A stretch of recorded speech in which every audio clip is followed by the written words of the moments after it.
Welcome back.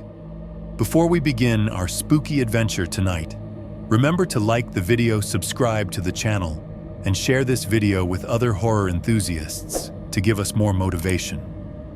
I'd love to know where you're watching from and what time it is, so leave a comment below and cheer me on YouTube. 1.1 The Drive into West Virginia. I've told this story in pieces before. That probably sounds dishonest, and maybe it is. I've told people the version that makes me sound embarrassed instead of afraid. I've called it a break-in, a bad rental, a mountain road panic attack stretched out over one long weekend.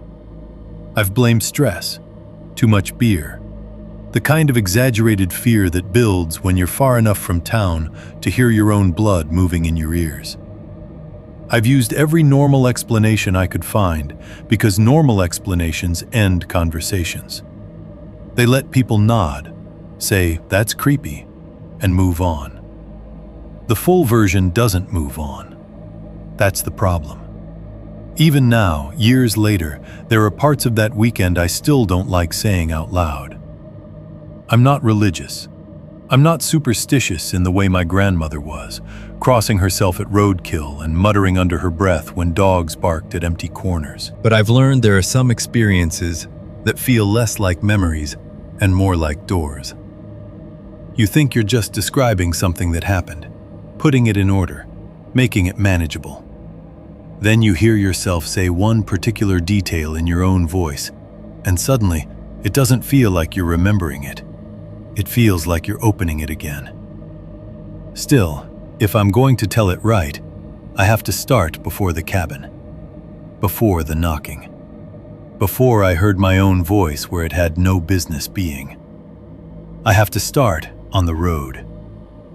I was 25 that fall, a year and a half out of college and pretending I had my life under control. I had a decent job, if by decent you mean I could cover rent, student loans, and groceries as long as nothing broke in the same month. I lived in Columbus then, in a narrow apartment above a vape shop and a laundromat, the kind of place where your windows always smelled faintly like detergent and traffic. I was old enough to understand how expensive adulthood was, but still young enough to believe exhaustion was a personality trait, and bad decisions became good stories if enough time passed. Eric was the one who found the cabin listing. He sent it into our group chat on a Tuesday with no context except, "Look at this dump. Split 4 ways, it's basically free." He wasn't wrong. The place was out in West Virginia, 2 nights, 3 days, cheaper than any hotel we'd find if we stayed near a town. The photos showed exactly what you'd expect from a low-budget mountain rental. Knotty wood walls, a porch with sagging rails, plaid blankets, an outdated kitchen with fake brick linoleum, and one shot of a fire pit that looked more dangerous than cozy. It was late October, cold enough for layers and cheap bourbon, and all 4 of us were at that age where a weekend away still felt like an event instead of a scheduling problem. Eric said we needed one last trip before winter. Dylan said the woods in October made everything look like a horror movie, and that was exactly why we should go. Kayla asked whether the place had Wi-Fi, which told you everything about how little faith she had in the rest of us to entertain ourselves without screens. I said yes, because I was tired, because I missed them, and because saying yes was easier than examining the quiet, hollow stretch my life had become between work weeks. That was the thing about the 4 of us back then. We still fit together the way people do when they haven't yet grown into the versions of themselves that leave everyone else behind. We had drifted, sure, but not so far that a road trip felt strange. Eric drove like every highway was a personal insult. He was broad-shouldered, loud, always tapping the steering wheel or flexing his jaw like he was preparing to argue with somebody. He treated fear the way some men treat embarrassment. He attacked it before it had a chance to attach itself to him. If something unsettled him, he made a joke. If a joke didn't work, he got mean. If that didn't work, He found something physical to do with his hands. Open a beer, slam a trunk, throw a football too hard. He was the kind of guy who would laugh first and apologize later, if at all. Kayla was the opposite. She noticed everything and said only half of it. She had a way of looking at a room like she was taking inventory of what was wrong before she decided whether it was worth bringing up. She was the only one in the group who could shut Eric down without raising her voice. Smart in a clean, unsentimental way. Not cold, exactly. Just not easily fooled by charm or noise. When she laughed, it felt earned. When she went quiet, I paid attention. Dylan was the reason most bad ideas got farther than they should have. Not because he was reckless in a dramatic way, but because curiosity always won with him. He opened drawers in strangers' houses. He read old guest books. He wandered off trails to see where they went. If you told Dylan not to touch something, he'd nod like he understood, and then wait until you left the room. He had that loose, restless energy some people never lose after college. Like life was always about 5 minutes away from turning interesting if he asked the right, wrong question. And then there was me. I'm not sure how to describe myself without making it sound like I'm trying to come off better than I was. I was practical, I guess. Skeptical by habit. The one who brought the phone charger, the extra flashlight, the ibuprofen, the printed reservation email because I didn't trust screenshots. I liked plans. I liked proof. I liked being the one in the room who stayed calm long enough to be useful. At least that's who I thought I was when we left. We met before sunrise in the parking lot behind my building, breath steaming in the cold, while Eric rearranged bags in the back of his SUV like he was loading for a military evacuation. Kayla showed up with 2 travel mugs and a tote bag full of snacks she didn't trust us to choose. Dylan had a hoodie, a duffel, and a plastic grocery bag full of things that looked like he'd packed them while already late. By 6:30 we were on the interstate, city still gray behind us, sky just beginning to lighten over the warehouses and billboards. The first 2 hours felt normal, in the forgettable way road trips are normal. Coffee in paper cups that softened at the rim, breakfast sandwiches wrapped in foil, Eric complaining about my playlist, Dylan insisting we stop at Sheetz because real road trips require garbage food, Kayla saying if he bought one more family-size bag of anything for 4 people, she was going to make him eat it alone. So we stopped at a Sheetz anyway. The fluorescent lights inside made all of us look sicker than we were. We bought bad coffee, beef jerky, kettle chips, mini donuts, gum, 2 energy drinks Eric did not need, and one of those vacuum-sealed sausage biscuits that Dylan claimed was either going to strengthen my immune system or kill me. A local high school football game was playing silently on a TV over the soda fountain. A rack of hunting magazines stood next to the register, beside discount phone chargers and novelty lighters. When we got back into the car, the whole SUV smelled like cardboard coffee sleeves, artificial cheese, and wet denim. It should have stayed that kind of trip. The farther east we drove, the more the world began thinning out. The highways narrowed into state roads, and the state roads into long, wet ribbons with no shoulder and too many blind bends. The radio station faded from classic rock into static, then came back as a preacher talking about judgment in a voice so distorted he sounded underwater.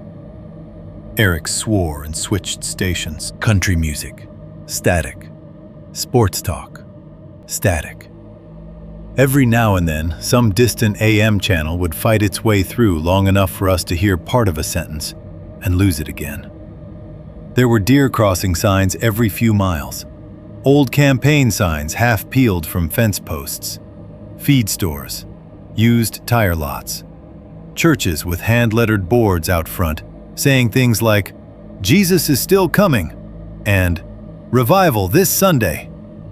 We passed barns collapsing inward under their own roofs, rusted mailboxes leaning at angles too tired to correct, porches with no cars in the drive and no people sitting in the chairs. I remember that clearly for some reason. How many porches we passed with furniture on them, but no one home, as if the houses had been arranged for company that never arrived. It started drizzling a little after noon. Not real rain at first, just a fine, cold mist that made the road darker and brought a shine to the guardrails. The trees were mostly bare by then, their last leaves plastered dark against branches and shoulders of road. Where the woods thickened, they formed these long, dim walls on either side of us that made every turn feel later in the day than it really was. Cell service began to cut in and out. At first, it was just one bar dropping to none and coming back. Then, texts stopped sending. Then, the GPS voice interrupted itself mid-direction, froze, and recalculated with the patient confidence of something that had no idea where we actually were. Eric slapped the dashboard like that might help. Kayla zoomed in on the map and said, "Why does it look like we're driving into a crease?" Nobody answered that because it was exactly what it looked like. The roads on the screen no longer resembled roads anyone expected tourists to use. They looked like capillaries. Somewhere after one of the last small towns. I don't remember the name, just a hardware store, a Dollar General, and a faded mural of a coal miner on the side of a brick building. I started thinking about Mara. Not for any good reason, or not for any reason I understood then. Mara was my cousin, younger than me by 2 years. She drowned when we were kids at a lake house rental my aunt's family used every summer. I was there. Not in the water with her, not close enough to matter, but there. Close enough to hear the screaming when they realized she hadn't come back up where they expected. Close enough to remember the wet wooden dock boards under my knees and the awful adult urgency of people saying her name like saying it louder might change physics. It was one of those old family wounds that gets packed away in polite silence because no one knows what else to do with it. We stopped bringing her up. Then, eventually, we stopped bringing up the summer at all. I had never told my friends about her. Not because I was guarding some sacred grief. It just never came up. Hey, before we order another round, funny story, my cousin drowned in front of half my family when I was 11. There are things people carry so long, they stop thinking of them as secrets. They're just shape, weight. A private room you no longer enter unless something in the weather reminds you. That day, with the road wet and the radio dissolving in and out and the sky lowering itself over the hills, I found myself thinking about the exact color of that lake water. Dark green. Almost black where the dock shadow fell across it. I remember rubbing my thumb against the seam of my coffee cup and staring out at the passing tree line, trying not to think about it too directly. "Earth to man," Dylan said from the back seat. "You alive?" "Yeah." "You look like you just remembered taxes." I did remember taxes. That got a laugh. Enough to move the moment along. A little after that, we stopped for gas in a place that barely qualified as a town. One pump island. One squat convenience store with a faded Pepsi sign in the window and a rack of firewood bundles under an awning. The air outside had turned colder than the forecast promised. Not winter cold, but damp enough that it got through denim and sat there. Eric swiped his card at the pump. Kayla went inside for another coffee. Dylan disappeared around the side of the building looking for a bathroom. I stayed by the SUV for a minute, stretching my legs, looking at the low hills beyond the road and the gray weight of clouds snagged in them. That was when I saw the old man. He was standing near an ice machine beside the building, half in shadow, wearing a brown jacket the color of old leaves and a dark cap pulled low. Nothing dramatic about him. No horror movie theatrics. If I'd passed him in a grocery store, I probably wouldn't have remembered his face at all. But he was looking straight at our SUV, and not in the casual way people look at cars while thinking about something else. He was staring at the backseat window. Not the whole vehicle, not us in general. That one window. At first I thought maybe he recognized the plate, or maybe he was just watching his own reflection in the glass. Then he shifted slightly, and I had the strange, immediate impression that he was counting.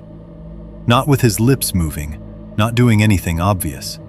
Just looking with the specific concentration people have when they are making sure a number comes out right. I stared back long enough that it should have become awkward. It didn't.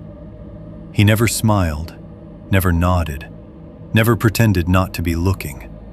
He just kept his eyes on that backseat window, then slowly lifted them to me. Something about that made the skin between my shoulders tighten. Kayla came back out with coffee and asked if I wanted anything from inside. I glanced at her, said no thanks, and when I looked back toward the ice machine, the man was gone. Not walking away, gone. I took a few steps around the side of the building, expecting to see him near the dumpster or the road, maybe getting into a truck I hadn't noticed. There was no one there. Just a stained cinder block wall, a humming vending machine, and the kind of silence little places have when the highway is far enough off to sound unreal. Dylan came back from the bathroom at the same time, zipping his hoodie and saying, "If I get tetanus from that sink, tell my mother I died bravely." "You see an old guy out here?" I asked. He looked around. "Nope. Why?" I almost said it was nothing, but for some reason I turned and looked at the SUV again. The back seat was empty except for our bags. I told myself I'd only asked because I didn't like the way he'd been looking at us. That was all. Small town stare, outsider suspicion, something normal. Still, when we pulled back onto the road, I checked the side mirror longer than necessary. By then, the GPS had started making choices I no longer trusted. It led us off the main road onto a narrower one. Then off that, onto a road that looked less maintained and more tolerated. The pavement broke apart at the edges. Gravel bled through in patches. The woods pressed closer. We passed a hand-painted sign nailed to a tree that read, "Private land, no hunting, no trespassing." Then another that had weathered so badly, only "turn back" was still legible. "Please tell me this is one of those fake, spooky mountain aesthetic things," Kayla said. Eric leaned toward the windshield. This cannot be right. The GPS, in its calm, synthetic voice, told us to continue for 4.8 miles. The road ahead looked less like a route to a vacation rental, and more like something county workers used when they needed to service power lines nobody thought about until storms came through. Wet ruts, overgrown edges, tree branches hanging too low. On the left, through the trunks, I could see one distant porch with a rocking chair on it and no one sitting there. On the right, only woods and the sheen of the road curving out of sight. The radio gave one last burst of static and then a voice, male, low, impossible to make out, before dissolving again. No one said much after that. We just kept driving deeper into West Virginia, all four of us still pretending in our own separate ways that we were on our way to an ordinary weekend. 1.2. The cabin and the box. We reached the cabin later than we were supposed to. That wasn't because we got truly lost, not exactly. The GPS never failed completely.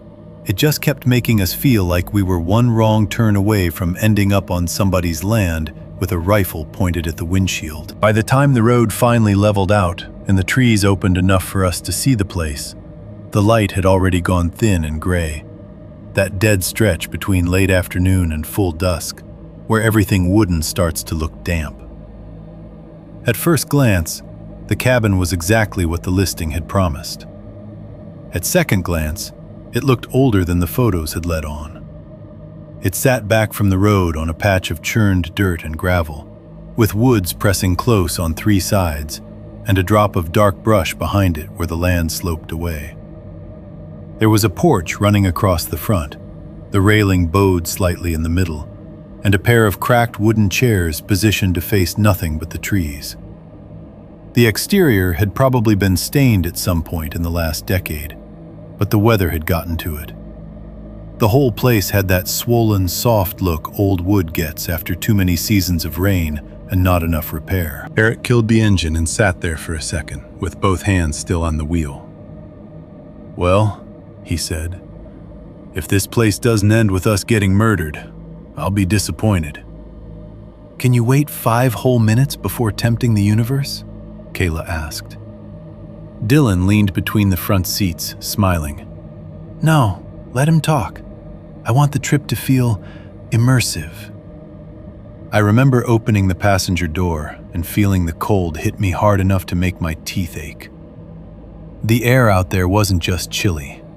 It had that wet mountain bite to it, the kind that carries the smell of leaves, old bark, mud, and something mineral underneath, like water moving somewhere you couldn't see.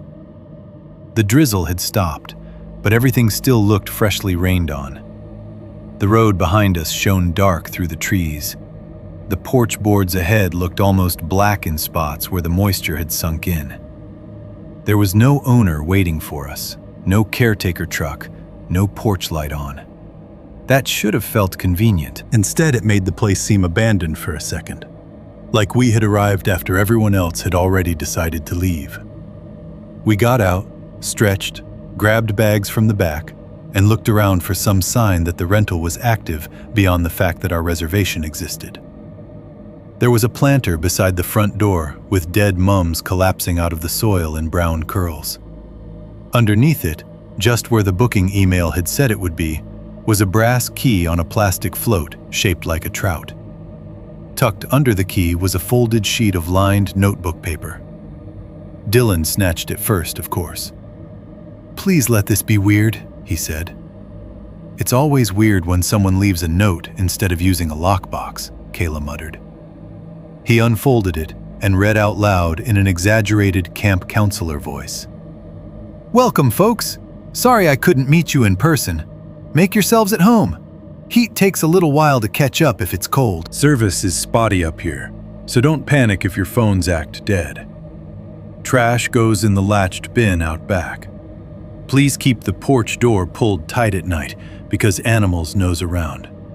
Enjoy your stay." "That all sounds normal enough," I said. "Too normal," Dylan said, turning the page over as if he expected more. "There is more," Kayla said. "You can tell from your face." He looked down and his grin shifted, not disappearing exactly, but flattening around the edges.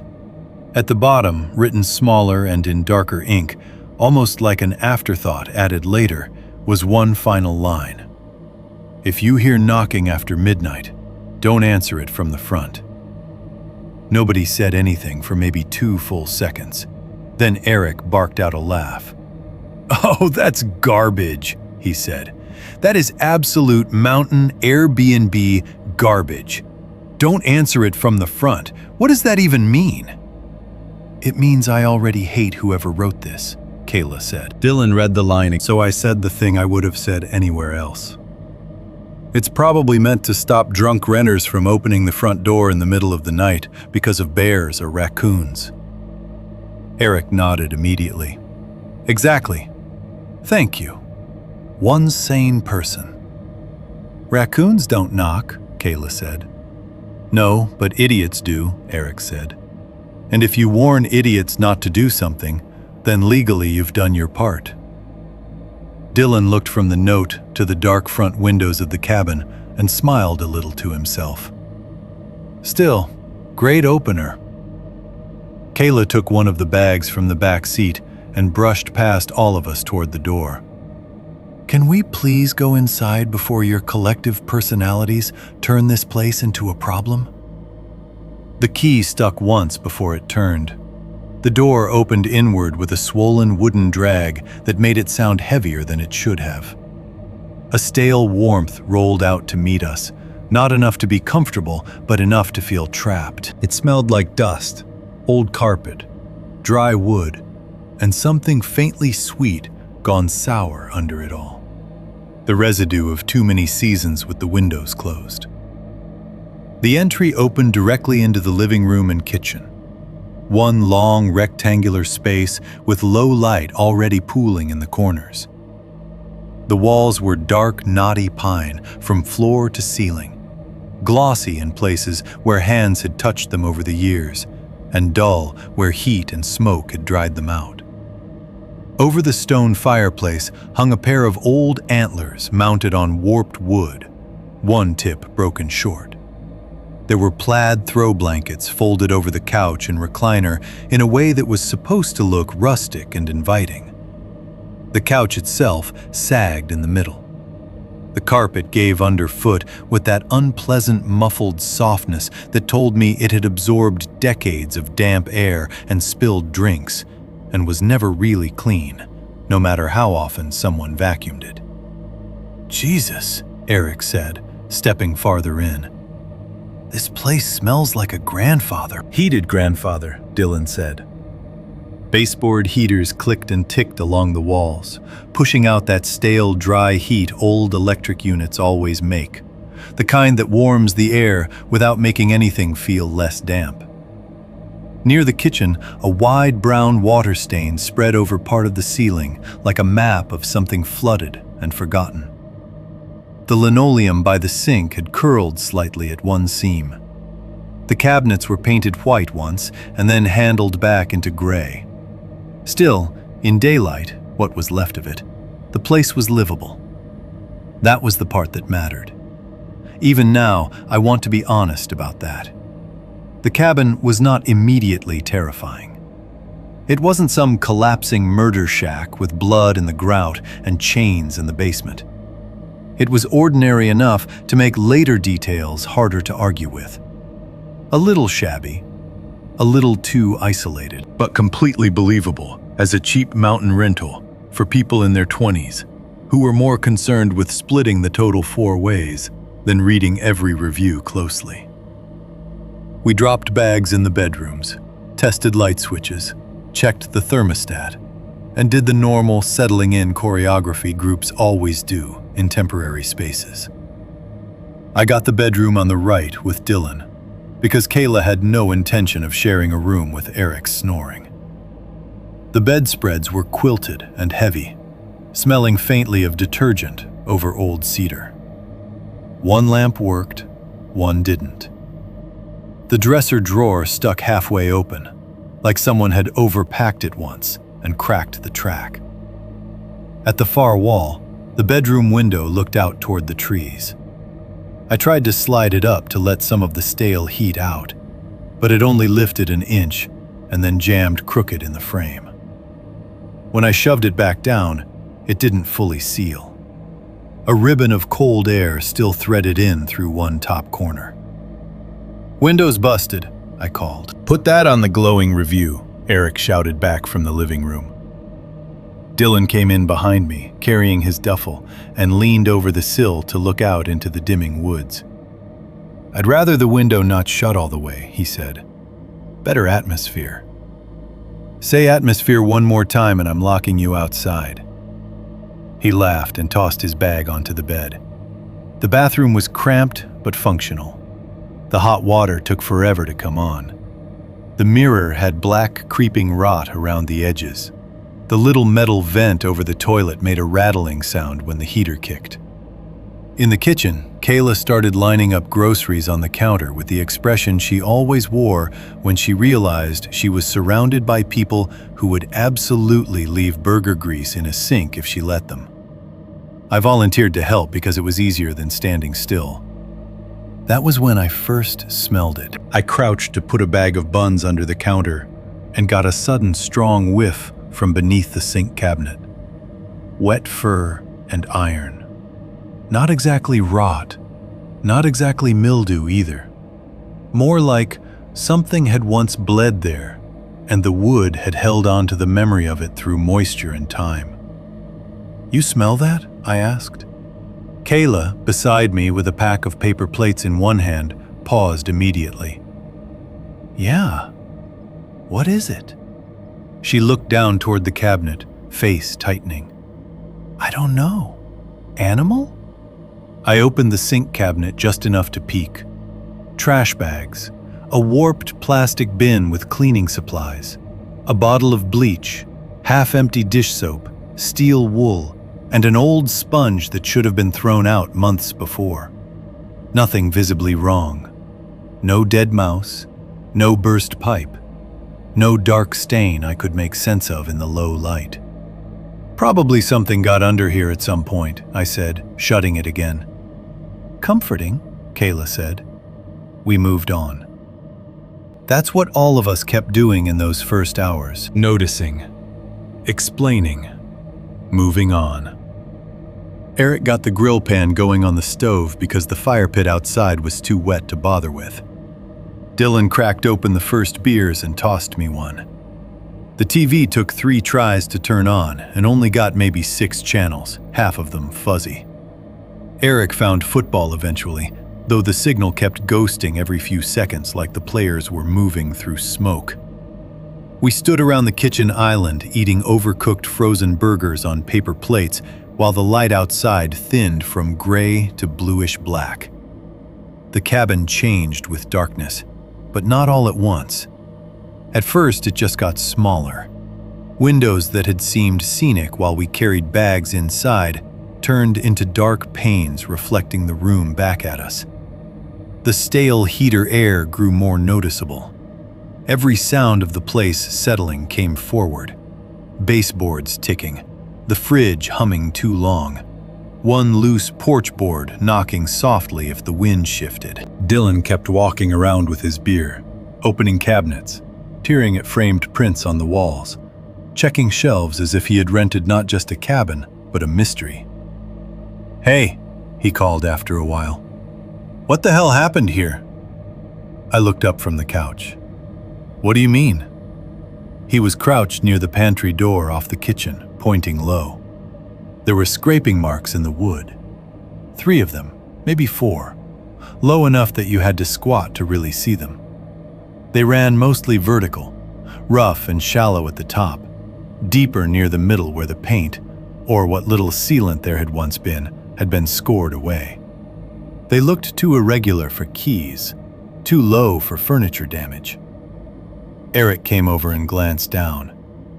"Dog," he said. "There's no dog here," Kayla replied. "Dog that used to be here."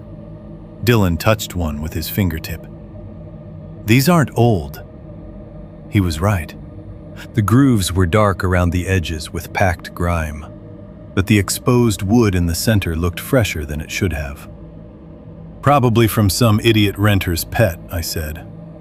"Or some idiot renter," Eric added. "You'd be amazed what drunk people do in cabins." Kayla straightened slowly and looked toward the front door where the note still sat on the little entry table. "I still don't like that note." "No one's making you answer the front door after midnight," Eric said. "Problem solved." She didn't respond to that. She just picked up our empty burger plates and took them to the trash. The first hour after dark passed almost normally. We drank. We argued lazily about football. Dylan told a story about a guy he knew in college who claimed to have seen a woman standing in the road at 2 a.m. with no shoes on. And Kayla told him to shut up because she was not listening to ghost stories in a place where the windows looked like that. Eric kept checking his phone and swearing at the lack of signal. I tried once more to get the bedroom window fully shut and failed again. Outside, the woods were nothing but layered black shapes. Then Dylan found the box. It happened during one of those short, dead moments groups fall into after food, when everyone is too settled to move and too restless to sit quietly. Eric was on the couch with the remote. Kayla was curled into one corner of the recliner under a plaid blanket she had complained smelled dusty and then used anyway. I was in the kitchen rinsing cans for recycling because I couldn't stand looking at them on the counter. Dylan was doing what Dylan always did in unfamiliar rooms, opening things. "There we go," he said from the living room. "Now this feels right." I turned and saw him kneeling beside the end table next to the recliner. He had one drawer pulled all the way out and a small wooden box in both hands. Kayla sat up immediately. "Put that back." "Why? I found treasure." "That is never treasure," she said. He set it on the coffee table and brushed dust from the lid with his palm. It was maybe 14 inches across, shallow, made from cheap, unfinished wood. Not handcrafted in the charming Etsy sense. Handcrafted in the sense that somebody with limited tools and too much determination had cut it themselves. The corners were dark with old grime where oils from hands had soaked in over time. The lid was marked with fine scratches, a mess of them, concentrated near the edge as if people had pried it open over and over with keys or knives. I crossed the room without really meaning to. "Maybe don't go through the owner's stuff," I said. "If the owner didn't want me to find cursed attic junk, he shouldn't have left cursed attic junk in a side table," Dylan replied. Eric leaned forward from the couch, interested despite himself. "Open it." Kayla gave him a look. "You're all 12. Dylan flipped the latch. Inside was a board and a loose plastic pointer, nested in newspaper so old it had gone brittle yellow at the folds. For a second, nobody said anything. Then Eric laughed once, too quickly. "No way." The board was homemade, roughly the size of a placemat, with letters hand-painted in black in 2 uneven arcs. Numbers along the bottom. Yes and no in opposite corners. Goodbye near the base, the letters wavering, like the person who painted them hadn't trusted their own hand. Around the edges were symbols, crosses, stars, circles, except several had been gouged at with something sharp until the wood splintered. The finish had worn away around certain letters from repeated contact. Not smooth even wear either. More like pressure had returned to the same spots over and over again. The planchette was a translucent triangle of cheap acrylic with a round viewing hole in the center.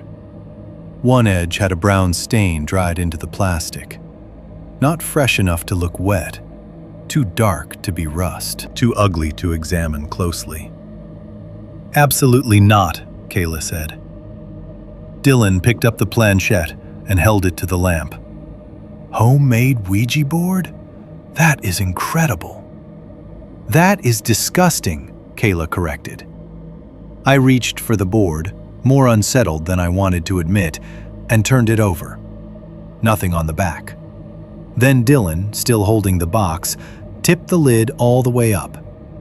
On the underside, written in black marker hard enough to leave grooves in the wood, were the words, "Don't use this if you hear knocking." Nobody laughed that time. Eric smiled, but it had no ease in it. "Okay, that's someone's bit." Kayla stood up, blanket falling from her lap. "Put it back." Dylan looked between the message and the board, fascinated now in the exact way I had been afraid he would be. "This has to be from previous renters." "Great," Kayla said. "Then they can come back and get it." "Come on," Eric said, though his eyes were still on the writing. "This is obviously some homemade prank thing." "Then throw it out," Kayla snapped. "No," Dylan said immediately. "Why would I throw it out?" I took the board from him and looked more closely under the lamplight. The worn places stood out now. A few letters had been rubbed paler than the others. M most of all. then A, then O. Some of the numbers, too, though I didn't think much of that yet. The surface around yes and no was slick with use. The gouged-out symbols bothered me more the longer I looked at them. Not decorative damage, angry damage. I should have told Dylan to put it away right then. I should have picked the whole thing up, walked it outside, and left it in the trash bin behind the cabin without another word. Instead, I heard myself say, "It's probably just something somebody made up here for fun." And the truth is, part of me believed that. Because the other option was that somebody had gone to real effort making a thing they sincerely did not want used under specific conditions, then left it hidden in a table in a rental cabin, with a warning note on the door about knocking after midnight. Believing in a prank was easier. Dylan sat down on the floor by the coffee table, the board already in front of him like he'd found a new game. Exactly. Which means there's no reason not to at least look at it. Kayla folded her arms. "I am not doing this." "No one asked you to," Eric said. "I'm asking all of you not to." "Why?" Dylan asked. "Because it's corny?" "Because the whole vibe of this place changed the second you opened that box." Eric gave a short laugh. "The vibe?" "Yes, the vibe, Eric. Sorry I don't have a more scientific term for whatever this is." I kept looking at the letters. The worn ones, the crude brushstrokes, the stain on the planchette. I couldn't have explained what felt wrong yet, only that it didn't feel theatrical anymore. Not all the way. More like finding evidence of some private obsession that had been left behind by people you did not know and would not have wanted to. Then the power flickered, just once. The lights snapped out hard enough to black the room for a fraction of a second, TV dying with them, heater click vanishing mid-cycle. Then everything came back. The TV returned on mute. The lamp by the recliner glowed warm again. The baseboard heater resumed its dry ticking. No one moved. Dylan looked up from the board, eyes bright in a way I hated instantly. Then he smiled and said, very softly, like he was trying not to spook an animal, "Let's at least ask it one question." 1.3. The first answer. I wish I could say I was the one who stopped it. That would fit the version of myself I still preferred back then. The practical one. The guy who noticed when things crossed from stupid into unsafe and did something about it. The guy who could feel a room going wrong and cut in before it got worse. But the truth is, I sat down with the rest of them. Not because I believed in the board. Not because I was curious in the way Dylan was curious, or because I thought something extraordinary was about to happen. I sat down because refusing would have changed the temperature of the room in a way I wasn't ready to deal with. If I'd said no too quickly, too seriously, I would have had to explain why. I would have had to admit the warning on the box had gotten under my skin, that the note by the key and the smell under the sink and the scratches on the pantry door had all started arranging themselves into a pattern I didn't like. Worse than that, I would have had to admit the board itself bothered me. So I did what a lot of people do right before things become irreversible. I compromised with my own better judgment. I told myself I was only playing along long enough to prove it was nothing. Dylan dragged the coffee table a little farther from the couch and set the board square in the center. The TV still muttered low in the background, some halftime breakdown washed in static every few seconds, and the lamp by the recliner cast just enough yellow light to keep the corners from disappearing completely. Outside the windows, it had gone full black. Not city black, not suburban dark where there's always a streetlight or neighbor's window somewhere to break it up. This was complete tree-line dark. the kind that made the glass look less transparent than reflective.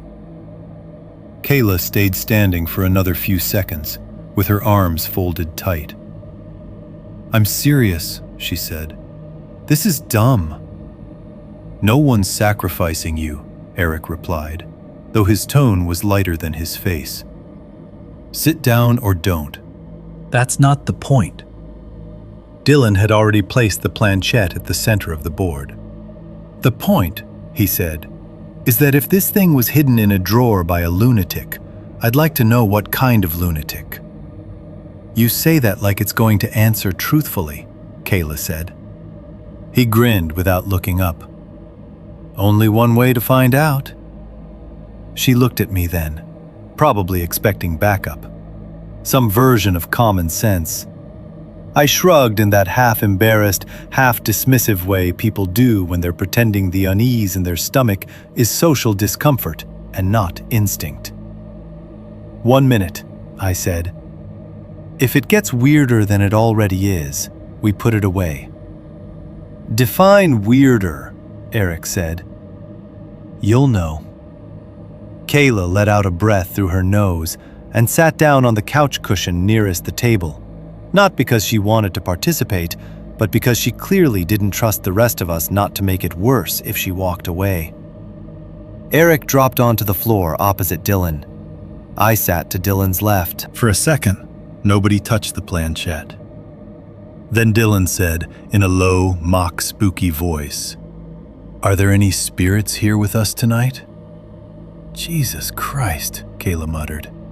"Don't spirits here tonight it," Eric said. "At least be original." Dylan snorted, then put 2 fingers lightly on the acrylic. "Fine. Hello, mysterious mountain nonsense. You got anything?"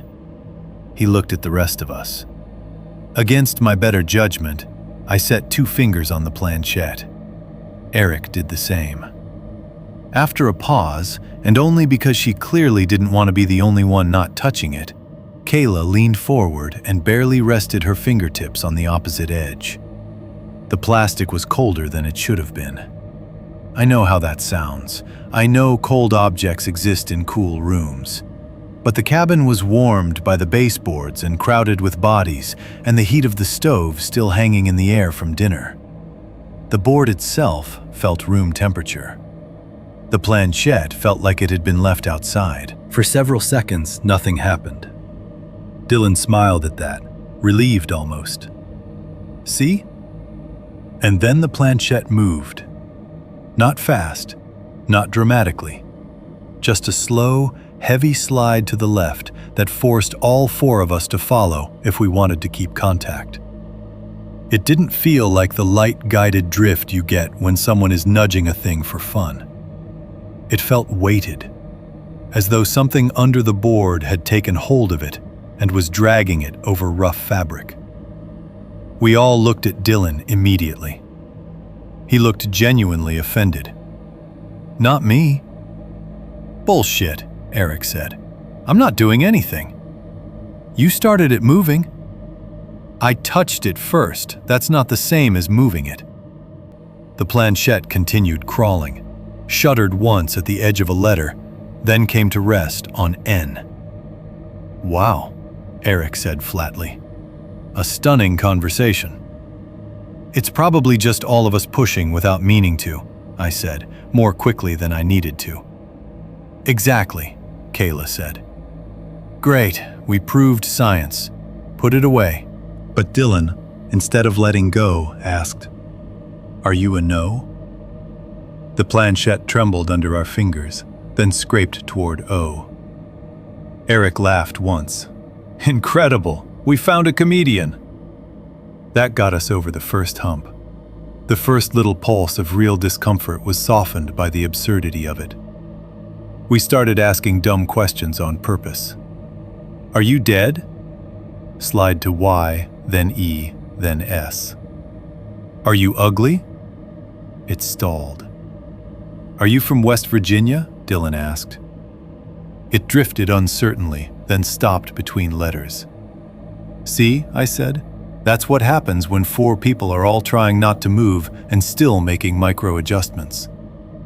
It was enough of an explanation for the next couple of minutes. The answers stayed vague and stupid. Yes, no. Maybe, if you were generous enough to interpret a clumsy line between letters as maybe. We relaxed a little. Eric started leaning into it, asking if the spirit liked football, if it voted, if it knew where Dylan had left his dignity. Even Kayla gave one reluctant laugh when the planchette skidded so awkwardly toward no that it nearly spun. That should have been the end of it. That would have been the normal version of the night. 4 half-buzzed people in a cheap cabin inventing meaning out of group movement and nerves, then getting bored and moving on. There was a window where that could still have happened, where the whole thing could have collapsed into a joke we repeated later. Then Dylan asked, "Okay, if you're real, give us a name." I don't know if it was the wording or the room or something already listening before we ever touched the board, but the air changed in a way I still don't know how to describe without sounding dramatic. Not colder, exactly. Still. That was it. The room went still. The TV was still on, the heater still clicking along the wall, but for one stretched second, all of it seemed to fall away from me. My fingers, resting on the acrylic, felt as if they had been lightly pinned there. Then the planchette moved. Fast this time. Not wildly, but with a purpose that made all 4 of us jerk after it. M. A pause. Then A. I felt my chest tighten before I even understood why. The planchette slid to R. Nobody spoke. Then back to A. Mara. For a second I couldn't hear anything at all. Not the TV, not the heater, not the tiny settling sounds of the cabin. Just the blood in my ears.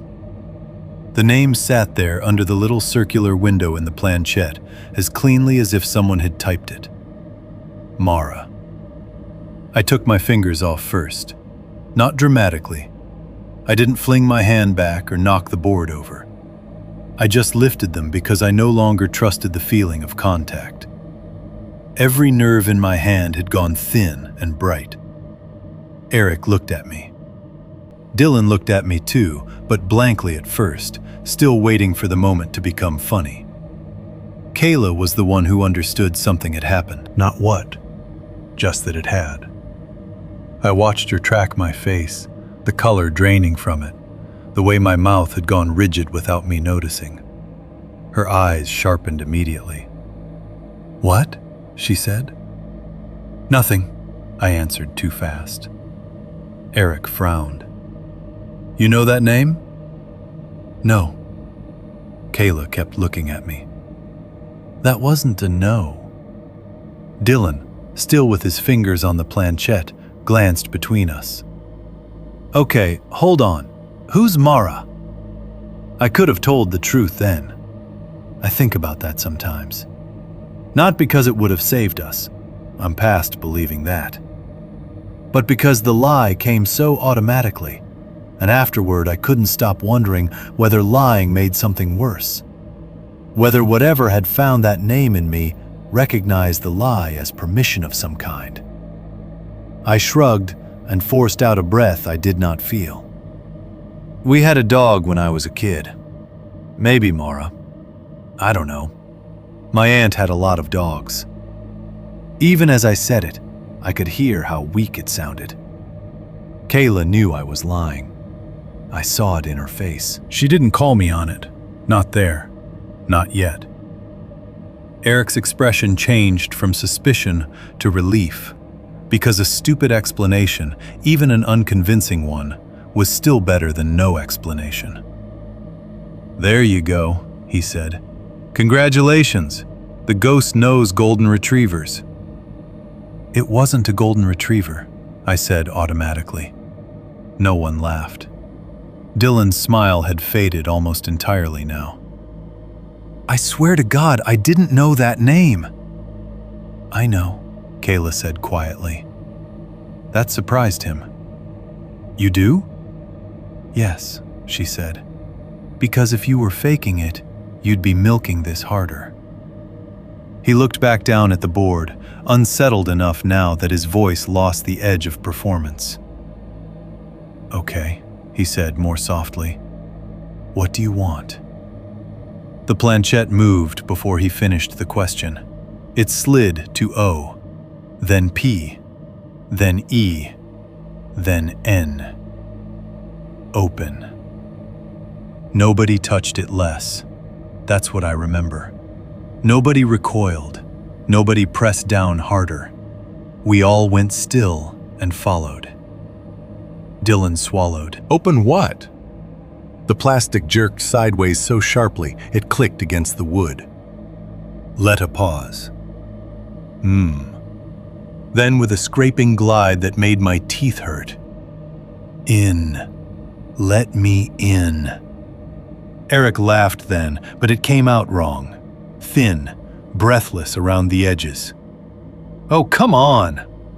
Stop, Kayla said. The planchette was already moving again. Not. Then slower. The. A pause so long I hoped it was stopping. Then. Front. Not the front. Nobody moved for maybe 2 full seconds after that. I don't mean the planchette stopped and we blinked and started talking again. I mean the room froze around the words the same way people freeze after a car almost hits them, when the danger has not technically touched anyone, but everybody in the vicinity has already started preparing for pain. Then the knocking came. 3 slow knocks. Not loud. That's important. If they'd been loud, if somebody had pounded on the front door like a drunk or a prankster, the spell of it might have broken. Loud noise gives you something to react to. Anger, adrenaline, a script. These were measured, patient, spaced evenly enough that I can still hear the rhythm if I think about it too long. Knock, a pause. Knock, a longer pause. Knock. Somewhere outside the cabin. Not the walls, not the kitchen window, not the backside where the slope dropped off. Front enough that all 4 of us looked toward the entry at the same time. Then silence. The whole place seemed to hold its breath with us. I became abruptly aware of how dark the windows had gotten, how far we were from any neighboring house, how old the porch boards sounded when wind shifted under them.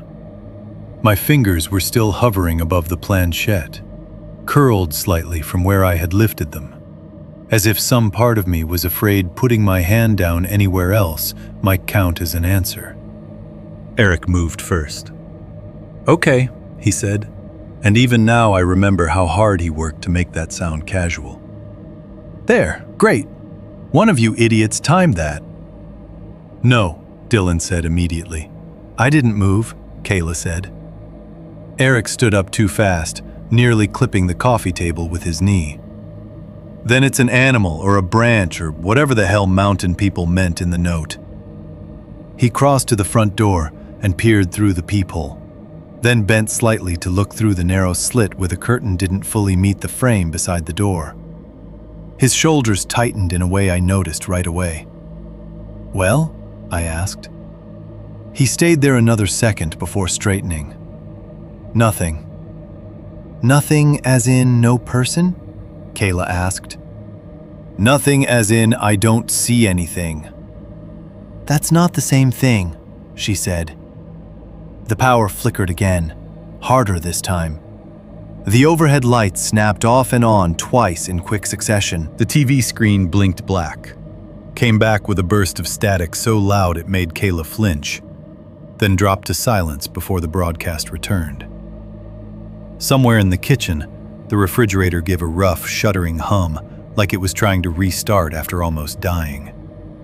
And over that, faint but unmistakable, came a dragging sound.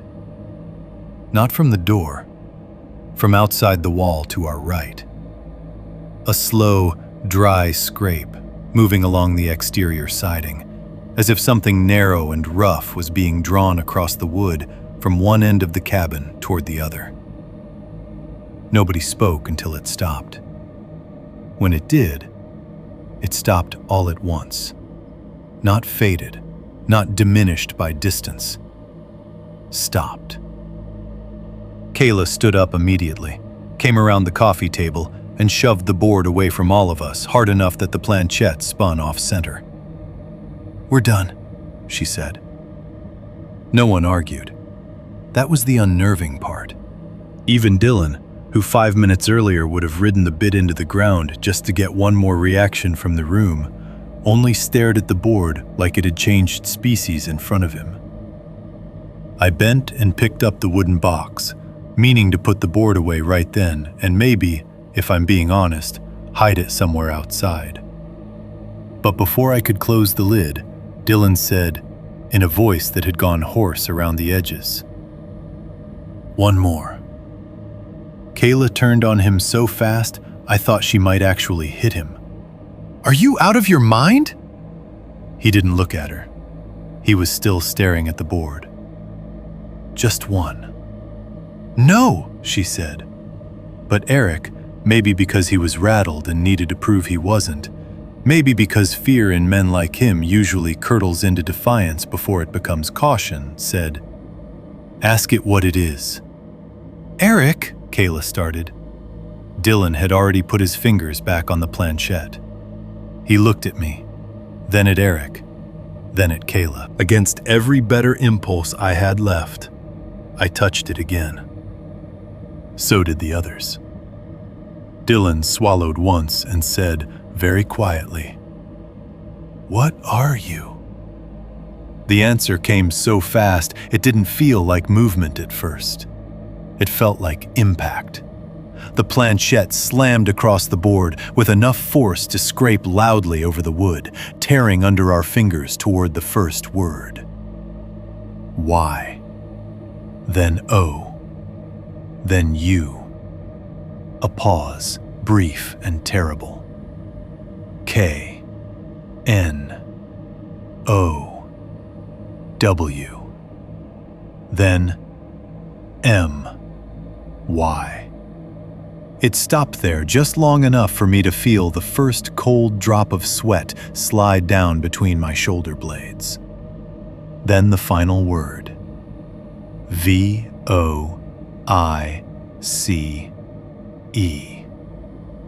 You know my voice. This time nobody had to look at me to know the room had changed. Because even if they didn't yet understand how personal that sentence was, how intimate it felt in that moment, they all understood it wasn't random. It wasn't, "I am here," or "get out," or some cliché borrowed from every bad ghost story people tell in cabins after beer. It was specific in a way that made specificity itself feel dangerous. You know my voice. Not, I know yours. Not, I hear you. You know my voice. Like we had met already. Like I had forgotten something the board had not. I pulled my hand back so hard the coffee table rocked. "What the hell does that mean?" Eric said. But for the first time all night, his voice had nothing performative left in it. It was pure strain. "Nope," Kayla said. "No. We are done." She grabbed the board and shoved it toward me, because I was the one already holding the box, and somehow that made me responsible. Dylan leaned back on his hands, face pale now, his curiosity finally outweighed by the possibility that something had answered. A real something. Or something real enough that the difference no longer mattered. I slid the board into the box with more force than necessary and dropped the planchette in after it. The sound it made hitting wood was small and sharp and much too final. I closed the lid and latched it. No one suggested opening it again. For a while after that, we performed normalcy because none of us knew what else to do. Eric turned the TV volume up louder than it needed to be, enough that the announcers came through wrapped in bursts of static and too bright crowd noise. Dylan went to the kitchen and cracked open 2 more beers with hands that were only slightly unsteady if you weren't looking directly at them. Kayla brought the throw blanket back around her shoulders, but she didn't sit in the recliner this time. She sat on the couch, where she had a clear line of sight to the front door and both darkened windows. I set the box on the far end of the table and deliberately did not look at it again. We talked. That was the strangest part. We talked too much and not at all about the right thing. Football, work, whether the burgers had been undercooked, whether rural electricians were all incompetent. Every sentence was a bridge built over the same hole. No one mentioned the knocking. No one mentioned the message on the board. No one asked me about Mara again, though I caught Kayla looking at me twice with that sharp, silent evaluation she used when she knew someone was standing on a lie and waiting to see if they would step off it themselves. Outside, the woods stayed dark. Inside, the TV kept talking. And every now and then, between the static and the forced laughter and the hiss of another beer opening, I would find myself listening past all of it, trying to tell whether the next sound I heard was coming from the room or from somewhere just beyond the walls. 2.1 Midnight on the porch. After that first answer, the cabin didn't become instantly unlivable. I want to be precise about that because fear almost never works the way people imagine it does when they've only seen it in movies. Nothing crashed through the windows, no face appeared at the glass, no impossible voice rose out of the vents and announced itself. If it had, at least we would have had something clean to react to. Run, fight, call someone, leave. What actually happened was worse. We stayed. And because we stayed, the room had to keep pretending it was still a room, and not the beginning of something else. Eric was the first to force it. He turned the TV up until the commentary filled the living room with a layer of fake normal, then dropped back onto the couch and started talking over it, like volume itself could reassert control. He made jokes about haunted rental discounts. He argued with the referees on screen. He mocked one of the players' haircuts with a level of commitment that would have been funny if his voice hadn't been too sharp at the edges. Dylan got quieter. That was how I knew he was genuinely rattled. Under normal circumstances, Dylan met discomfort by talking more, not less. He'd keep prodding at it until it gave him a story or a laugh. But now he sat on the floor with one knee up, beer in one hand, staring at the wooden box on the far end of the coffee table, as if it might do something even with the lid shut. Every now and then he would glance toward the front door, then toward the windows, then back to the box again. He still looked fascinated, but the fascination had gone bad on him. It had turned private and defensive. Kayla watched the windows, not openly, not in a way she would have admitted if anyone called her on it. She still answered when Eric dragged her into some fake argument about football, still took the empty paper plates to the trash, still checked her phone every few minutes, even though service hadn't returned. But whenever the room went even slightly quiet, her eyes found the dark panes again. She wasn't looking for a person. That was the unsettling part. If she had been staring like she expected some drunk hunter to stagger up onto the porch, I could have filed her vigilance under the same category I kept trying to use for myself: practical caution. Instead, she looked like she was waiting for the windows to behave differently. I kept trying my phone. One bar would appear and disappear before any message actually sent. Eric swore his carrier was garbage. Dylan said if we died out here, our last texts were all going to be, LOL, no signal. Kayla told him that wasn't funny, and he shrugged like he knew that and had said it anyway. The burgers sat half-burned and cooling on the stove because nobody wanted seconds enough to go make a plate. One of them had split down the middle and left a dark streak of grease across the pan that smelled faintly charred. The stale heater air pushed the smell around the room and mixed it with the odor under the sink and the dust in the carpet and the old wood of the walls. It made the cabin feel occupied in the worst possible way. Like layers of people and seasons and small animal intrusions had built up in it without ever fully leaving. On the TV, the announcers kept talking about playoff scenarios in those smug, over-caffeinated voices sports broadcasters use when they want every third down conversion to sound historical. I remember that because their certainty started irritating me. The casual way they kept narrating a world where outcomes made sense. "Can we please change the channel?" Kayla asked at one point. "To what?" Eric said. "We have 6. One of them has HGTV. "Excellent. Maybe we can learn how to install proper demon-proof countertops." "No one said demon," Dylan murmured. Eric laughed too hard at that. "What'd you say, man? You worried your arts and crafts spirit board found a roommate?" Dylan's eyes flicked toward him, then away. "I'm saying I didn't move it." "Nobody said you did." "You looked at me." "Because you found it." The room went quiet for half a second too long. Then Eric stood up abruptly and went to the kitchen for another beer he did not need. He had reached the stage of fear where movement itself became proof. If he kept getting up, opening things, crossing the room, then the room was still his to move through. I understood that even then, even before I had words for the pattern. The first sound from outside came so lightly that all of us almost ignored it. A porch board creaked.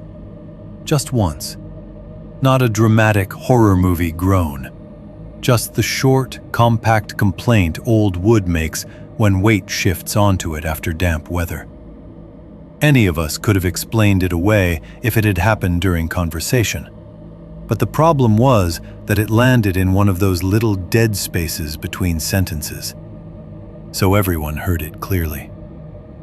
Eric paused with the beer half lifted. "Wind," he said.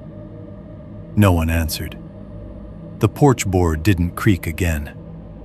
The heater ticked. The fridge hummed. The TV crowd roared at some play none of us were really watching. After a while, Dylan let out a breath through his nose and leaned back on his hands as if he'd been holding still for no reason. Then came a faint tapping at the kitchen glass. 3 light taps close together. Not the front of the cabin this time, the side window over the sink. Kayla's head turned first, then mine, then Eric's. Dylan didn't move right away, but I saw his fingers tighten around the beer can. We all listened. Nothing. The taps hadn't sounded like branches because there weren't any branches near enough to reach the window. I had noticed that when we unloaded the car. The brush stayed low around that side of the cabin, and the nearest tree trunks stood several yards back. But saying that out loud felt like participating in the thing rather than challenging it, so I stayed silent.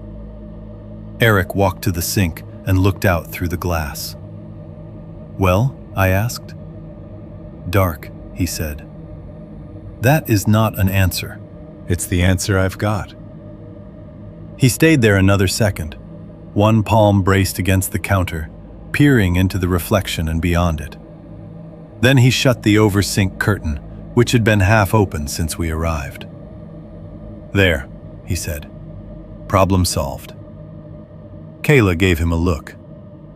"Your confidence would be more reassuring if it didn't keep sounding like a dare." He smirked, but again it wasn't natural. I could see the energy in him curdling. He wanted a target, a person, a coyote, a drunk local screwing with renters. Anything with weight and motive and a face to attach his anger to. Instead, we got another sound. This one passed slowly along the siding outside the living room wall. A soft, dry brushing, almost delicate. Not claws exactly, not fabric either. Something making intermittent contact with the exterior wood as it moved from one end of the room toward the front of the cabin. A pause. Then the faintest thump, as if whatever it was had leaned or shifted and taken some of its own weight by surprise. No one made a joke that time. Kayla set her phone face down on the arm of the couch. "Tell me somebody else heard that." "I heard it," Dylan said. Eric didn't reply at first. He was listening too hard. Then he said, "Could be an animal." "Walking against the wall?" Kayla asked. "Raccoons climb." "Raccoons don't brush siding at shoulder height." He turned to her too fast. "You know how high it was?" Kayla held his stare. "You do too." That was the first moment the group really cracked. Not with yelling, not yet. Just in the way people stop pretending they're all interpreting the same thing.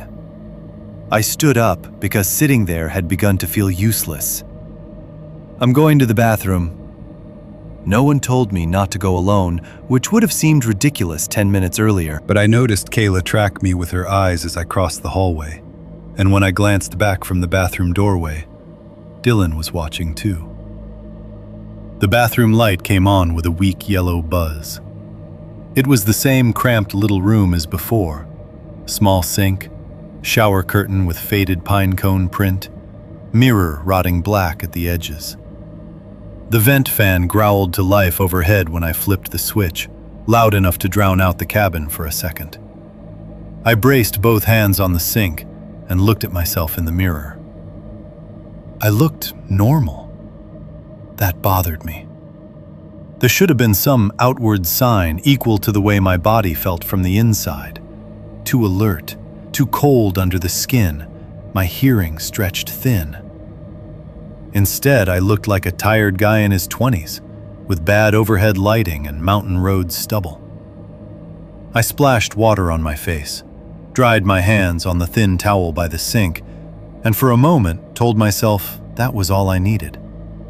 A reset. A room with a door I controlled. Bright light. Plumbing, the kind of ordinary domestic details that should have been stronger than mood. Then, through the roar of the fan, I heard what sounded like breathing. Not inside the bathroom, outside the small window above the toilet. I stopped moving so completely that the next breath I took felt stolen. At first, I thought it might be the wind finding a seam somewhere, a strange draft catching in the screen. But this had shape to it. A rough inhale. A slight wetness to the exhale, as though the air was passing over a mouth that wasn't fully closed. I turned my head slowly toward the window. The frosted glass showed only vague darkness beyond it. The curtain over it was thin and cream-colored, patterned with little green leaves that now looked brown in the weak light. Nothing pressed against it. Nothing moved. The breathing came again. Close. Close enough that whatever made it was right on the other side of the glass. I moved before I thought. My hands shot out and I yanked the shower curtain aside with enough force to rattle the rod. The instinctive, stupid reaction of someone whose body has confused something nearby with something hidden behind me. The tub was empty. I stood there breathing hard, one hand clenched around the curtain, and felt briefly stupid enough to be angry. The fan was still roaring above me. The room still smelled faintly of bleach and old plumbing. I turned back toward the sink, forced myself to inhale through my nose, and told myself I was amping up ordinary sounds because the cabin had primed me for it. I opened the medicine cabinet for no real reason except movement. Inside were travel-size mouthwash bottles, a bent disposable razor, a box of Band-Aids, one expired tube of antibiotic ointment, and a packet of cotton swabs with a damp curl to the cardboard. I stared at them without seeing any of it. Then I shut the cabinet. In the mirror's reflection, there was a shape at the bathroom window. Not a face, not clearly. Just the suggestion of a taller darkness interrupting the already dark square of glass, close enough to fill it. A head and shoulders mass where there should have been only night. I spun around so hard my hip hit the sink. The window was empty, curtain still, frosted pane unbroken. Nothing beyond it but layered black and my own pulse crashing in my ears. I don't remember leaving the bathroom exactly. I remember killing the fan, then unkilling it because the sudden silence was worse, then opening the door too fast and stepping back into the hallway with my skin tingling and my mouth already forming a denial I hadn't been asked to provide. Everyone in the living room looked at me. "What?" Eric said. "Nothing," I said. Kayla's expression tightened. "You look sick." "I'm fine." It came out too clipped, too quick. For a second, I thought I was going to tell them anyway. About the breathing, about the shape and the reflection, about how I knew what I saw had been there for less than a second and still somehow felt observed by it. But the words jammed up, because saying it would have made the whole thing real in a way I still wasn't willing to allow. So I did what I had done with Mara's name. I lied by omission and sat back down. That lasted maybe 30 seconds. Then Kayla, without taking her eyes off the kitchen side of the cabin, said quietly, "Does anyone else smell something dead?" The room changed again. Because yes, the smell had been there all night in pieces. Under the sink, under the stale heat, under the overcooked meat and old carpet. But now that she said it, the odor seemed to rise all at once. Wet fur, iron. A sweet, spoiled edge beneath it.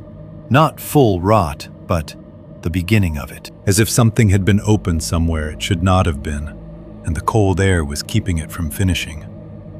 Eric wrinkled his nose. "Jesus."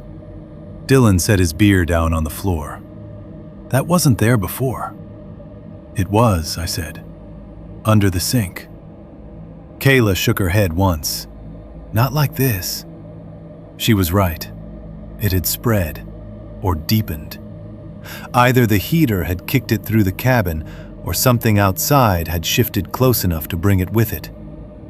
"All right," Eric said, and now his voice had the brittle decisiveness of someone who needed a job to do. "We secure the place." No one made fun of that phrasing. That's how far we'd moved already. We all got up. I checked the front door lock, then the deadbolt, then the cheap twist latch above it. Eric went to the kitchen window and made sure it was fully latched beneath the curtain. Kayla shut the bedroom doors and pulled every curtain closed, even the ones that already mostly were. Dylan drifted after us.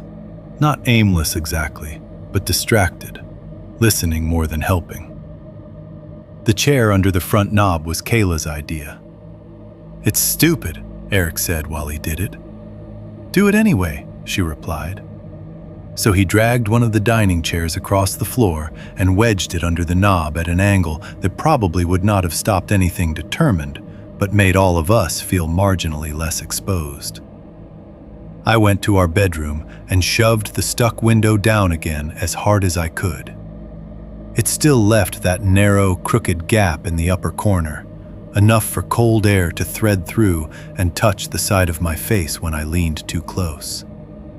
Outside was nothing but the black impression of trees and my own pale reflection. When I came back out, Dylan was standing near the mudroom off the kitchen with his head tilted, staring at a section of wall I would have sworn was only wall when we first arrived. "There's another door here," he said. We all turned. He was right. Tucked beside the coat hooks and the little bench where we'd dropped muddy shoes was a narrow painted door, nearly flush with the paneling, easy to miss in bad light. The knob was old brass, gone dull with age. I had walked past it at least 5 times already without really registering it. "What is that?" Kayla asked. Eric crossed over first. "Probably utility." "Or storage," Dylan said. "Or don't," Kayla snapped. Eric tried the knob. The door opened inward with a thick, sticky drag, and cold rushed out of the dark beyond it. Not outside cold exactly, underneath cold, earth cold.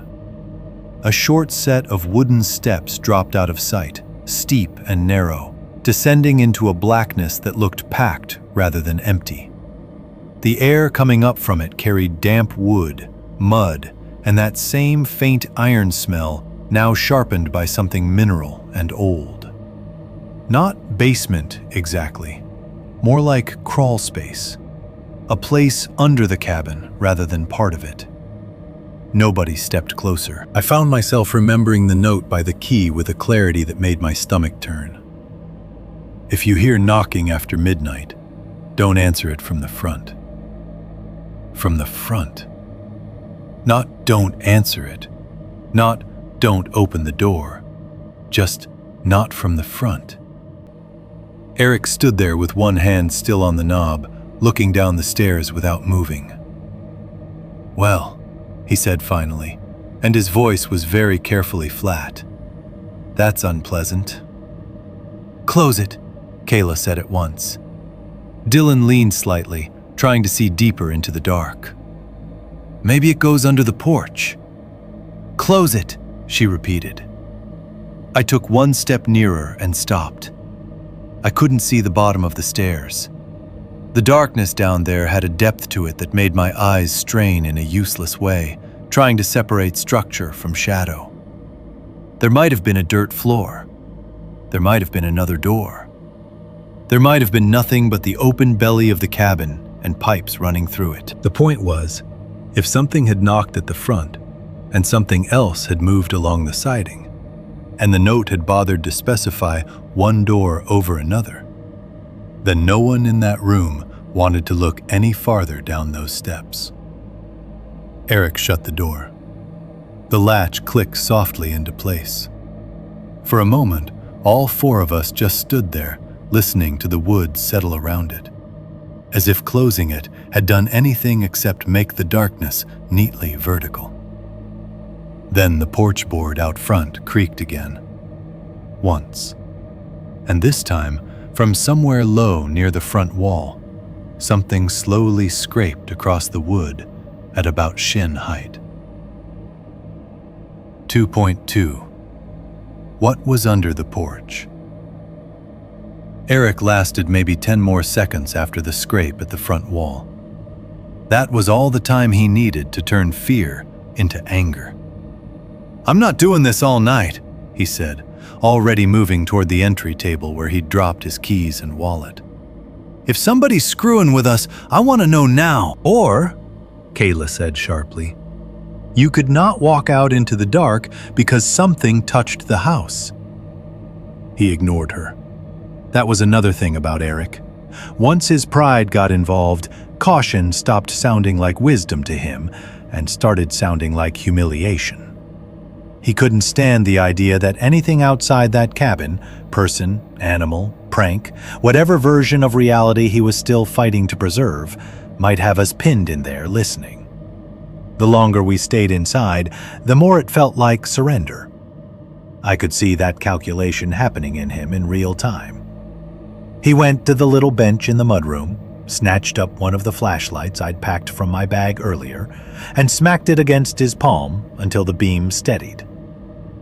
"Eric," I said. He turned toward me with his jaw set. "What?" I almost said, "Don't." Instead, I heard myself say, "I'm coming with you." Kayla looked at me like I had lost my mind. "I'm not letting him stomp around out there alone," I said. And that was true. though not completely. Part of it was that I didn't trust Eric by himself with whatever was going on outside. The other part was harder to admit.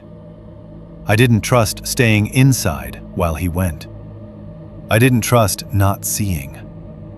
I had already spent too long that night trying to file impossible details into sensible explanations. If there was something at the door, I needed it to become an animal, a damaged porch board, a local asshole in camo. I needed the world to narrow. "Both of you stay here," Kayla said. "No," Eric snapped. "We don't know what's out there." "That's why we're checking." "That is the dumbest possible reason to check." Dylan had gotten up now too, but he hovered back from the argument, eyes moving between us and the front door. "Maybe just open it and shine the light first?" "That's exactly what we're doing," Eric said. "No," Kayla said, stepping in front of the door before either of us could reach it. "If you go outside and something happens, I am not explaining to the police that you two got macho because a cabin made a noise."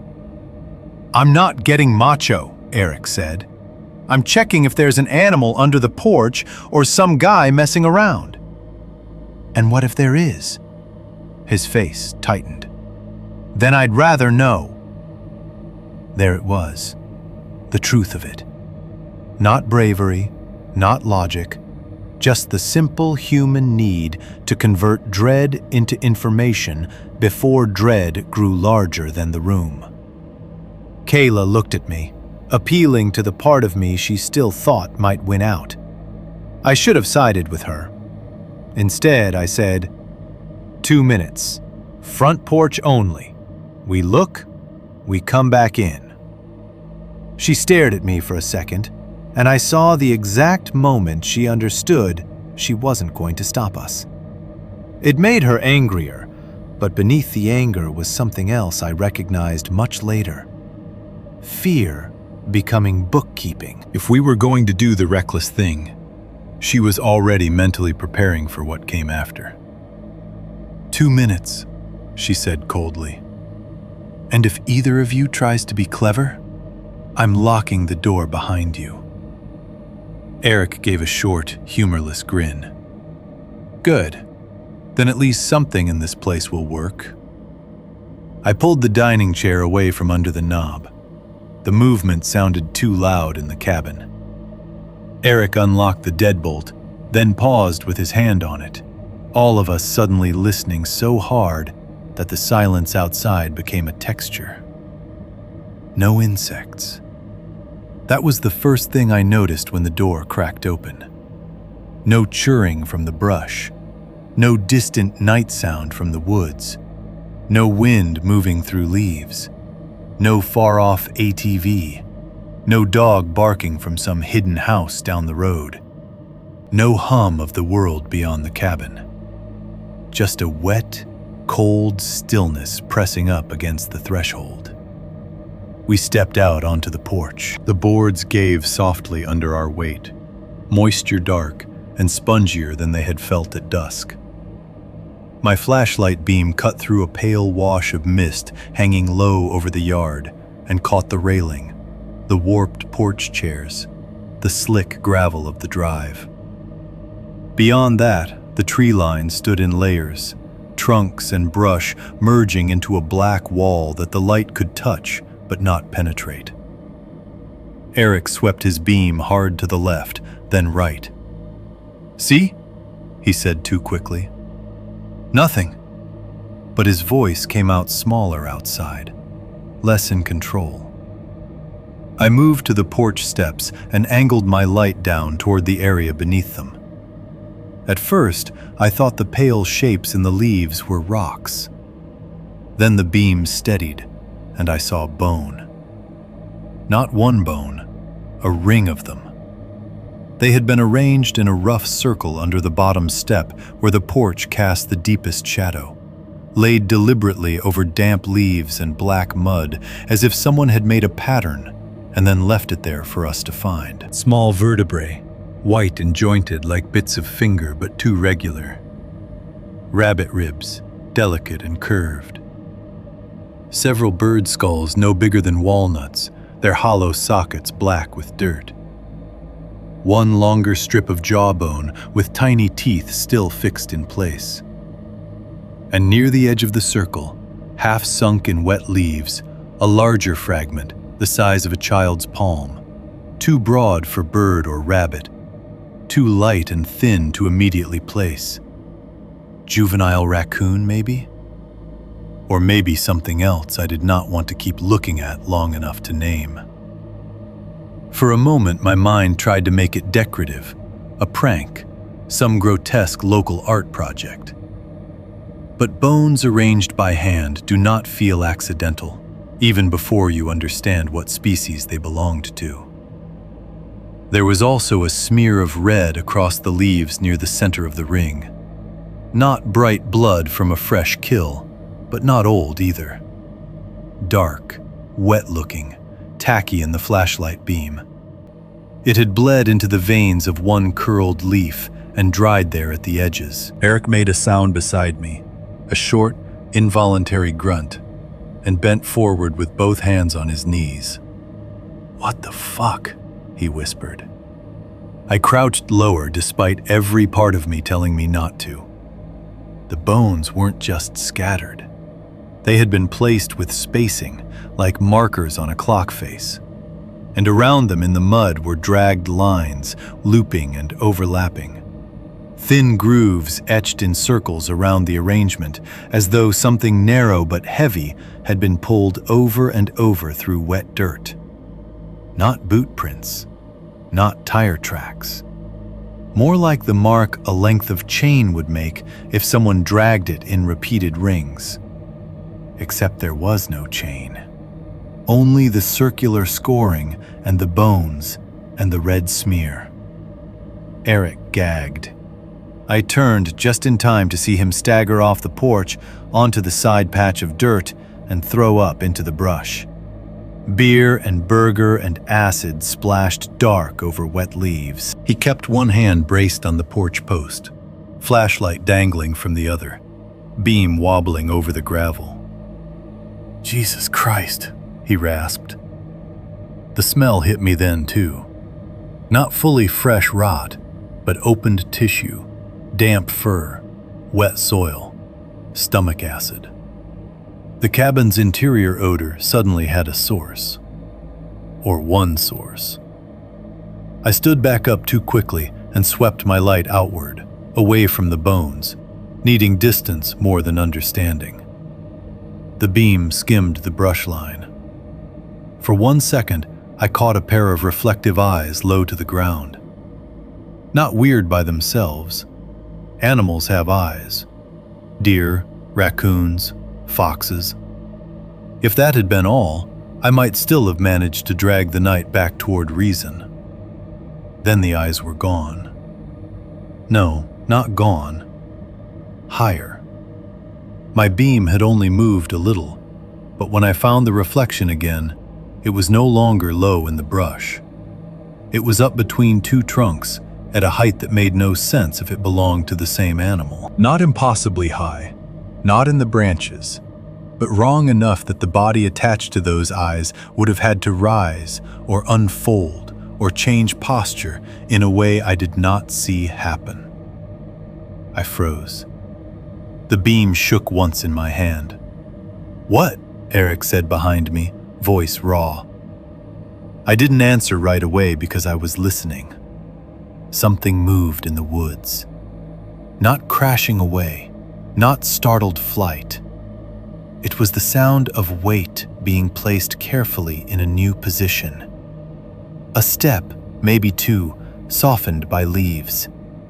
Then another small rustle from farther right, as if whatever I had almost seen was not retreating from our lights, but circling just beyond the edge of where they reached. Repositioning. That is still the word I come back to years later. It did not feel hunted. It felt attentive. "Inside," I said, and I barely recognized my own voice. Eric didn't argue. We came off that porch faster than we had gone out. Not running exactly, but close enough that any difference would have been pride, not speed. I didn't stop to look again beneath the steps. I didn't stop to listen for anything behind us. I only remember the drag of the front door, the sudden stale heat of the cabin rushing over my face, and the violent relief of crossing a threshold I no longer trusted but needed anyway. Kayla was already on her feet. "What did you do?" she demanded, before the door had even shut. "Nothing," Eric said, too loudly. "Don't give me nothing. You both look like you saw a body." I shoved the chair back under the knob with clumsy hands. There are bones under the porch. That silenced the room for half a second. "What kind of bones?" Dylan asked. "Animal," I said automatically. Eric wiped his mouth with the back of his hand and laughed once in a way that had no humor in it. "Sure, animal." Kayla's face sharpened. "What does that mean?" "It means there are bones arranged under the stairs," I said. "Like somebody put them there." "Arranged how?" "In a ring." The word sat there.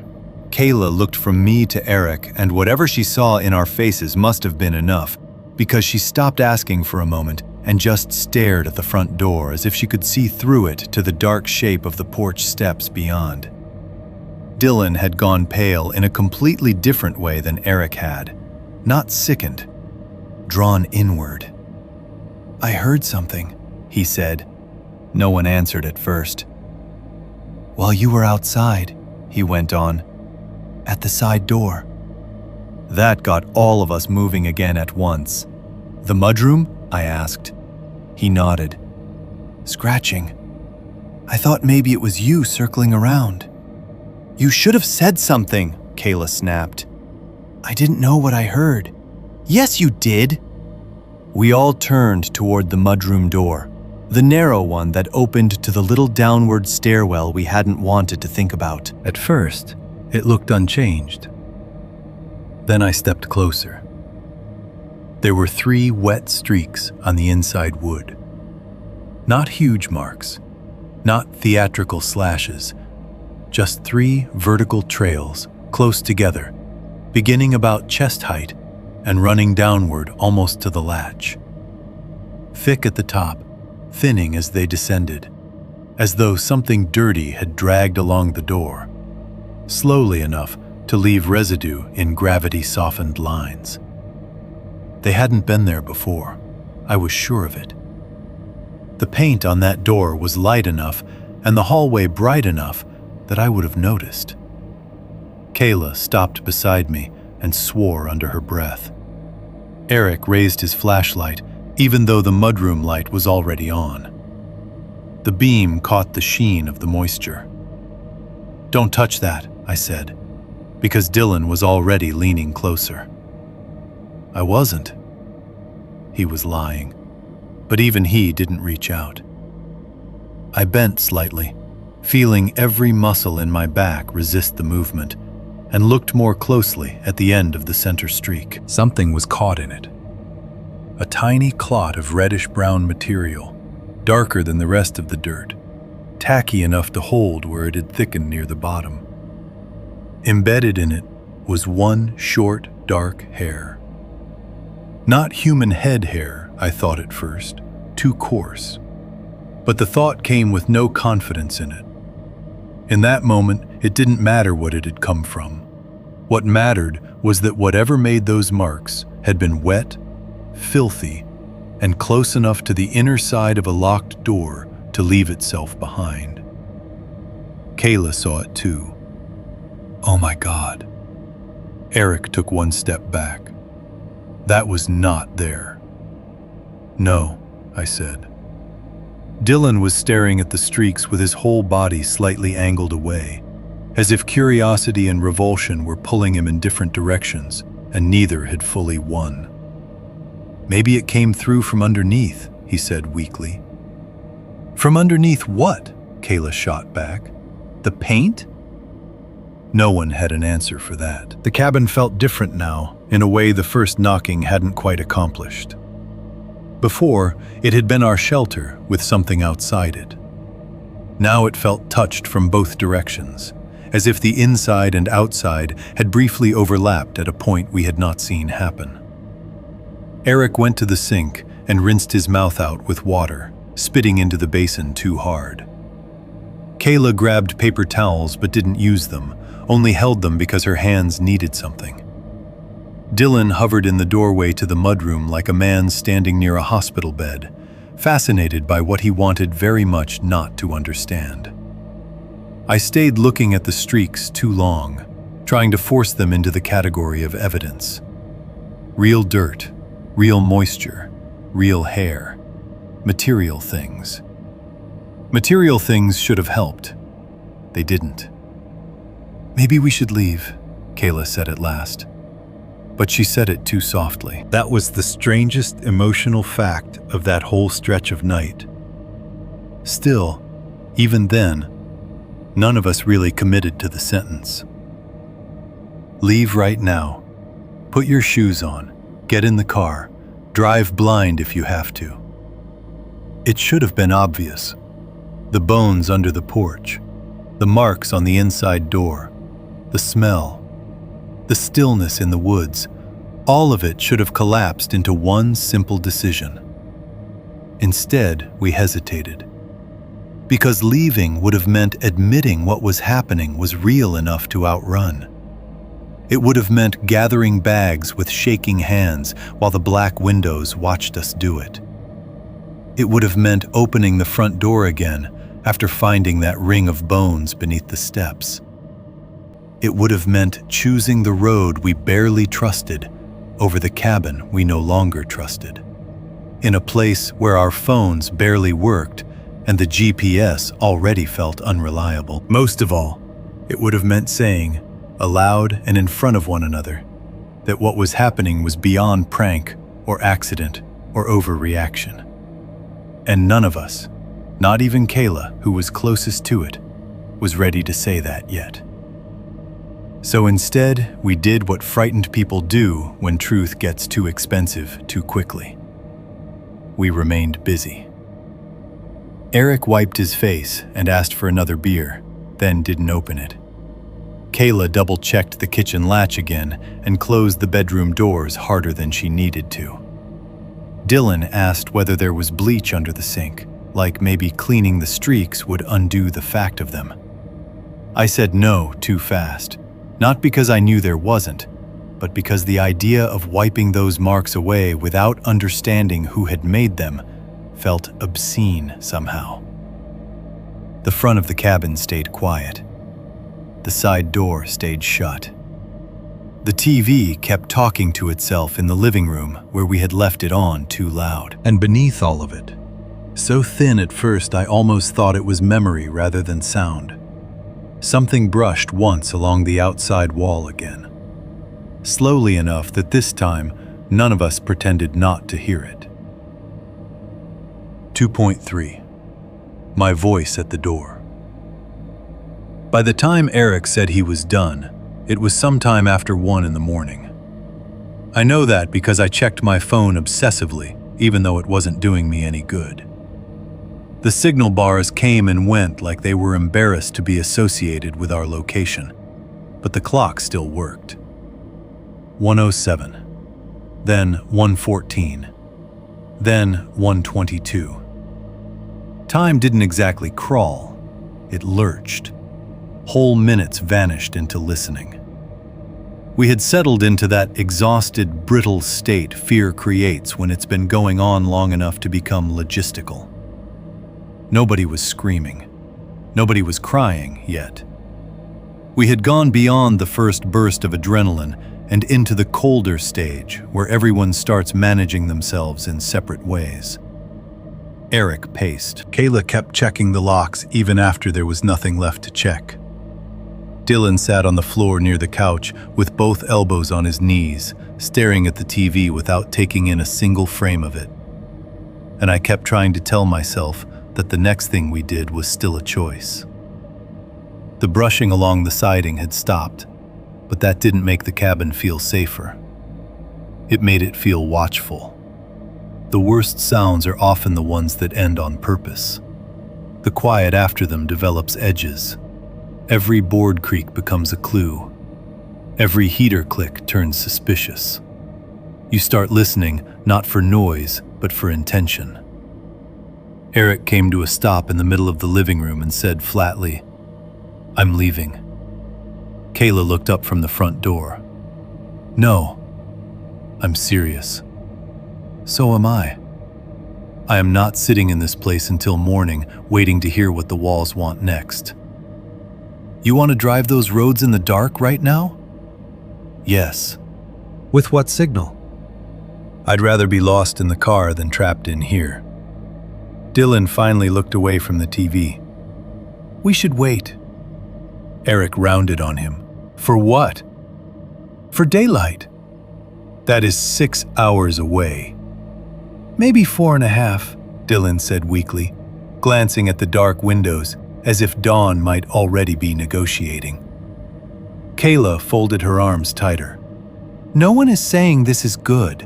I'm saying moving now could be worse." "Worse than whatever's writing on doors and leaving bone circles under the porch?" "Yes," she snapped. "Potentially worse than that, Eric." He laughed, but there was no humor left in him now. It was all edge. "Amazing. Great. I'd love to hear the math on that." "The math is simple," she said. "In here, we have walls and locks. Out there, we have woods and a road we barely trusted in daylight. And in here, we also apparently have side doors, crawl spaces, dead things, and—" He stopped himself, then jabbed a hand toward the mudroom. "Whatever that was." Nobody said my voice, even though all of us were thinking it, or close enough to it. The board, the words, the knocking, the note. Everything had started braiding together into something none of us wanted to define. Because once you define a thing, your next actions become judgments instead of stalling tactics. I stood up because I knew what was coming. Eric looked at me. "You coming or not?" Kayla's eyes cut to mine immediately. This is one of those moments I've replayed enough times that it has lost its original shape. In memory, there are 10 different versions of me in that room. The one who sides with Kayla and insists nobody moves. The one who calls 911 harder, louder, until someone takes the situation seriously. The one who says we all leave together or nobody does. The one who notices some critical pattern in time to matter. The real version of me was colder and simpler than that. I was tired. I was scared. I no longer believed the cabin was holding, and the thought of staying in it until sunrise had begun to feel like volunteering for something. "I'm coming," I said. Kayla closed her eyes for 1 second, opened them again, and said, "Then you both take the flashlight and go straight to the SUV. No looking around, no checking anything. If you get in, you drive to the road and call us when you have service." "You should come too," I said. She shook her head before I finished. "No." "Kayla, no. I'm not crossing that porch right now because you two got tired of being scared indoors." "It's not that," I said, though a part of me knew it partly was. Dylan spoke up then, so quietly I almost didn't hear him. "I'm not going outside." Eric threw his hands up. "Fine, great, stay." He grabbed his keys from the table. I snatched my jacket from the chair back and jammed my arms into it too fast, nearly catching one sleeve inside out. My hands were clumsy now, not from cold, but from the stupid electrical shake that starts in your fingers when your body has already decided it's going to need them soon. Kayla stepped close enough to hand me my phone. "Call if you get signal." "I know." "And if you hear anything, I know. But the truth was, I didn't know. None of us did. We were just compressing terror into advice because advice was easier to carry than helplessness. Eric pulled the front chair aside, unlatched the knob, paused, looked through the peephole one last time. "Nothing," he muttered. Then he opened the door. The cold hit us immediately, sharper than before, damp enough to sting the inside of my nose. We stepped onto the porch with our heads already down and our shoulders hunched, the way people move through weather and fear at the same time. No speech, no dramatic pause, just momentum. The SUV sat maybe 30 yards from the front steps, dark and waiting on the patch of gravel and dirt where we'd left it. I heard the porch boards complain under our weight, heard Eric's boots hit the last step, heard my own breathing. That was it. No insects, no wind. The whole night felt cupped around the cabin. We moved fast, not quite running because some last scrap of pride kept us from it, but fast enough that if someone had seen us from a distance, they would have known what we were. Men trying not to look like prey. We were halfway to the SUV when my phone buzzed violently in my hand. For one stupid second, I thought maybe I had signal and it was 911 calling back. Then I looked down and saw Kayla FaceTime. I stopped so abruptly, Eric hissed, "What?" "It's Kayla. Answer it." I did. The screen came up shaky and dark. At first, I could only make out fragments. The side of the couch, a blurred lamp glow, movement too fast for the front camera to settle on. Then Kayla's face filled the screen. She was sighing. Not loudly, not hysterically. Worse than that, silent tears, eyes wide and wet and fixed on something off-screen. Her hand was shaking badly enough that the image juddered with each breath. "What happened?" I said. She didn't answer. The phone turned. The front door came into view from inside the cabin. I stopped breathing. The chair was back under the knob. I could see it. I could see the narrow line of the frame, the dark slit at the bottom where the outside porch light didn't exist because there was no porch light, only blackness pressing at the threshold. Then, through my phone speaker, I heard knocking at the front door. 3 slow knocks, the exact rhythm from before. But I was outside now, on the gravel, not on the porch, not at the door. Eric looked at me. "What is it?" I held the phone up so he could hear. Knock. A pause. Knock. Longer pause. Knock. Kayla made a small sound in the back of her throat. Not a word. Just the involuntary noise people make when their body understands a pattern before the mind can bear it.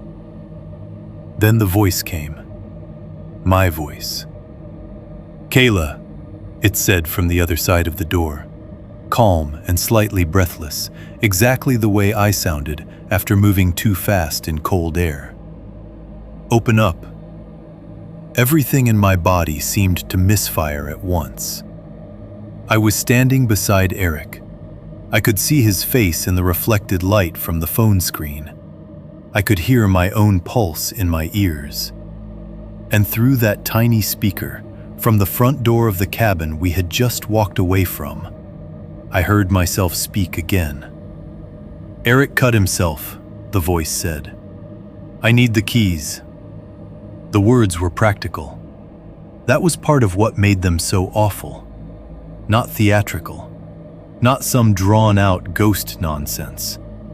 The voice sounded irritated and urgent, in exactly the human way I would have sounded if something had actually gone wrong between the porch and the SUV. "Open up," it said again. "You can see me through the glass." Eric took one full step backward. On the screen, the front door remained closed. The line of the chair under the knob looked fragile and stupid. "That's not funny," Dylan said from somewhere behind Kayla, his voice thin and distant. I hadn't even realized he was there. Kayla whispered, "I know." The thing outside the door knocked once more, shorter this time, less patient. Then my voice said, with almost annoyed familiarity, "Kayla, come on. Don't make me stand out here." That was the moment the true wrongness of it landed. Not just because it was my voice, but because it had my cadence. The little impatience on "come on." The way I flattened "don't" when I was trying to sound reasonable and failing. I had heard my own voice in recordings before and hated it the way everyone does. But this was different. This was a voice using itself correctly. Eric grabbed my elbow hard enough to hurt. "We're leaving, right now." I couldn't move. On the phone screen, Kayla's breathing had gone shallow and ragged. She was staring at the door like looking away would count as surrender. "Kayla," the voice said more softly. "Hey." It changed its tone in a way that made the skin on my neck tighten. That wasn't the general voice I used with everyone. That was my voice when I was trying to calm her specifically. Low and level, and a little careful around the edges. A voice I'd used before in ordinary situations I suddenly wanted back so badly I could have wept for them. Traffic, bad dates, family stuff, stupid everyday life. Then it said the nickname I used for her once in a while when she was being sharper than she meant to be. "Kay," it said, "open the door." I heard her break then. Just a little. Just enough for one sob to slip out.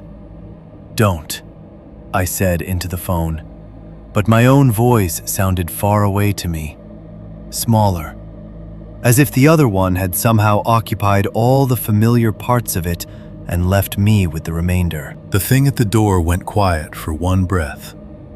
2. Then it changed. Not gradually. Not in the theatrical, warped way bad movies do voice effects. It simply was no longer me. Now it was an older woman, trembling and exhausted. Kayla made a choking sound. It was her mother's voice. I knew that because of Kayla's face before I understood the tone. Later she confirmed it, but in that moment I didn't need confirmation. The recognition hit her so hard it was visible. "Honey," her mother's voice said from the other side of the door. "Please let me in." Kayla covered her mouth with her free hand.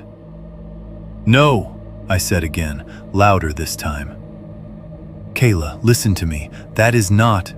She was already shaking her head, crying now in earnest, but she did not move toward the door. From somewhere off screen, Dylan said, "Oh my God, oh my God, oh my God." And then the voice changed again, this time to a child crying. Not speaking, just the wet, broken weeping of a small child trying to get enough air to make the next sound. The kind of crying that bypasses thought and goes straight to instinct. Every part of the human body is wired to answer that noise.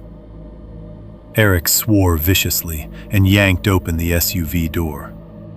"Get in." I fumbled with the handle of my side and nearly dropped the phone. My hands were almost unusable now, not numb, but too full of signal. The screen jittered between my face, the dark yard, and the cabin front door in miniature. Then, through the crying, my voice came back. It didn't replace the child all at once. It rose through it, as if the crying were being put on and taken off like a mask. "Open the damn door," it said, angry now.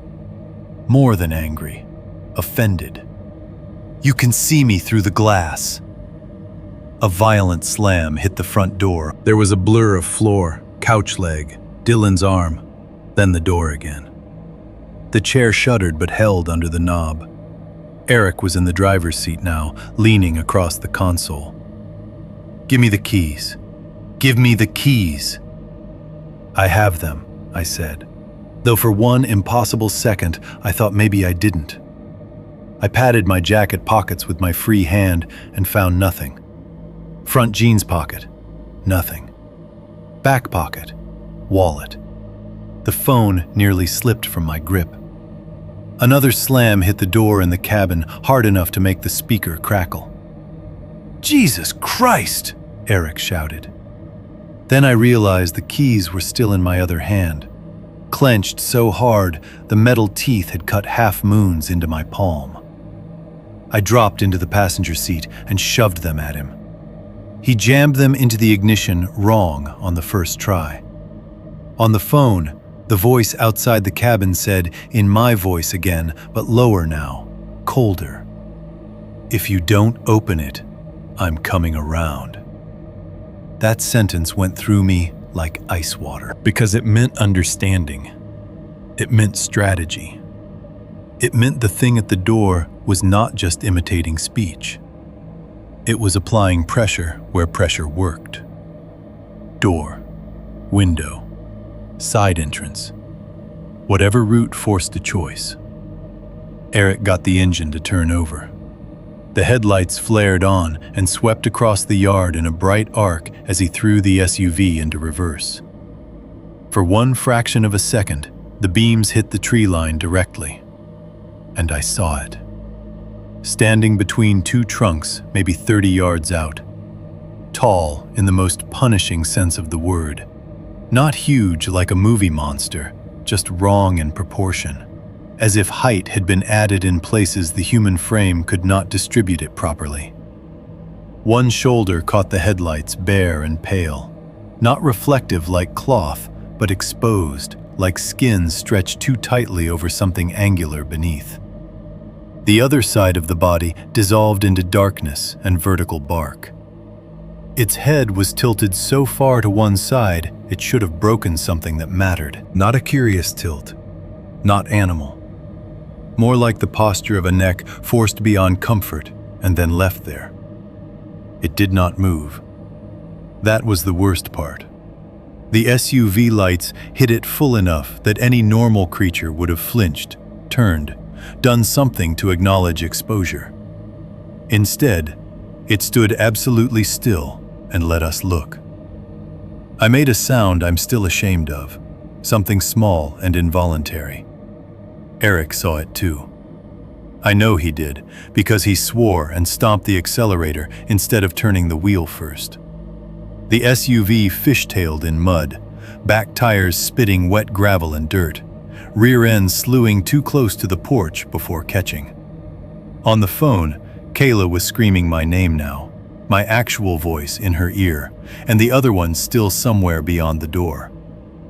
Then there came another hit from inside the call. Not the front door this time. Somewhere else in the cabin. Dylan shouted something I couldn't make out. The image on my phone jerked sideways as Kayla moved. I caught the front window, the arm of the couch, the floor lamp, then just a smear of ceiling and noise. "Drive!" I yelled.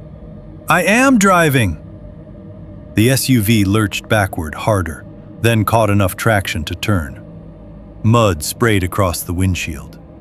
The headlights swung wide, briefly losing the tree line and finding only the wet road and brush beyond. When I looked back toward where the figure had been, there was nothing there. Not walking away. Not crouched. Nothing. On the phone, all I could hear now were overlapping sounds.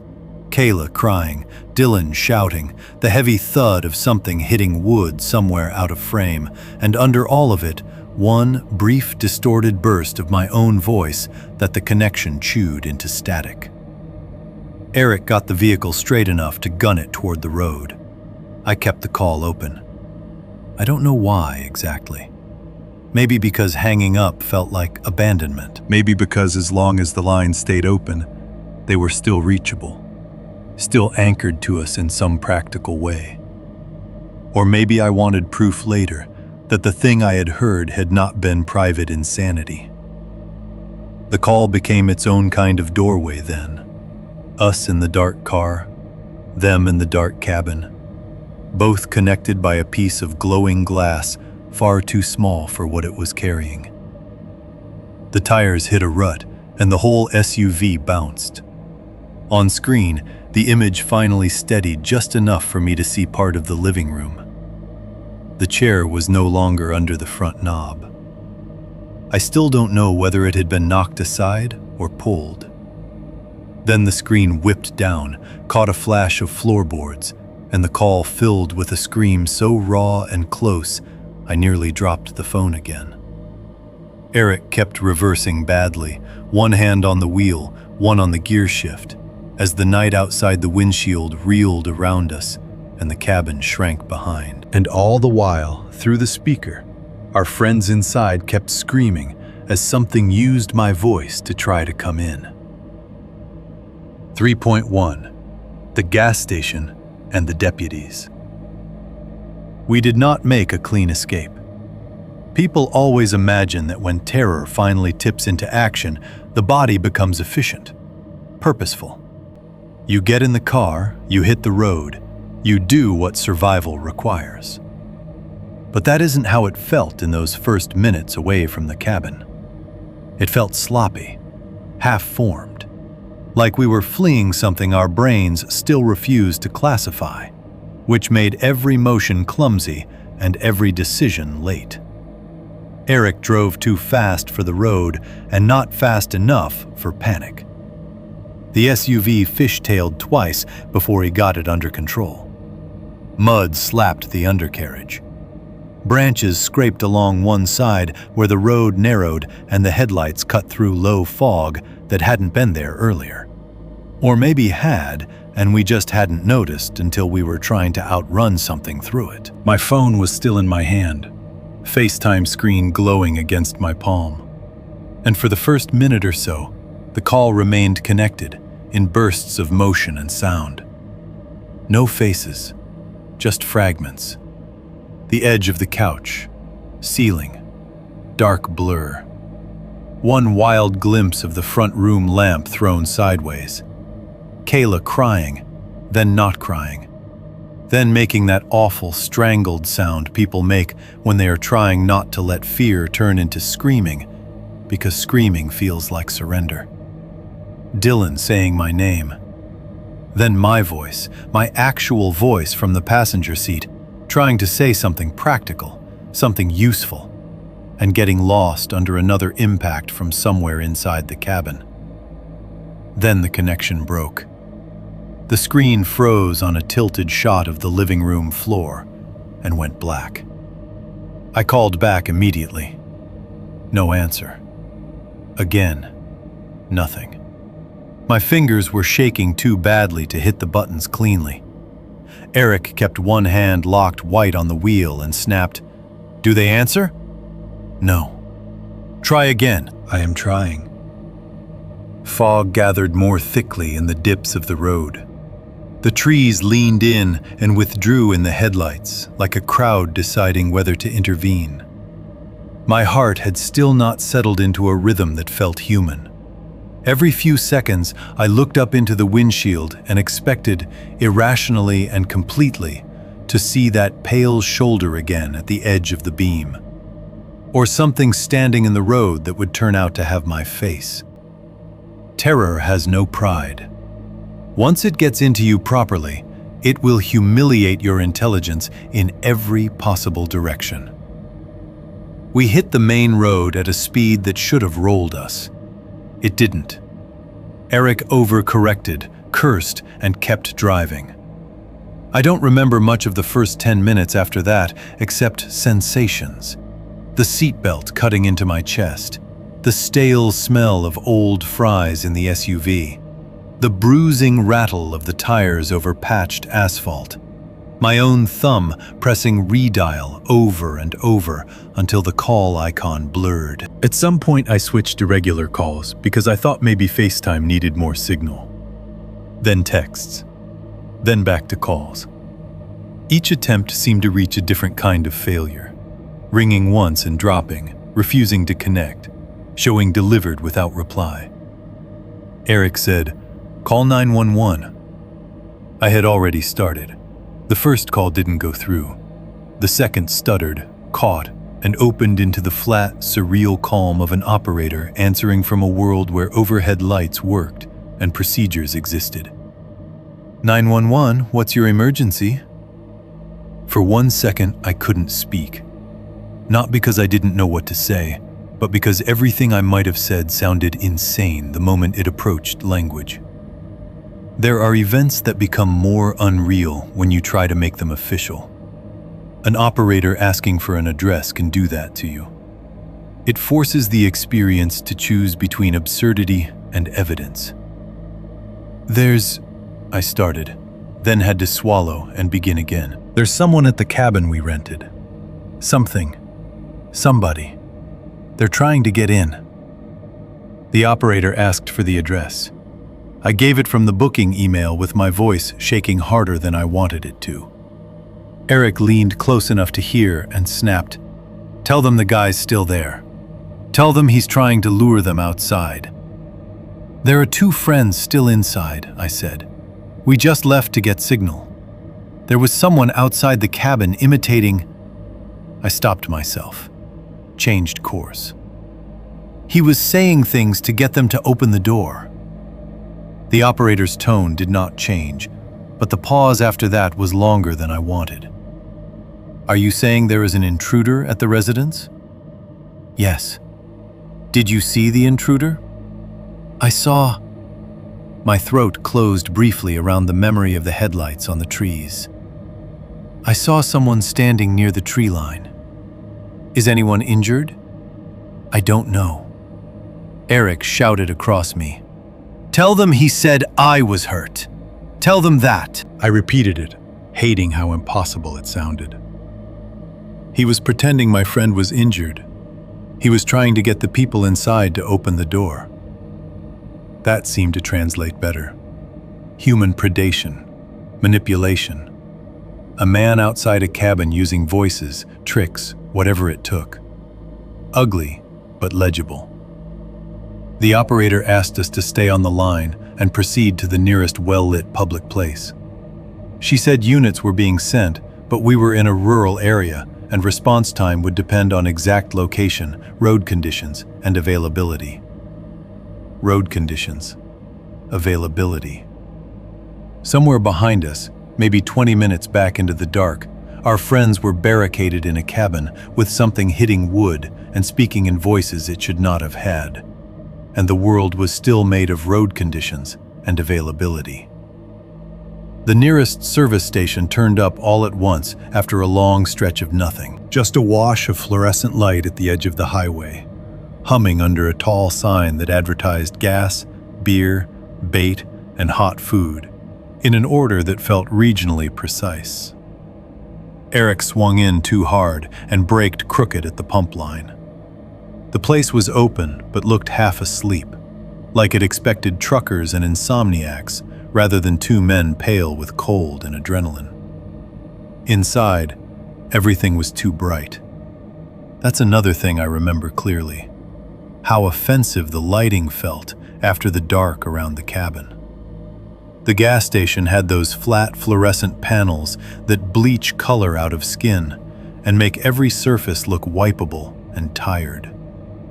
The coffee station by the back wall smelled scorched and medicinal, like burnt beans and stale hot plate. There were hunting magazines stacked beside the register, deer season covers, camo ads, broadheads, rifles. Lottery posters curled at the corners over a display of chewing tobacco and windshield fluid. A microwave burrito rotated slowly in one of those clear plastic warmers by the hot dog rollers, fossilized in convenience store light. The cashier was maybe 50, maybe 35, and just exhausted. It's hard to tell with people working graveyard shifts under bad lighting. She had one earbud in, a gray sweatshirt under the store vest, and the kind of practiced expression retail workers wear when they have already seen enough human strangeness for one lifetime and no longer volunteer reactions. She looked at us, took in our faces, and set down the crossword book she'd been working. "You boys all right?" "No," Eric said. I still had 911 on speaker, still trying to give landmarks. The operator asked us to remain there and wait for deputies. I gave the name on the station sign, the route number, the cross street if it counted as a street. Eric paced 3 steps one way, 3 steps back, his hands opening and closing like he needed something solid enough to throw. I tried Kayla again, straight to a failed connection. Then, after about 30 seconds, my phone buzzed with a text. "Door blocked." Another one almost immediately after. Something at window. Then, "Don't call FaceTime." No punctuation, no capital letters. The messages came in broken and delayed, as if each one had to fight the hills to reach us. I typed back, "Are you hurt?" No delivery. Then another text from Kayla. "Sofa against front, scraping on glass." I read them out loud to Eric. His face went flat in a way that scared me more than shouting would have.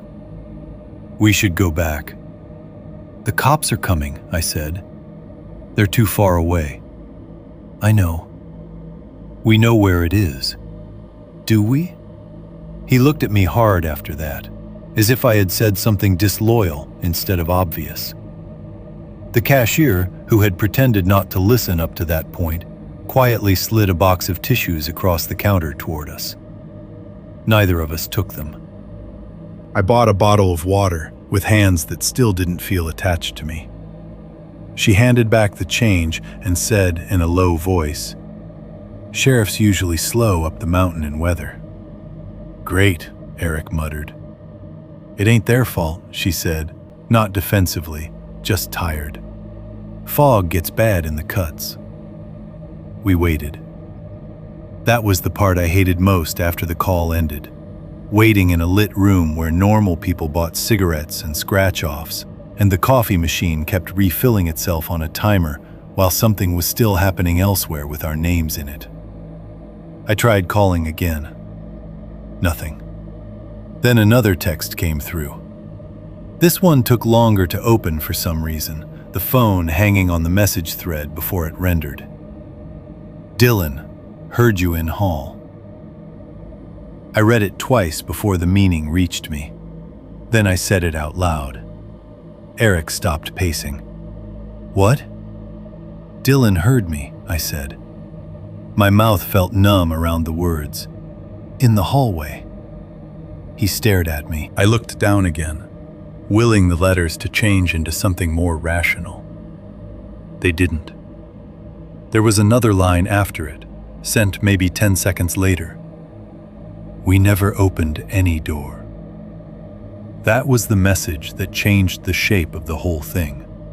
Because until then, some part of me, some ugly, stubborn, desperate part, had still been trying to confine the threat to the front of the cabin, to the porch, to the exterior. It was out there using my voice at the threshold, testing a door, manipulating whoever was inside. That was already bad enough, already enough to crack a person's understanding of what voice meant. But the hallway was inside. To hear me from the hallway meant one of 3 things, and none of them left room for safety. Either someone had entered the cabin without us knowing, or there was more than one of whatever we had heard. Or the thing outside the front door had never been limited by distance or structure in the first place. I think Eric reached the same conclusion at the same time I did, because he swore once, low and savage, and said, "No. No, we're going back now." He turned toward the door. At that exact moment, red and blue strobes washed across the front windows of the gas station. 2 sheriff's SUVs pulled in under the lights, tires crunching gravel, mud splashed high up their sides from the mountain road. Relief hit me so suddenly it almost made me weak. Not because I believed the deputies would understand the truth. I didn't even fully understand it myself. But because official vehicles meant other witnesses, other radios, other human beings arriving inside the same reality we were trapped in. The first deputy through the door was young, broad, wind-burned, already half wet from the fog, with one hand on his duty belt and the expression of a man expecting drunk renters and a noise complaint. The second was older, late 50s maybe early 60s. Narrow face, heavy-lidded eyes, gray in the mustache and sideburns. He moved slower than the first deputy, not because he was soft, but because he did not waste movement. The wet shoulders of his jacket shone under the fluorescent lights. He looked at us once, and I had the strange, immediate feeling that he was taking in not just our fear, but its shape. The younger deputy said, "You the ones called from the rental on County 9? "Yes," I said. Eric stepped in over me. "Our friends are still up there. There's somebody at the cabin. He's trying to get them outside." The younger deputy glanced at the older one, then back at us. "You saw somebody?" "We heard him," Eric said. "And he was using—" He stopped, jaw working. "He was saying things to get them to open up." The older deputy spoke for the first time. "What things?" I hesitated. Too long. His eyes narrowed slightly. Not in disbelief, in recognition of hesitation itself. "Who's the owner?" he asked. I gave the name from the booking email. He nodded once, like that confirmed something private. Then he asked, "You touch anything in the place you weren't supposed to?" I stared at him. Eric said, "What?" The older deputy didn't look at Eric. He kept his eyes on me. "Any boxes, boards, anything put away for a reason." The fluorescent hum above us seemed to get louder. I said, carefully, "We found something in a side table." "What kind of something?" "A homemade board," I said. "Like a talking board." The younger deputy shifted his weight. The cashier behind the register looked very deliberately down at her crossword. The older deputy's expression changed so little another person might not have noticed. But I did. His jaw tightened once, his gaze sharpened. "Who touched it?" he asked. "All of us." He stared at me another second and then said in the same flat tone, "Did you finish anything?" I didn't know what that meant. Or maybe I did and didn't want to. "No," I said. He held my eyes long enough that I became unsure whether he believed me or whether he believed something worse. That I did not understand the question well enough to answer it. Eric said, "Can we do this on the way? They are still up there." The younger deputy started to say something procedural about backup and access roads, but the older man cut him off with one brief glance. Then to Eric, he said, "You want to help your friends, you wait 30 seconds and let us do this with 2 vehicles instead of 1. Eric looked like he might argue anyway. The older deputy added, "Fog's thick in the low bend. You go up there hot and slide off, that's 2 more problems." It wasn't a dramatic speech. That was what made it persuasive. It was practical, rural. The language of a man who had seen enough mountain panic to know physics still killed people even when fear felt supernatural. So we waited. Barely. The younger deputy got the address and our names. Asked for descriptions. Asked whether there were weapons at the cabin. Asked if there was any sign of forced entry when we left. I answered what I could. Eric interrupted too often. My phone remained in my hand the whole time, like a wound I could not put down. Another text came through while the older deputy was writing in a small field notebook. He said your name from hall. Then, before I could answer, not door, not outside. I looked up from the screen and met the older deputy's eyes again. He must have seen something in my face because he stopped writing and said, very quietly, "What did it say now?" Not, what did he say? What did it say now? And in that moment, standing under fluorescent gas station lights with burnt coffee in the air and hunting magazines by the register, and lottery posters peeling at the corners, I knew with absolute certainty that whatever had happened at that cabin was not new to him. Not new at all. 2. Inside the cabin again. The drive back up the mountain felt longer with deputies in front of us. Not because they were slow, they weren't exactly.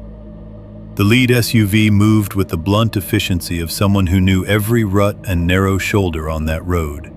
Headlights cutting low through the fog. Tires keeping a line that Eric would never have found on his own in the dark. But authority changes the pace of fear. It turns panic into procedure, and procedure can feel unbearable when the people you left behind are still trapped inside the thing that made you run. I sat in the passenger seat with my phone in my hand, refreshing the dead message thread to Kayla until the screen dimmed and came back and dimmed again.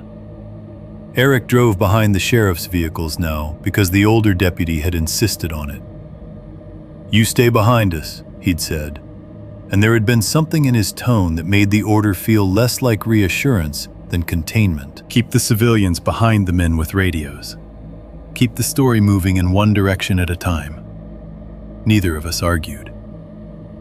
The fog thickened in the low bends and thinned on the climbs. Wet branches flashed silver white in the high beams and vanished. At one point, I caught sight of a mailbox leaning at the edge of the road with no visible house attached to it, just a narrow gravel slit disappearing into black woods. It struck me in that moment as obscene that people lived ordinary lives up there. Paid bills, bought feed, worried about septic tanks and school schedules and deer season. Somewhere in those hills, there were families asleep in houses with warm dishwater in the sinks and televisions going blue in the living room. And a few miles away, we were following sheriff's lights back to a cabin where something had worn my voice like a hand inside a glove. My phone buzzed once. My whole body jumped. It wasn't a call. Just one delayed text from Kayla, time-stamped nearly 10 minutes earlier. In bathroom. That was all. No punctuation.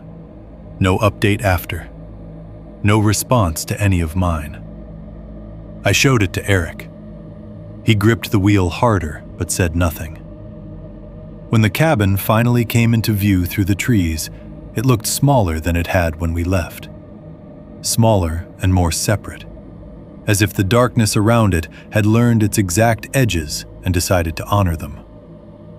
The deputies killed their sirens before turning onto the rental road.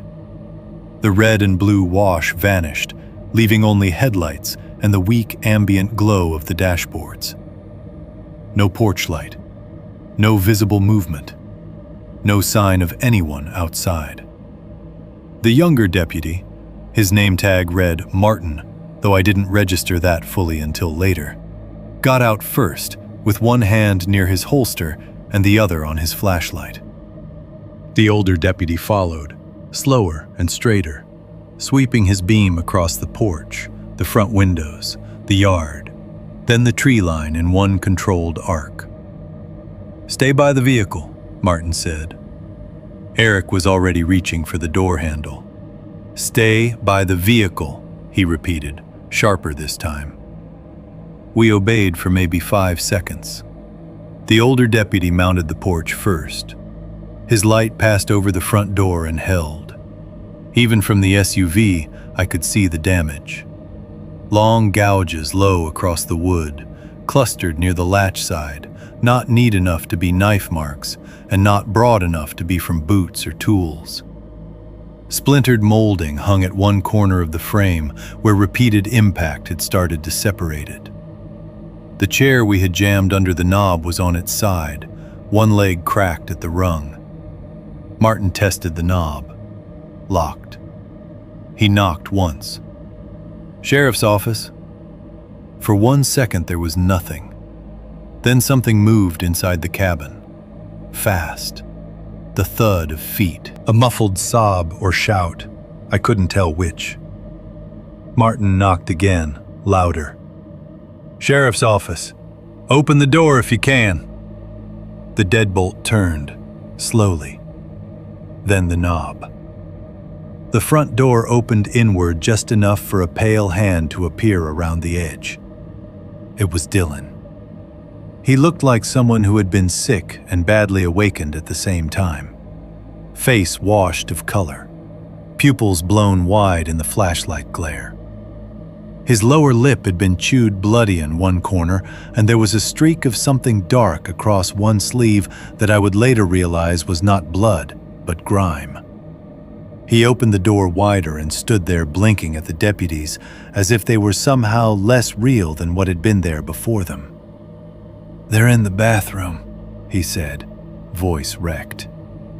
Martin stepped inside first. The older deputy followed. Eric made it to the porch before Martin could stop him, and I was right behind. The two of us uselessly disobeying because once the door was open, distance had become intolerable. The smell inside hit harder than before. Not only the old carpet and stale heat now. Not only the wet fur iron smell from under the sink. Something fresher had joined it. Not full rot, but opened flesh. Damp animal. A sweetness on the edge of blood. Kayla was not in the living room. We found her in the bathroom, exactly where the text had said, wedged between the sink and the tub, with the door half blocked from the inside by a laundry basket and a stack of folded towels that must have been dragged from the shelf in some frantic attempt to build one more layer between herself and everything else. She was shaking so badly, her teeth clicked when she tried to answer the deputy's questions. Dylan hovered beside the hall wall, like he didn't trust standing in any doorway for long. The older deputy did not crowd them. He asked only whether anyone was hurt and whether anyone else was inside. "No," Kayla whispered. "No one we know." That answer landed in the room and did not leave. I wanted to go to her. I wanted to ask what had happened after the call broke, what she had seen, whether the thing ever came through the door, whether the voice in the hallway had sounded close enough to cast breath. Instead, I stood near the living room threshold and looked at the damage accumulating around us in pieces. The front door up close was worse than it had looked from the yard. The gouges were clustered at shin height and lower, several long parallel scrapes that cut through old varnish into raw wood. Not smooth enough to be tool marks. The inside latch had a rust-brown smear on it, thumb width, dragged downward as if something wet had gripped and slipped. The molding beside the strike plate had splintered from repeated force. Not enough to open it, but enough to show the door had been hit hard from the outside more than once. One of the side windows near the living room was starred with cracks. Not broken through, just centered around a point of impact no larger than a coin. The safety glass crazed outward in frozen branching lines. The curtain over it hung askew, snagged off one ring. Nothing in the room should have done that from the inside. Then I saw the prints. They began on the threshold just inside the front door. Muddy impressions, dark against the old floorboards. Not clean boot prints and not animal tracks either. More like the front half of a foot or hand had pressed there in wet dirt and then withdrawn unevenly. There were 2, maybe 3 partial marks, all angled inward. And then they stopped. Not faded, stopped. About 3 feet into the living room, the last visible print ended in a smear. and beyond that the floor remained bare. I stared at them too long, trying to understand the mechanics of it. A person crossing wet from outside leaves a trail. An animal does too. Even a prank with something dragged or thrown leaves continuation. Drops, streaks, transfer. These prints simply ceased, as if whatever had come across the threshold had only been heavy for the first few steps. Martin saw me looking and said, "Don't step there." I hadn't realized I was moving. "Sorry." He crouched near the threshold and angled his flashlight low, studying the floorboards. I could tell from his posture he didn't love what he was seeing, but he was still trying to force it into categories that a report could hold. That made him useful. The older deputy, by contrast, looked at the prints once, then lifted his gaze to the room beyond, as though the floor was only one sentence in a longer statement he had heard before. The coffee table was empty. I knew that before I consciously registered what was missing. The wooden box. I had left it at the far end of the table before we went outside. I remembered that clearly because I had made a point of not looking at it after latching the lid. Now the table held only beer cans, the TV remote, and the ring stain from one glass bottle set down too hard. "Where's the box?" I said. Dylan looked at me like he'd forgotten what a box was. "The board," I said. "Where is it?" He swallowed. "I don't know." Kayla lifted her head from the bathroom doorway, eyes raw. "It wasn't there after..." She stopped and started again. "After the second hit, I looked." Martin glanced at the older deputy. Neither commented. It was Eric who found it, or almost stepped on it. He went around the kitchen island and stopped short so hard his boot skidded on the linoleum. "Jesus!"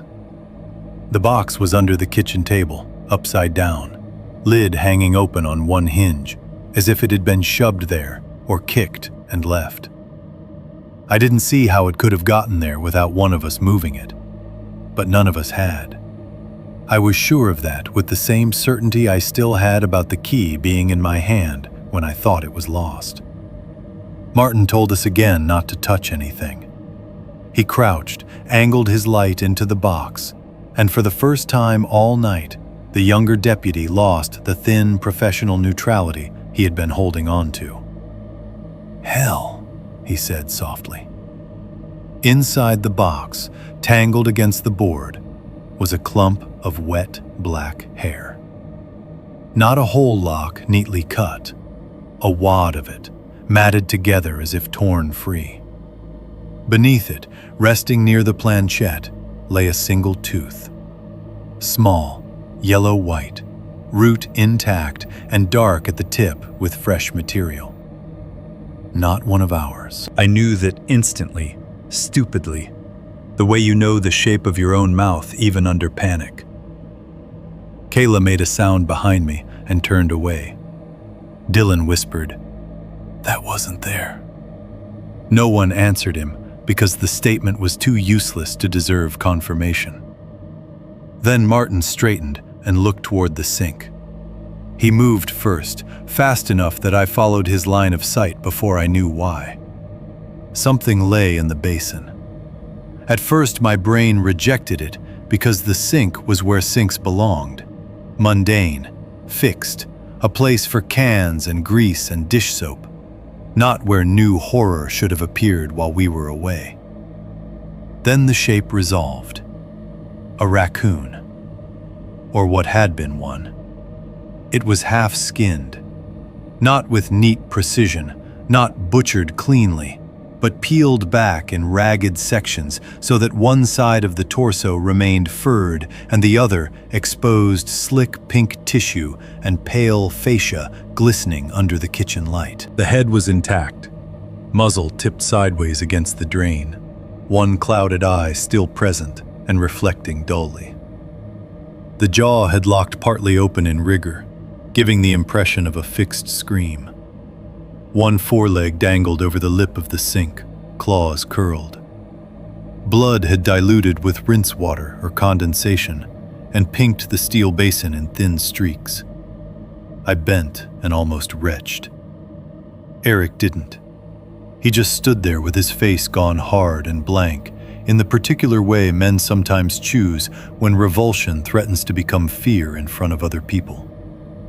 Kayla said, in a voice I barely recognized as hers, "It wasn't there before."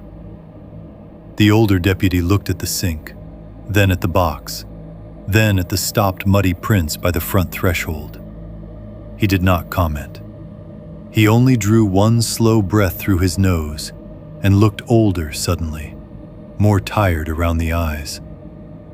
Martin keyed his shoulder mic and called for additional units, animal control if available, and crime scene documentation. He kept his wording careful.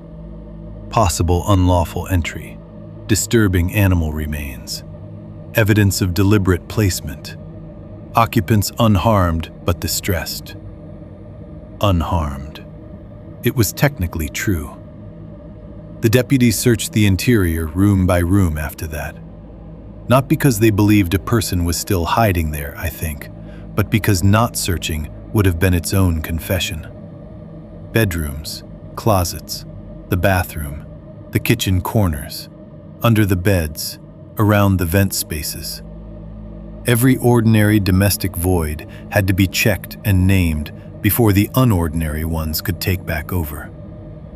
Nothing living was found inside the cabin beyond us. Outside was different.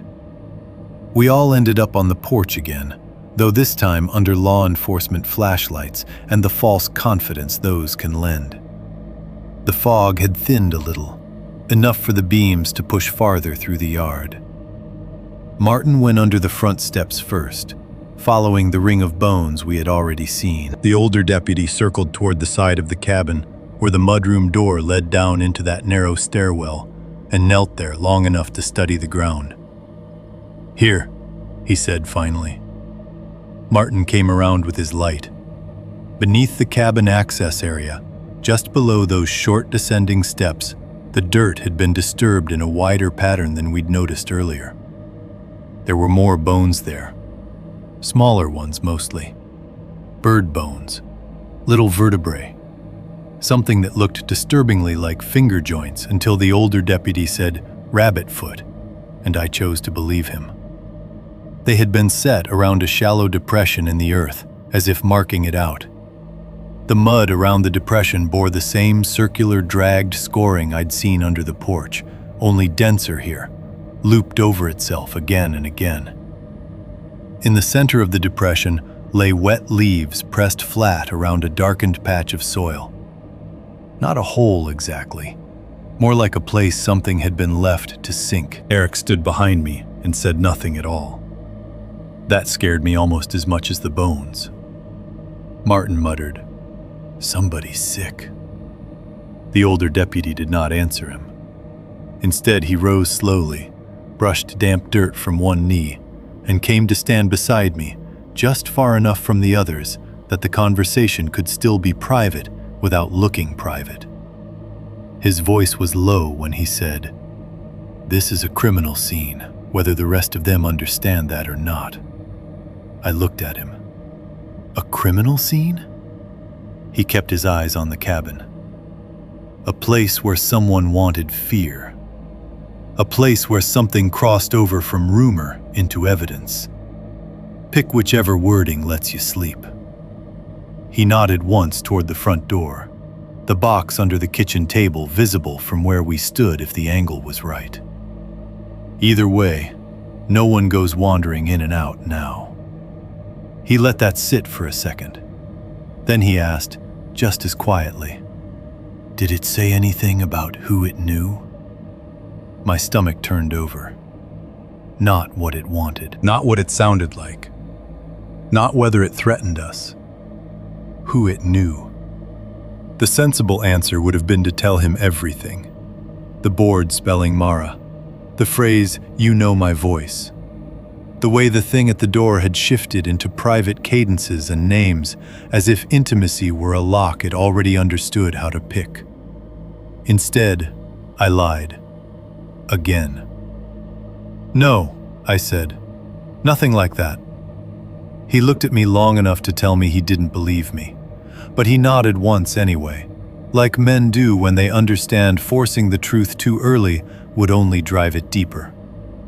Then he turned back toward the porch while fog moved slowly through the yard, and the cabin stood there, holding our voices inside it like they still belonged to the place. 3.3. The story the deputy wouldn't tell straight.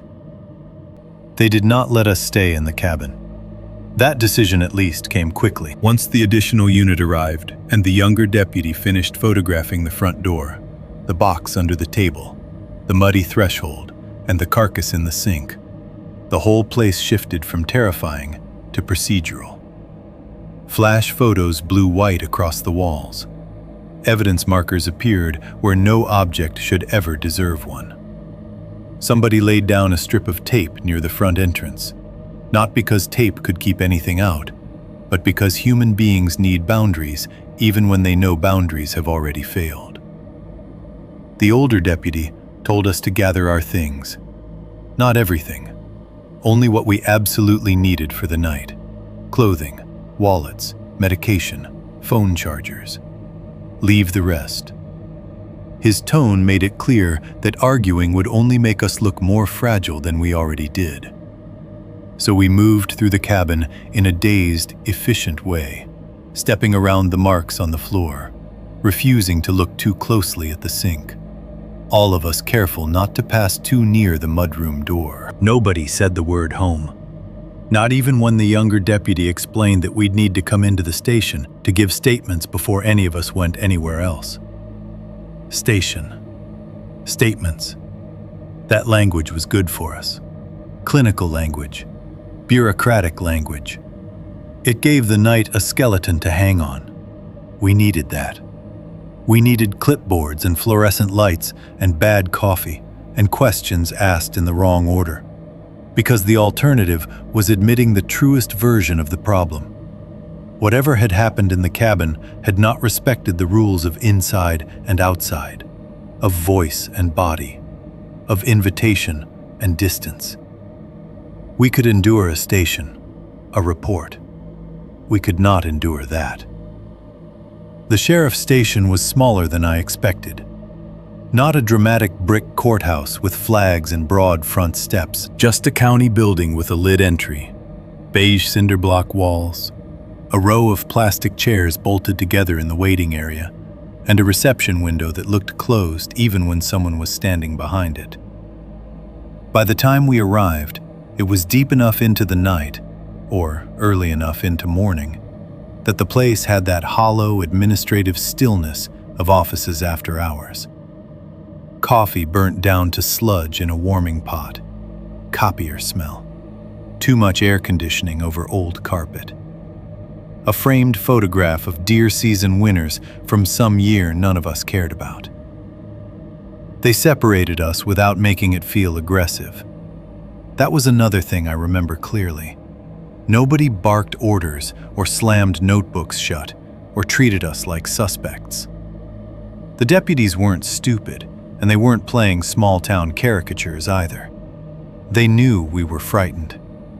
They also knew frightened people lie, confuse sequences, exaggerate, edit, and protect themselves from ridicule. So instead of confronting us, they thinned us out into separate rooms and let the silence do some of the work.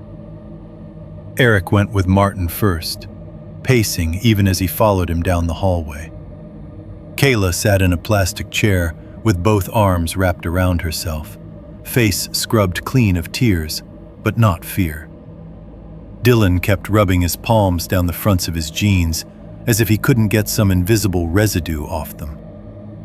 The older deputy pointed me toward a side office, with a dented metal desk, 2 chairs, and a window unit that clicked every few minutes, like it was reconsidering whether to keep working. "Sit," he said. I sat. He closed the door most of the way, not fully. That detail mattered.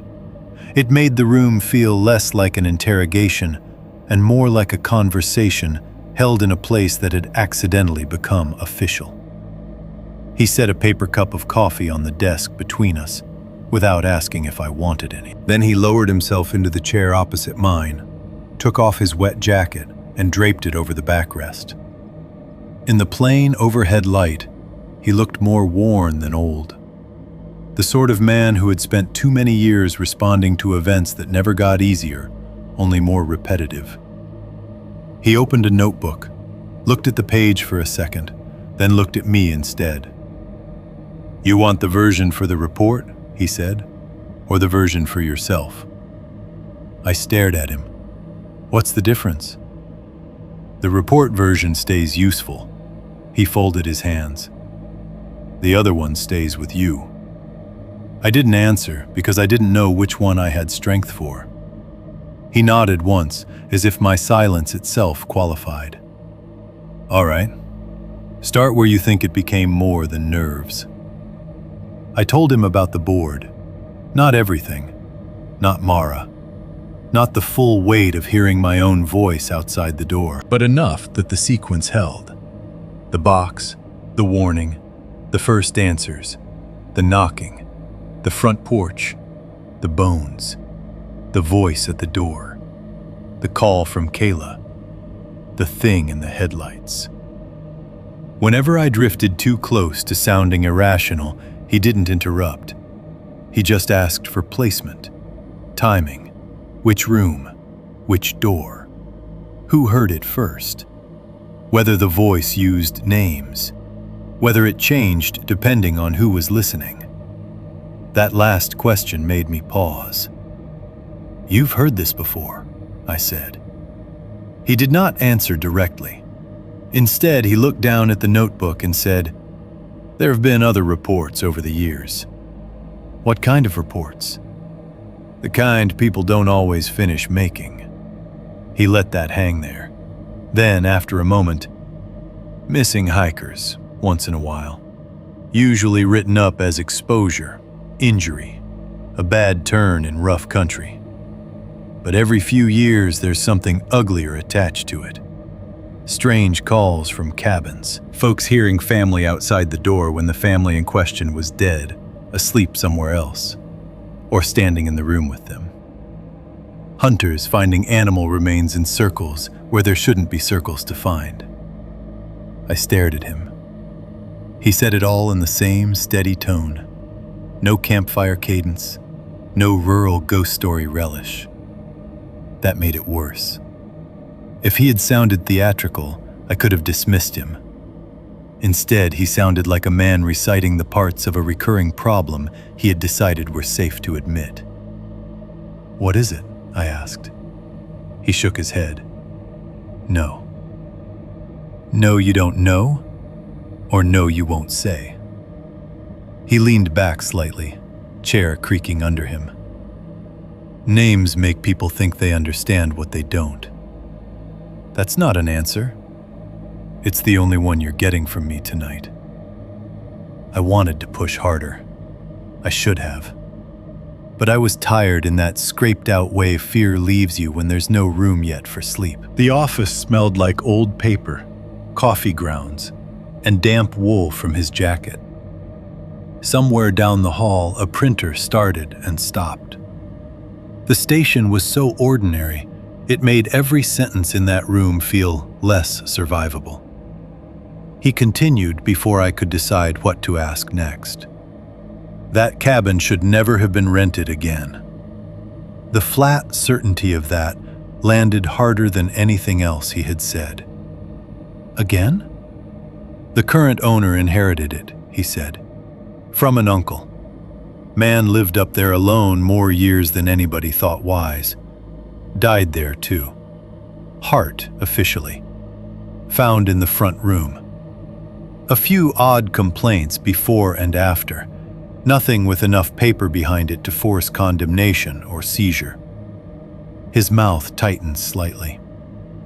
"Plenty of people leave places early and decide they'd rather lose the deposit than explain why." "What kind of complaints?"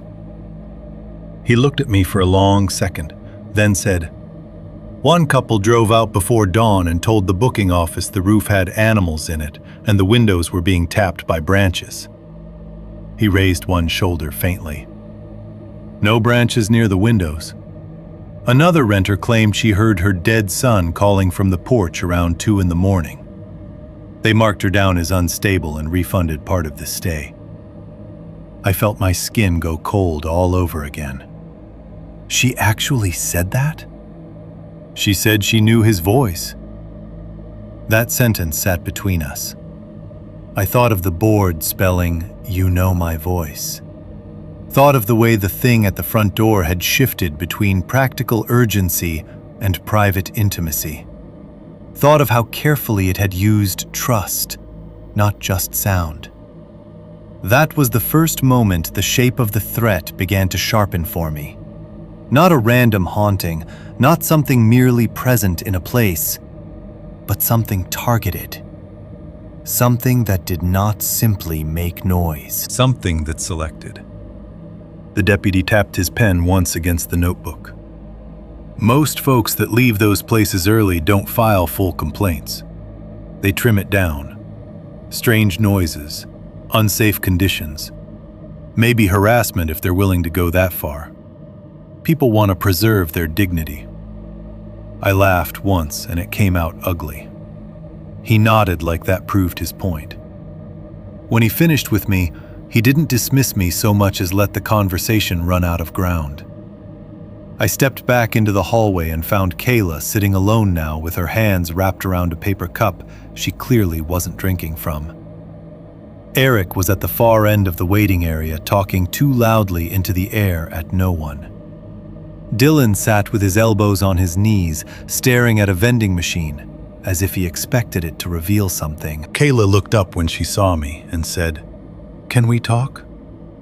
We found an empty alcove near a bulletin board covered in missing pet flyers, community blood drives, and a faded poster about hunter safety. The station lights buzzed overhead. Somewhere nearby, someone was speaking into a radio in a low, clipped voice that blurred into static. Kayla did not waste time. "There's something I didn't say in front of them," she said. My stomach tightened. "What?"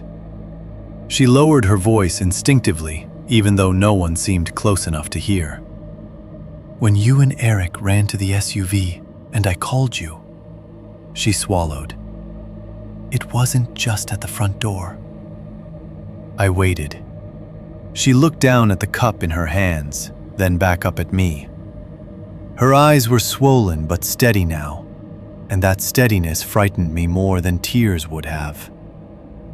"After the first time it used your voice outside," she said, "I dragged the sofa toward the door. Dylan helped. We were still in the living room. Then I heard you behind me." My mouth went dry. "Not from the front," she said.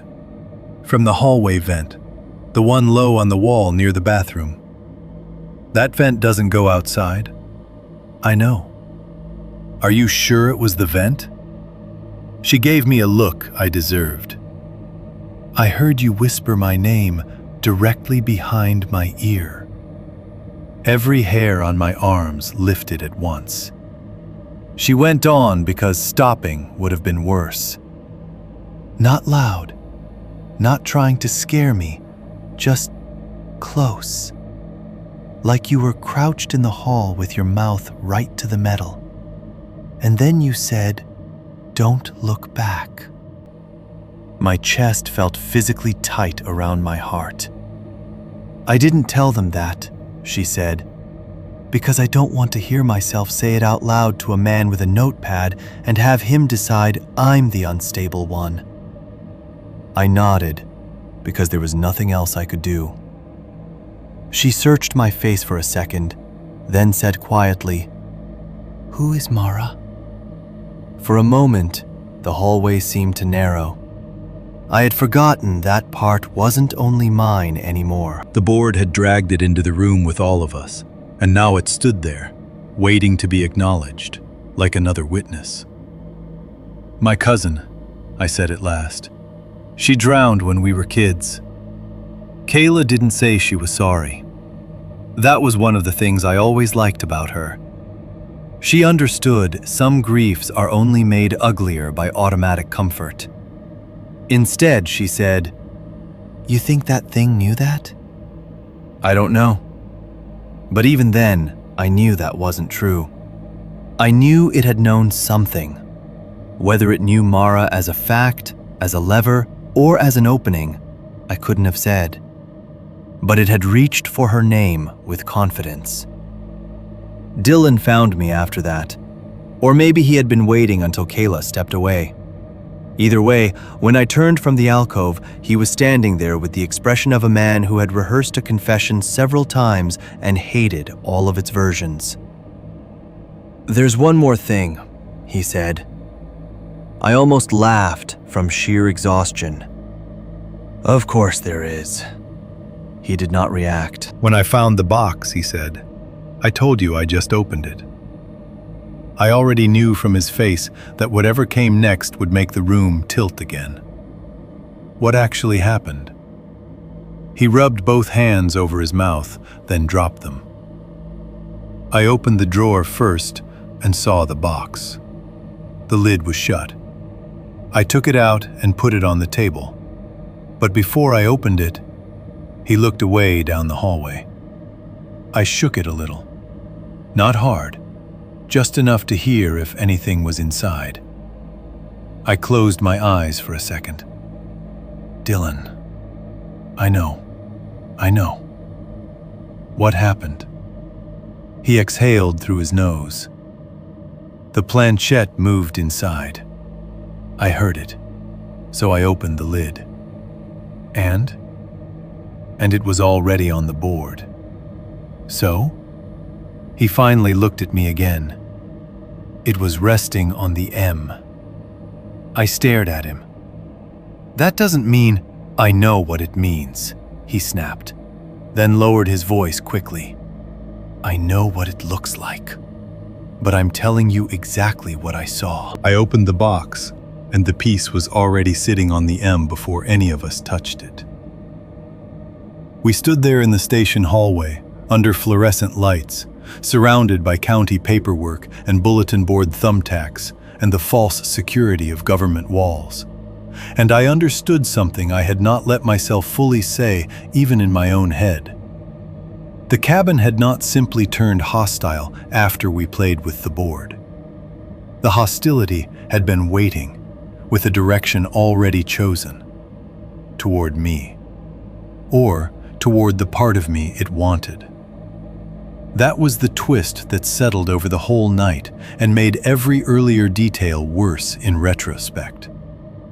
The cabin was not just haunted for one weekend, not just contaminated by one bad object and one bad decision. It had a history, a method, a pattern of reaching for whoever inside it could be known most intimately or broken most precisely. And from the moment Dylan cracked open that box, before any of us laid hands on it, something in that place had already been resting on my letter, waiting for the rest of my name. 4.1. The official version and the real one. In the weeks after the cabin, the story began shrinking almost immediately. Not in my head. In my head, it only got larger. It spread. It found empty corners in the day and sat in them, waiting for me to notice. It attached itself to sounds, to cold air, to the pressure of a locked door under my hand. But outwardly, socially, publicly, in the version we offered other people, it got smaller with remarkable speed. That was the first thing the cabin changed in us. It taught us how to edit. By the end of the first week, all four of us were telling some version of the same official story, and none of us had ever sat down together and agreed to it. That's what still bothers me. There was no meeting, no pact, no dramatic vow in a parking lot outside the sheriff's station. The lie assembled itself naturally, the way a scab forms over a wound without asking permission. We said there had been an attempted break-in. That part was true enough to survive retelling. We said the cabin had probably been used before by some squatter, maybe a meth addict, maybe somebody local with enough wilderness knowledge to move around in the dark and scare renters for sport. We said there had been animal remains around the property and weird things left inside that made us panic. We said the road conditions were bad, we were tired, the place was isolated, and once fear set in, everything started feeling worse than it was. That was the version that lived. It passed easily between people because it gave them usable shapes to hold. Break-in, squatter, wildlife, panic. Every one of those words belonged to a world with police reports, bad landlords, and common sense. A world in which nothing had reached through the dark using my own voice and said things only I should have been able to say. The truth had to be trimmed for human consumption.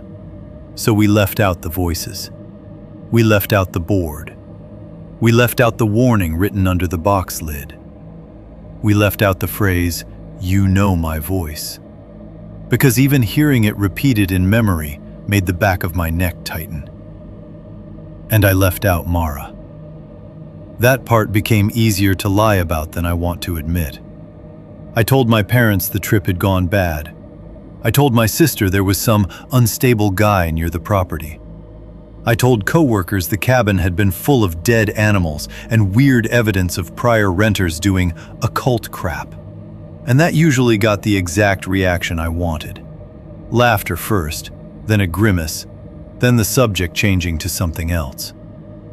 My mother asked whether anyone had gotten hurt. I said no. My father asked if I got my money back. I said part of it. A friend from work said, "Man, I'm never doing Airbnb in the woods."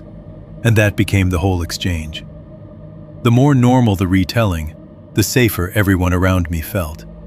And the safer they felt, the more isolated I became. Because beneath the official version, the real one continued. It continued in the ways we changed. Kayla changed first. Or maybe she was simply the least able to disguise it.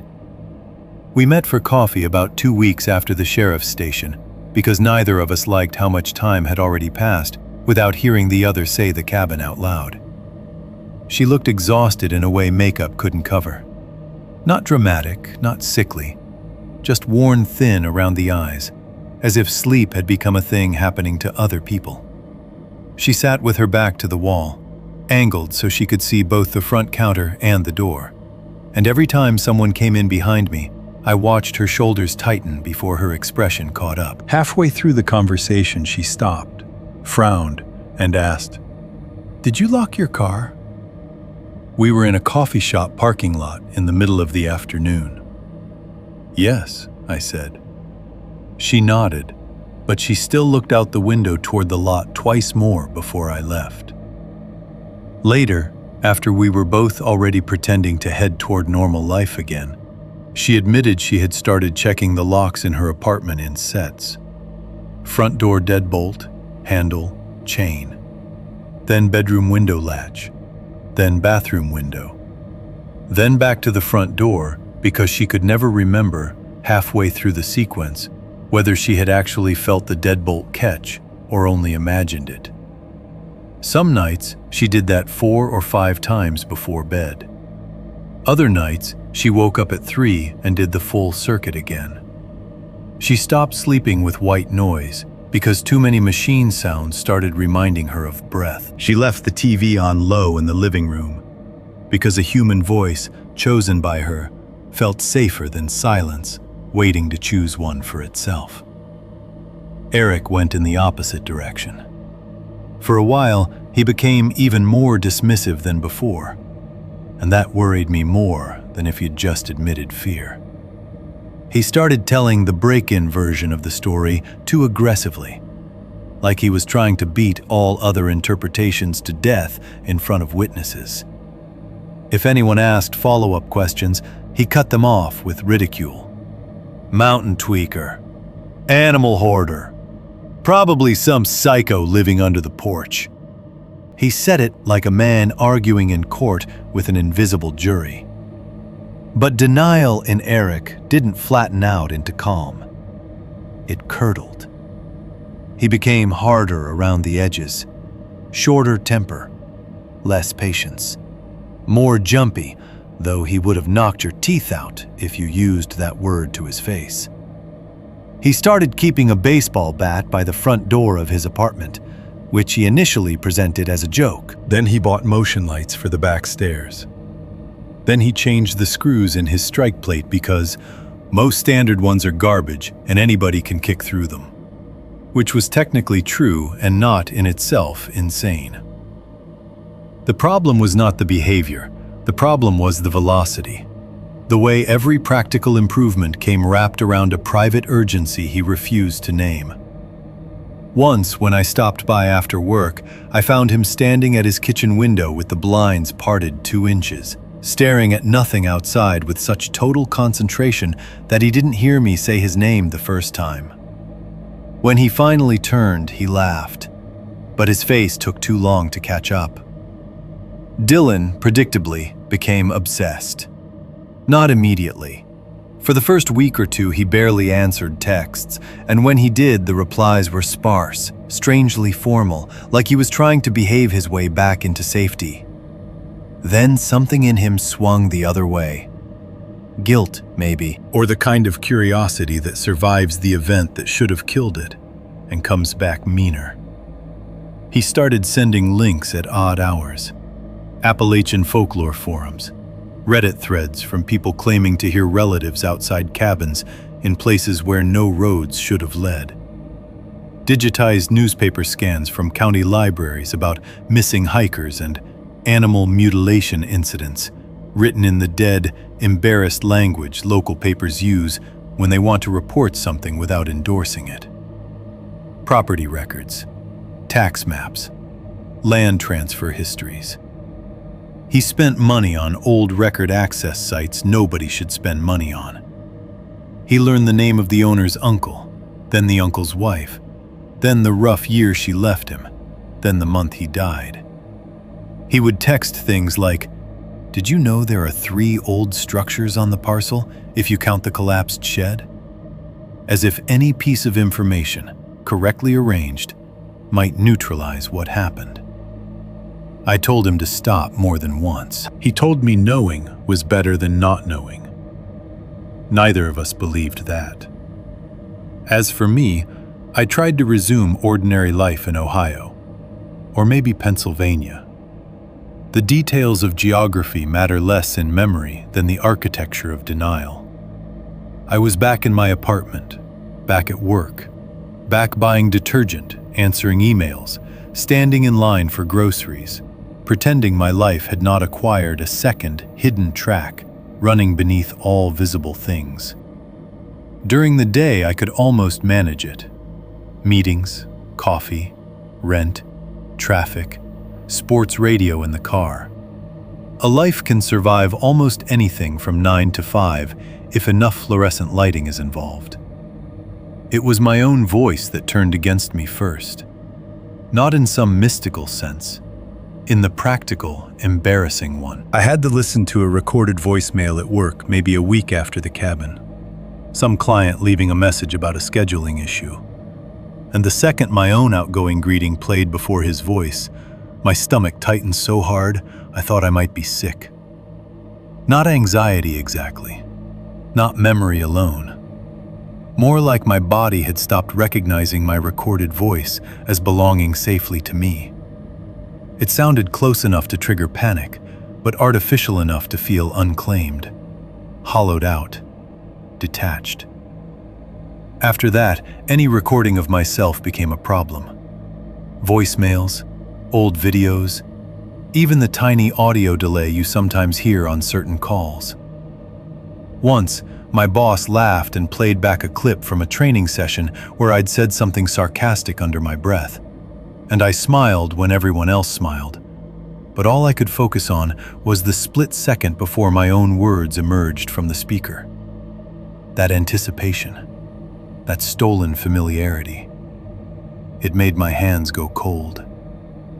I told myself it was trauma doing what trauma does, latching on to one sensory detail and overstating its authority. Smells can do that. Door sounds, lighting conditions. Why not voice? That explanation held for a while. Then the smaller intrusions started. The first one was easy to dismiss.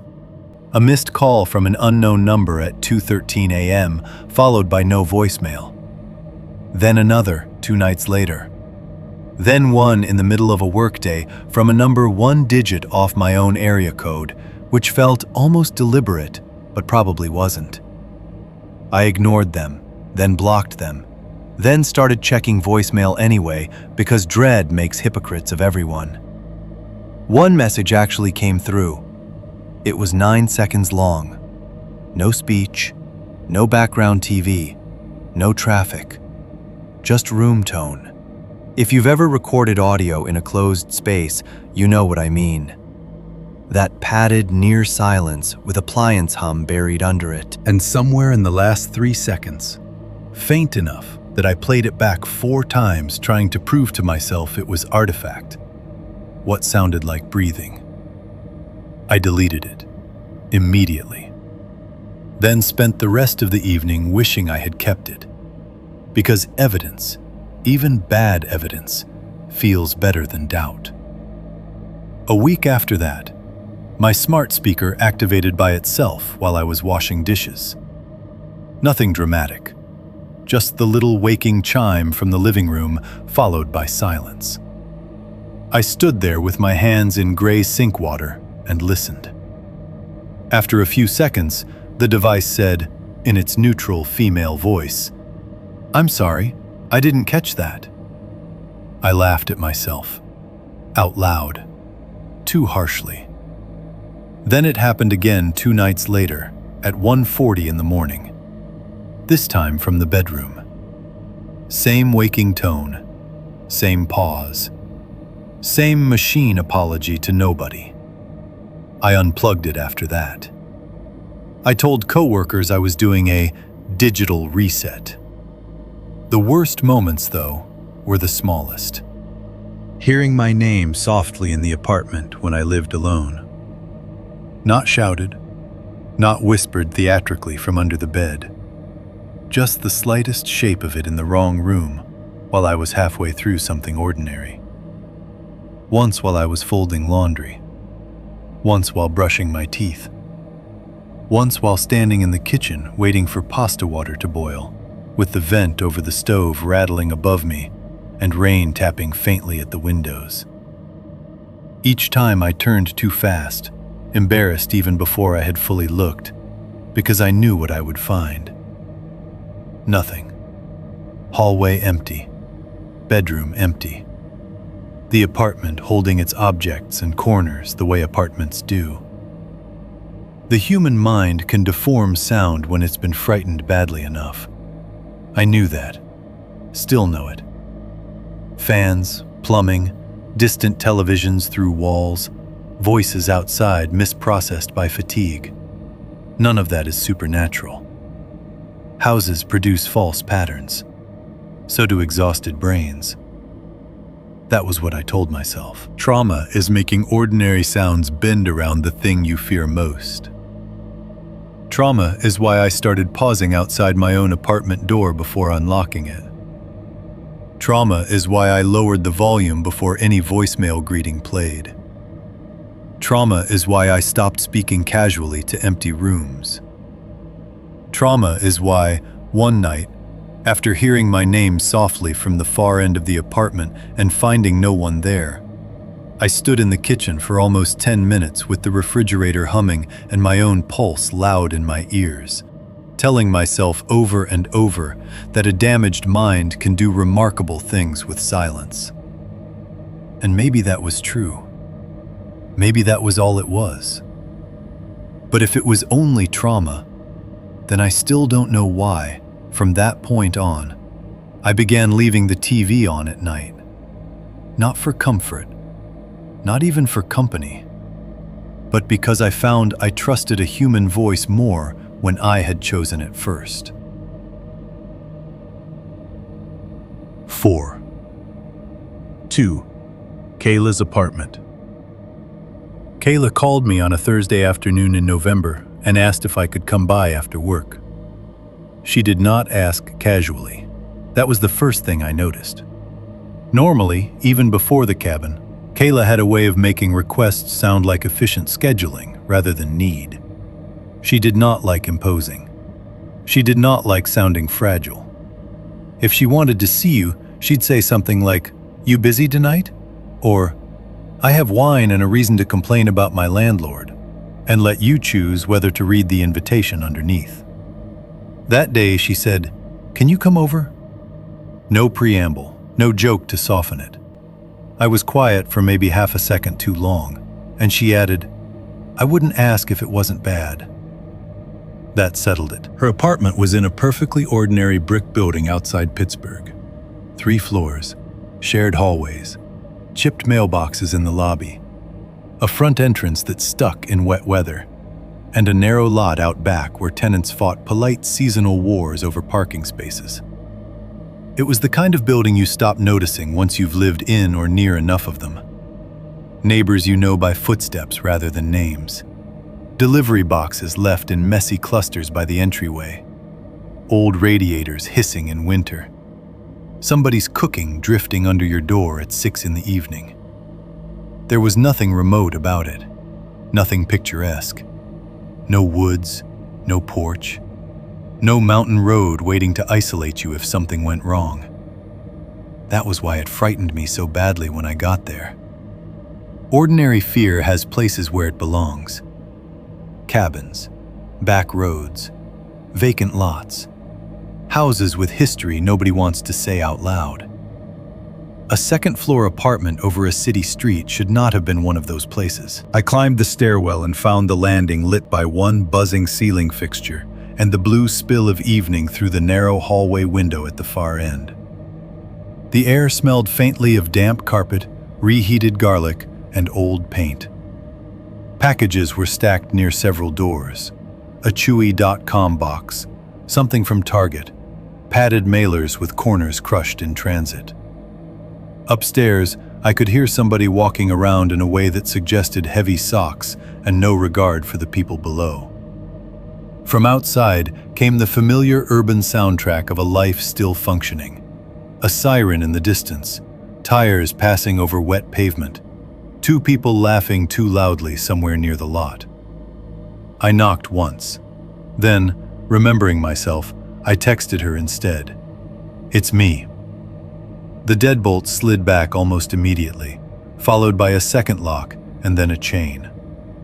When Kayla opened the door, she did not step away at first. She looked past me into the hallway, then down toward the stairs, then over my shoulder at the window at the far end, before finally letting me in. The apartment was warm, but not comfortably so. Heater on without venting warm. Sealed warm. And she had changed it. At first, the changes registered as clutter, then as strategy. There were extra locks on the front door that hadn't been there when I visited months earlier. A portable bar braced low against the floor. A cheap add-on latch mounted above eye level, and one of those wedge alarms shoved into place at the threshold. Towels had been rolled and pressed along the bottoms of both the front door and the bedroom door, as if she were trying to keep out smoke. The mirror in the hall had a bedsheet taped over it. So did the full-length mirror that should have been hanging inside the bedroom closet. The couch had been moved away from the windows. Her bed, visible through the open bedroom door, had been dragged off its frame and pushed to the far interior wall instead of under the window where it clearly used to sit. I stood there taking it in, too long. Kayla gave a tired, humorless half shrug. "Say it." I wasn't going to say anything. "You were absolutely going to say something." I looked at the towel under the door. "How long has it been like this?" "Long enough that the maintenance guy thinks I'm insane."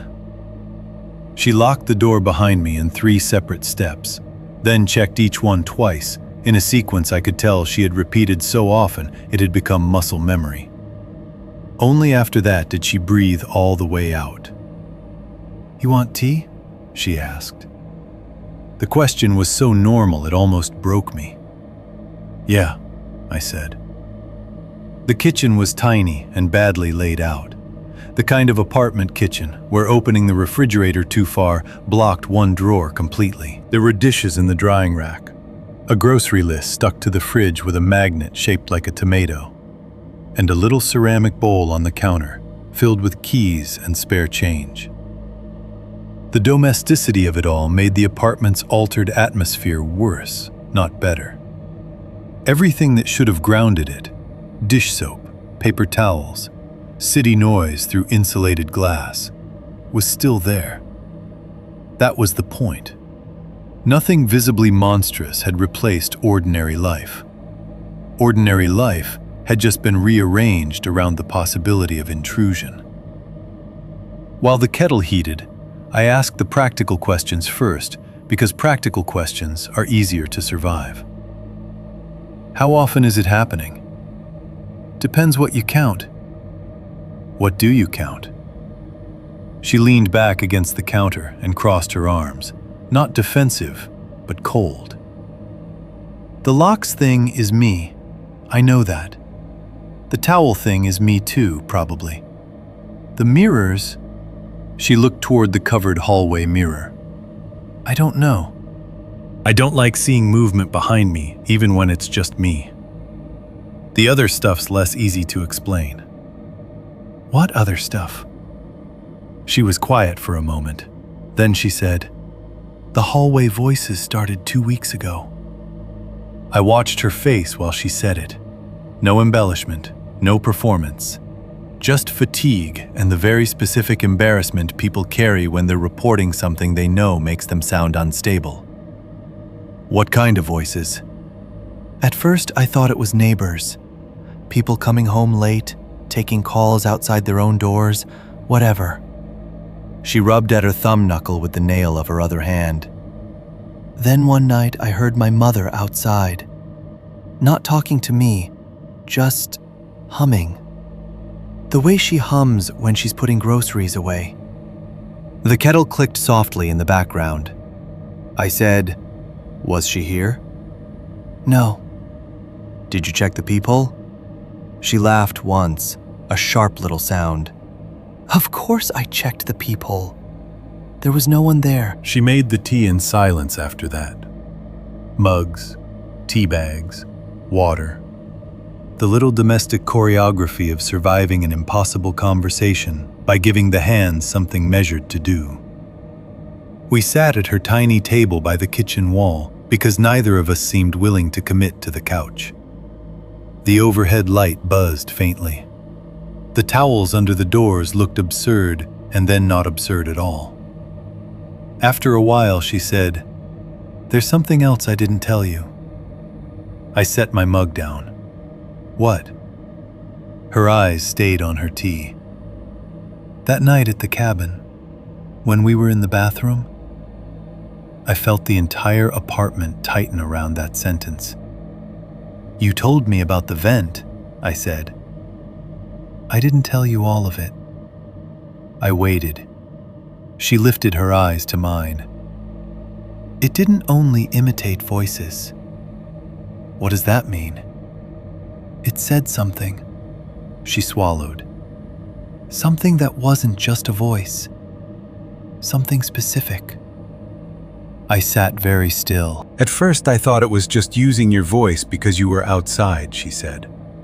"Then, after the thing in the hallway, after we got into the bathroom and pushed everything against the door, I heard it again. Not loud, almost like it was trying to remember how to say it right." My hands had gone cold around the mug. "What did it say?" She looked at me a long time before answering, as if she was measuring whether repeating it would do harm all over again. Then she said, very quietly, "Why did you let her stay in there?" For a second I didn't understand the words. Then I did. Or almost did. Not consciously, not in a clear-framed memory, more like my body recognized the sentence before my mind found its origin. A blow landing in a place already bruised. I stared at her. It kept saying it wrong at first, she said. Pieces of it. Then the whole thing. I could hear my own breathing. And beneath that, from very far back in my life, not memory exactly, but pressure. Summer heat, water, adults shouting, my aunt's voice broken beyond language. I stood up so fast, the chair legs scraped hard against the floor. Kayla flinched, then immediately looked angry with herself for flinching. "Sorry," I said, but it came out hollow. "Do you know it?" I pressed both hands against the edge of the counter because suddenly I needed something that belonged undeniably to this apartment, this city, this year. "My aunt," I said at last. "Mara's mother." Kayla did not move. "She screamed that at my uncle," I said, though even as I spoke, I wasn't sure whether I was remembering or reconstructing from the damage in my chest. "At the lake house. After, I think." I shook my head once. "No, not think. She did. She said that. She said..." I stopped because hearing it in my own mouth now made the apartment tilt. Kayla's face had gone careful in the way people's faces do when they realize the thing stalking them may know more about you than you know about yourself. "That's not your voice," she said. "No. That's not even memory you tell people. No." She looked down at her hands. "Then it didn't just learn how you sound." There it was, the shape of it. Not mimicry alone, not recording, not some crude repetition of noises overheard. It had reached deeper than voice. It had found grief attached to it, private, buried, family-shaped grief, and turned it back outward in language. I sat down again because my legs no longer felt reliable. Neither of us spoke for a while after that. Outside, a car door slammed. Somewhere upstairs, water ran through old pipes with a shuddering metallic hum. The apartment should have felt anchored in those sounds. Instead, they only emphasized how much our conversation did not belong where we were having it. By the time it got fully dark, neither of us had said anything useful. We circled around practicalities. Sleep, work, whether she should stay with a friend, whether reporting anything further would accomplish more than getting flagged as unstable by building management. She said she hadn't told her mother because she could not bear the idea of explaining why her mother's voice outside an apartment door terrified her. I admitted I hadn't listened to any old family videos since the cabin because I no longer trusted what hearing my own voice might unlock alongside it. The city kept moving outside the windows. That was the strangest part. Traffic light patterns passing faintly across the curtains. Someone walking a dog. A laugh from the sidewalk. A bus exhaling at the stop half a block away. All the little signs of population and proximity that should have made any threat feel smaller. Then, a little after 9, someone in the hallway outside her apartment said, "Excuse me? Can somebody help me for a second?" The voice was female. Not loud. Not panicked. Just the breathless, annoyed voice of someone balancing too many grocery bags and hoping a neighbor might be decent for 10 seconds. Kayla went rigid. I looked at the front door automatically. "Do you know her?" Her face had gone white. "The woman across the hall moved out last month," she said. The voice came again, a little closer. "Hello? Can anyone hear me?" I stood up before I fully meant to, every instinct in me trying to file the situation into one simple, solvable category. Neighbor. Wrong door. Somebody actually needing help. That script was still strong enough to feel virtuous. Kayla caught my wrist so hard it hurt. Don't. Her hand was shaking. Outside, the woman said in a more strained voice, "Please, I just need help with one thing." The words were ordinary enough that if I'd heard them in any other hallway in America, I would have opened the door without a second thought. That was the trap. Not menace, need. We both stared at the door. No footsteps, no bag rustling, no keys. Just the voice, disembodied by drywall and carpet and the old building acoustics that made everything harder to place. Then it kept talking, even though no one had answered. Seriously? Anybody? A pause, then softer. I know somebody's home. Kayla let go of my wrist and stepped backward until her calves hit the couch. The voice changed. Not all the way at first, just enough to make the hair on my arms rise. The pitch shifted. The cadence pulled flatter. Then, from the hallway outside her apartment, my own voice said, "Kayla." I stopped breathing. That one word was worse than the whole performance at the cabin, because this time there was no mountain dark to blame, no crackling FaceTime audio, no distance between me and the hearing of it. We were in a city apartment under electric light, with neighboring units on both sides and traffic below. And my voice was outside the door, like it had walked there. "Open up," it said. Kayla made a broken sound in the back of her throat. The thing outside went on speaking in my cadence, not rushed, not dramatic, familiar. "Come on, I know you're there." Then silence. Long enough that I almost convinced myself we had imagined the change. Long enough for the refrigerator motor to kick on in the kitchen and the upstairs neighbor to cross their floor and a car horn to sound somewhere down on the street. Then something dragged slowly across the front door. Not a hit, a drag. A rough, patient sound beginning near the top panel and pulling downward in a single uneven line, as if something hard and dirty were testing the painted wood by pressure alone. Neither of us moved. The hallway beyond the door stayed silent after that. No retreating footsteps. No muttered curse from an embarrassed stranger.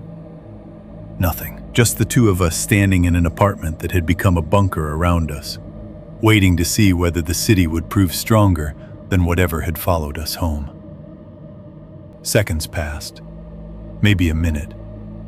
Then came 3 slow knocks. 4.3. The camera didn't catch a person.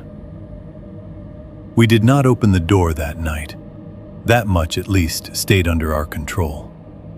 After the 3 knocks, Kayla and I stood in the living room for what felt like half an hour, but was probably less than 5 minutes.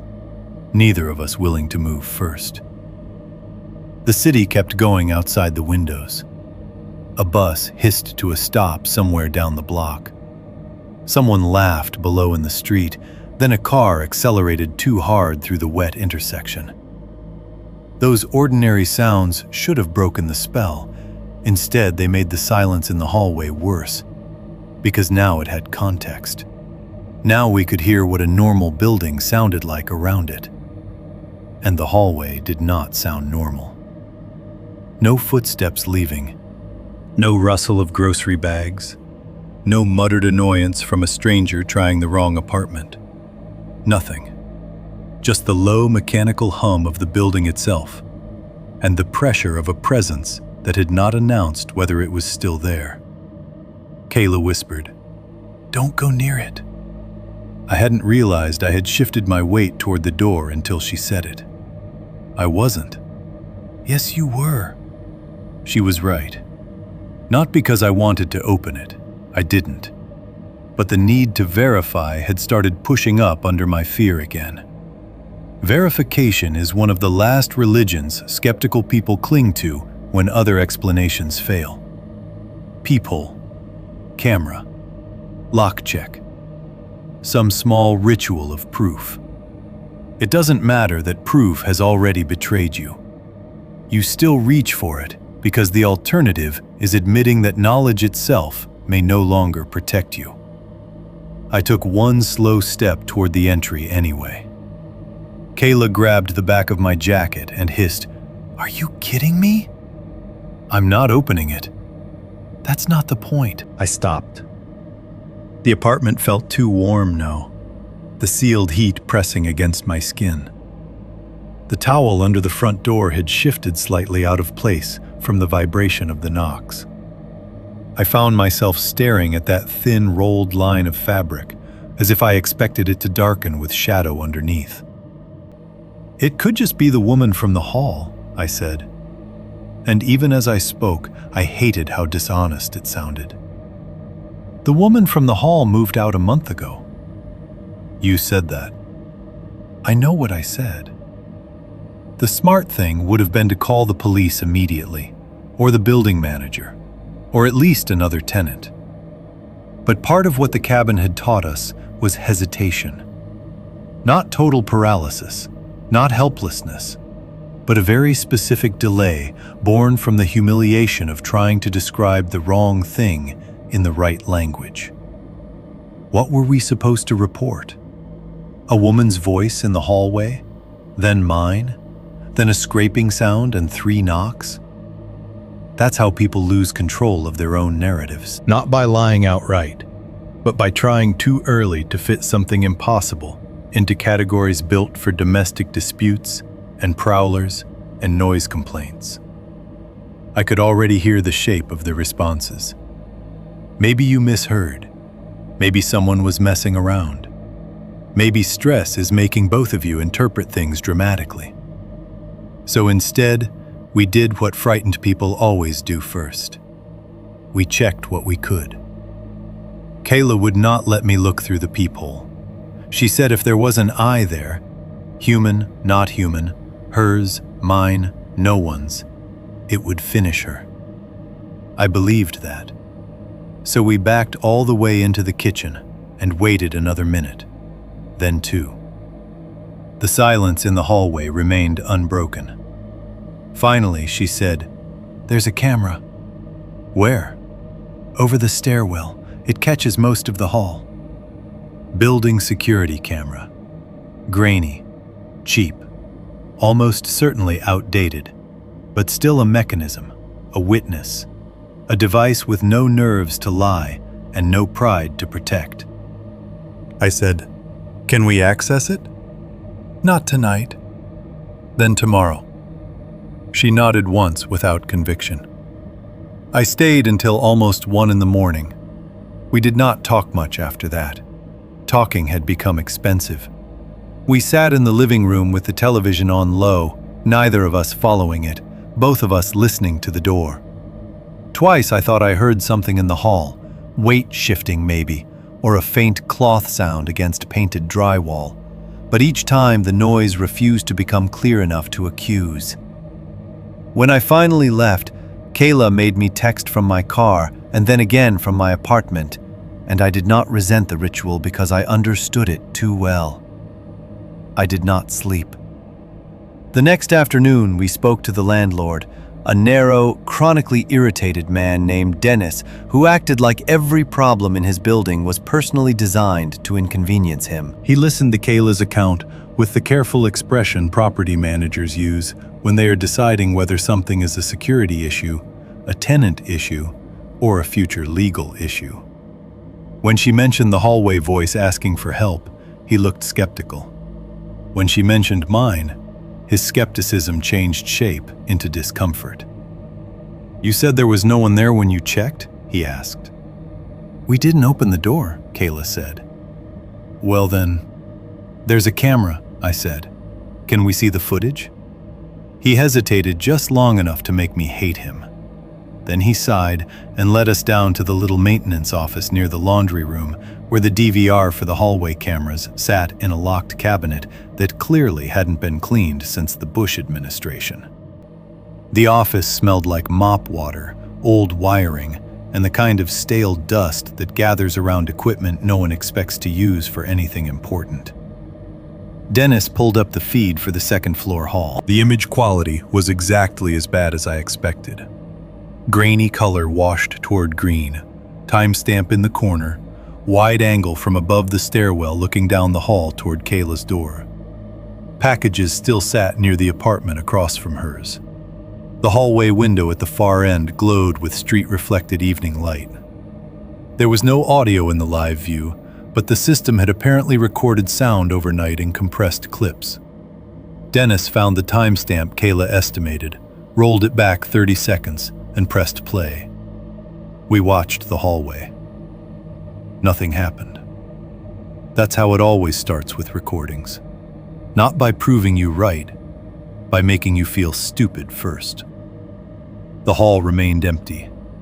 No woman with groceries, no silhouette moving past the stairwell. No one pausing outside Kayla's apartment. Just fluorescent hum, fixed framing, dead hallway. Then the audio kicked in. Not loud, muffled by distance and compression. But there, a woman's voice, farther away in the recording than it had sounded through the door, but still unmistakably asking for help. The words blurred in places, yet the shape of the appeal remained. Human enough to tighten every muscle in my neck again. Dennis frowned at the monitor. "Could be from outside." Kayla said nothing. The voice continued, a little warbled, a little flattened by the system, but still present. Then there came a stretch of static fuzz where the mic struggled with silence, and after that, one clear phrase in my own voice. "Open up." Dennis looked at me. I did not look at him. I kept my eyes on the screen, because the hallway remained empty. No one at the door, no one in the frame at all. The recording continued. There was a dragging sound then, rough and directional, like something pulled slowly over painted wood. Kayla made a tiny, involuntary noise beside me. Dennis rewound and played it again. Same thing. Hallway empty. Voice present. Scrape. At first, that seemed like the worst part. It wasn't.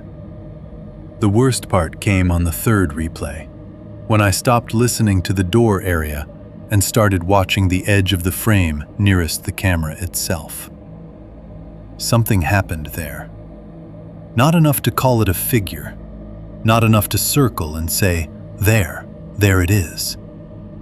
But the hallway light bent wrong for one fraction of a second, at the extreme right edge of the image, where the lens caught only a sliver of wall and the beginning of the stair rail.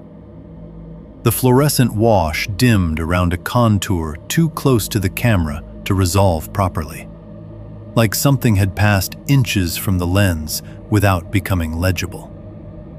Not an object moving through the hall, something already almost inside the machine's field of view. I said, "Pause it." Dennis paused. The frame sharpened as much as it was going to, which was not much. Grain, compression noise, flat institutional lighting. But once I had seen the distortion, I couldn't unsee it. The light around the edge had the wrong geometry, as if focus had tried and failed to settle on a surface that wasn't reflecting quite like skin, fabric, or wall. Dennis leaned closer to the monitor. "That's probably just, don't," Kayla said. It was the first word she had spoken since the woman's voice on the recording. Her tone cut across the room so cleanly that even Dennis stopped. We all stared at the paused frame. It looked like nothing. It looked like a camera artifact. It looked like the technical residue of bad equipment and cheap sensors and motion compression. It also looked like exactly what I would expect if something had crossed the dead zone nearest the lens without offering a full image to the system trying to record it. Dennis exhaled through his nose. "I can give you a copy if you want." "Yes," I said. Kayla said nothing. After that, we went back upstairs to look at the door itself. In daylight, the hallway had recovered its ordinariness almost offensively fast. Neighbors' packages remained where they had been. Somebody had left a takeout cup on the windowsill at the far end. The apartment across from Kayla's was still vacant, its peephole taped over from the inside by the management company. The carpet runner looked dingy and harmless. You could have walked that hall and felt only impatience about rent, parking, and weak water pressure. Then I crouched by Kayla's doorframe and saw the marks. They were low, near the floor, on the painted trim just outside the latch side. 3 curved scrapes in the paint. Not broad enough for shoe damage, not at the angle furniture would make. They began shallow and deepened toward the middle, as if something hard had pressed and dragged there with increasing pressure before lifting away. The latex paint had buckled faintly at the edges of each curve, and beside them, partly dried into the seam where frame met wall, was a thin smear the color of watered rust. Hair had stuck in it, just 2 or 3 short dark strands caught in the tackier part of the stain. Under the hallway light, the smear looked diluted, as if whatever fluid it once was had mixed with moisture or condensation before drying. Dennis crouched beside me reluctantly, the way a man approaches evidence he wants very much to remain a maintenance issue. "It could be from a package cart," he said. "No," Kayla said. He straightened without arguing further. I looked at the marks and thought of the wet streaks on the mudroom door at the cabin.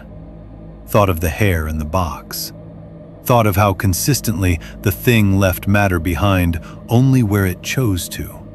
Never enough for certainty, always enough for contamination. Kayla had been holding together through pure force up to that point. Then she broke. Not loudly, not with drama. She just sat down hard on the hallway floor, with her back against the wall opposite her apartment, and put both hands over her face. Her shoulders started shaking and did not stop for several seconds. When she finally spoke, her voice came out flat and ruined. "I'm moving again." Dennis started some useless sentence about transfer units and lease terms and safety upgrades, then wisely let it die. I sat down beside her because standing over someone while they came apart felt cruel. She lowered her hands enough to look at me. "I moved once already after the cabin."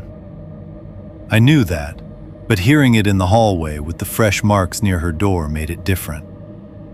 "It doesn't care," she said. No one contradicted her. That was when the full shape of the problem settled into me. Up to then, some stubborn part of me had still treated the cabin as origin in the comforting sense, as a container, a bad place, a poisoned address, a mountain property with history and rituals, and whatever had been fed there before us. If that were true, then distance should have mattered. State lines should have mattered. City density should have mattered. A shared hallway in Pittsburgh should have diluted whatever the woods had concentrated. But distance had not mattered. The thing was no longer anchored to the cabin, if it ever had been. It could travel by memory, by attention, by voice, by whatever intimate route it had already learned in us. It could occupy the dead zones of ordinary life, the hallway outside an apartment, the blind spot near a cheap security camera, the soft gap between hearing and certainty where the modern world expects technology to reassure us. And technology, when it met the thing, did what people did. It failed just enough to preserve doubt. That was the twist of it. Not that the camera caught a ghost. Not even that it recorded my voice outside a door I had never approached. The real horror was that it did exactly what everything else had done since the cabin. It proved there was something there, and at the same time refused to prove it in a way the world would fully accept. By that evening, Dennis had copied the footage to a thumb drive and promised to look into options for better hallway lighting and a replacement camera. His words sounded thin even to him. Kayla started making lists immediately. Boxes, moving truck, which friend still owed her a favor, which building she might transfer to temporarily. She moved fast, the way injured people sometimes do when motion seems preferable to feeling. I helped where I could, but all through it, one thought kept threading back through everything else. If it could stand outside her apartment in the city and speak in my voice, then nothing about where we were was going to save us. 5.1. The research spiral. Dylan disappeared for almost 6 weeks after Kayla's hallway incident. Not literally. He didn't vanish, the way people later would use that word around his name. He still paid bills, still posted once or twice on social media about nothing. An old vinyl find, a gas station sandwich he claimed was religiously bad, a blurry photo of frost on his windshield with no caption. But he stopped being reachable in any real sense. Texts came back hours later, or not at all. Calls went to voicemail. If he answered, he sounded distracted, like I had interrupted him halfway through a thought he was afraid of losing. At first, I took that as a good sign. Obsession, at least, would have meant energy, investigation, purpose. Silence can look healthier from a distance because it resembles rest. But with Dylan, silence was never rest. It was incubation. He was the kind of person who went quiet only when curiosity had found a smaller room to lock itself inside. When he finally called me, it was a Sunday night in January. I remember the date mostly because of the weather. There was sleet tapping the windows of my apartment in hard little bursts, and the heat was making the old pipes click behind the wall, like something trying to decide whether to move closer. I almost let the call go to voicemail, because I had trained myself by then not to answer unknown sounds too fast, even familiar ones. But when I saw his name on the screen, I picked up immediately. "Hey," I said. For a second there was no answer, only the soft room tone of someone sitting indoors with electronics nearby. Then Dylan said, "You need to hear this before you decide I've lost my mind." That was not how normal conversations with Dylan started. I leaned back against the couch and looked automatically toward my dark kitchen doorway. One of a dozen habits I had developed without ever admitting they were habits. "That's a rough opener." "I'm serious." "I know." He exhaled through his nose. I could hear papers shifting on his end, or maybe keyboard keys. I think I was wrong about the board. I said nothing at first, because there were too many possible meanings in that sentence, and all of them felt expensive. "I didn't think you were right about the board," I said carefully. "No, I mean wrong about what it was for." That got my attention in a way I resented instantly. Dylan had always been suggestible toward mystery, but there was a different texture to his voice now. Less reckless excitement, more private certainty. The kind of certainty people develop when they've spent too long alone with patterns no one else wants to look at. "What do you mean?" I asked. "I mean, I don't think it was a summoning thing." Papers shifted again. "Or not just that. I think it was supposed to hold something in place, or redirect it, bargain with it maybe. I closed my eyes for a second. Dylan, listen first. That phrase, listen first, became its own warning with him over the next few months. It always meant he had found a new shape for the terror and wanted me to help him hold it. He started talking quickly then, not manic exactly, but with the compressed urgency of someone who had been storing details and finally found a way to release them in sequence. He had gone back through everything he could access about the property: county records, land plats, tax maps, deeds. He had spent 2 Saturdays at a local library 2 counties over because one of the regional archives wasn't digitized. He had requested scans of old sheriff blotters from the late 80s and early 90s, then cross-referenced names from those with obituary listings and land transfers.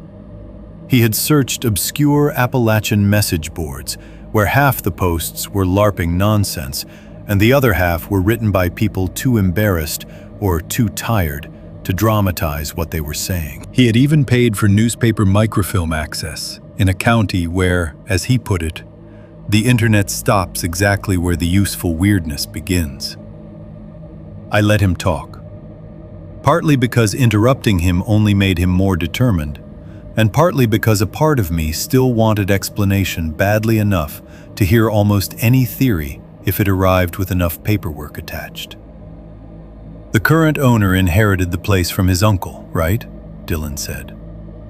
That's what the deputy said. Yeah, but before the uncle, that parcel wasn't a vacation property. It was occupied, like family occupied. There was an old house there before the cabin got built. Not on the exact footprint, but close. I could hear the tap of keys, then his voice dropping slightly as if he were reading from notes. Late 40s into the 60s, maybe a little longer. Family of 5. Father worked timber off and on. Mother did laundry for people in town. 3 kids. I stared at the reflection of my dark TV while sleet clicked faintly at the windows. The youngest disappeared, Dylan said. I didn't answer right away. Missing children have a way of making every conversation meaner. When? Depends which record you believe. Officially? Papers again. Early November. No clean year on one clipping because the scan is bad, but I think 58, maybe 59. And? And people reported hearing him after.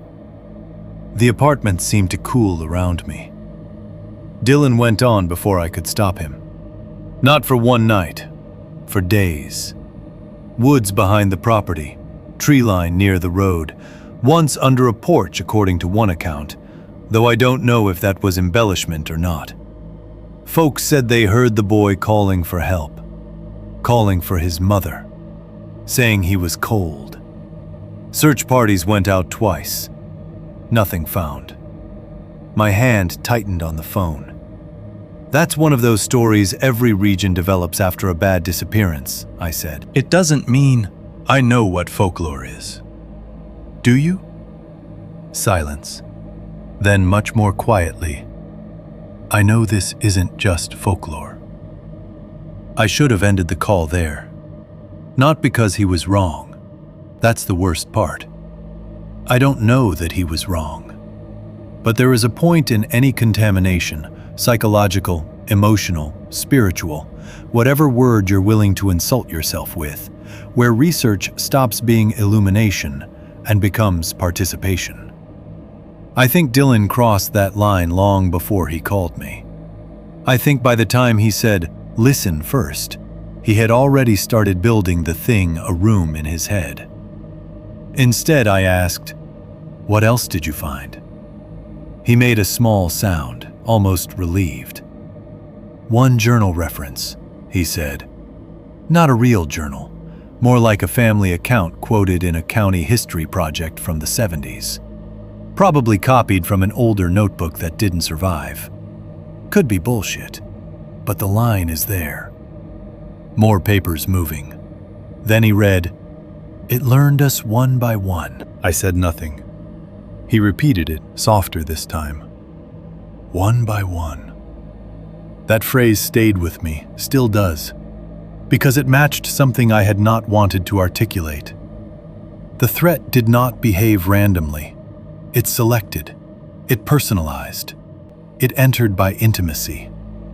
The board had given me Mara before it gave us anything else.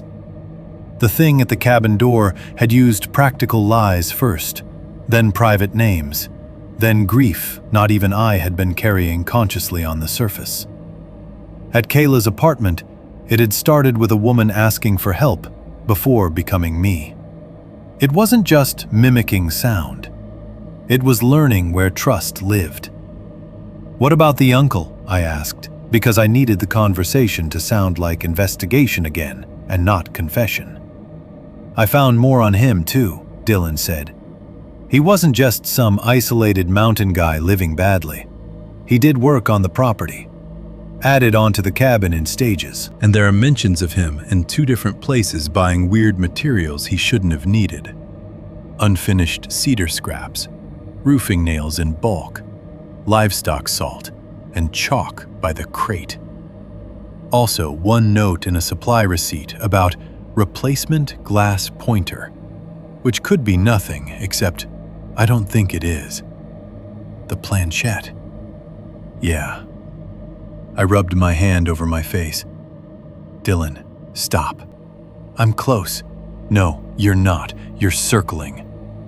Another silence.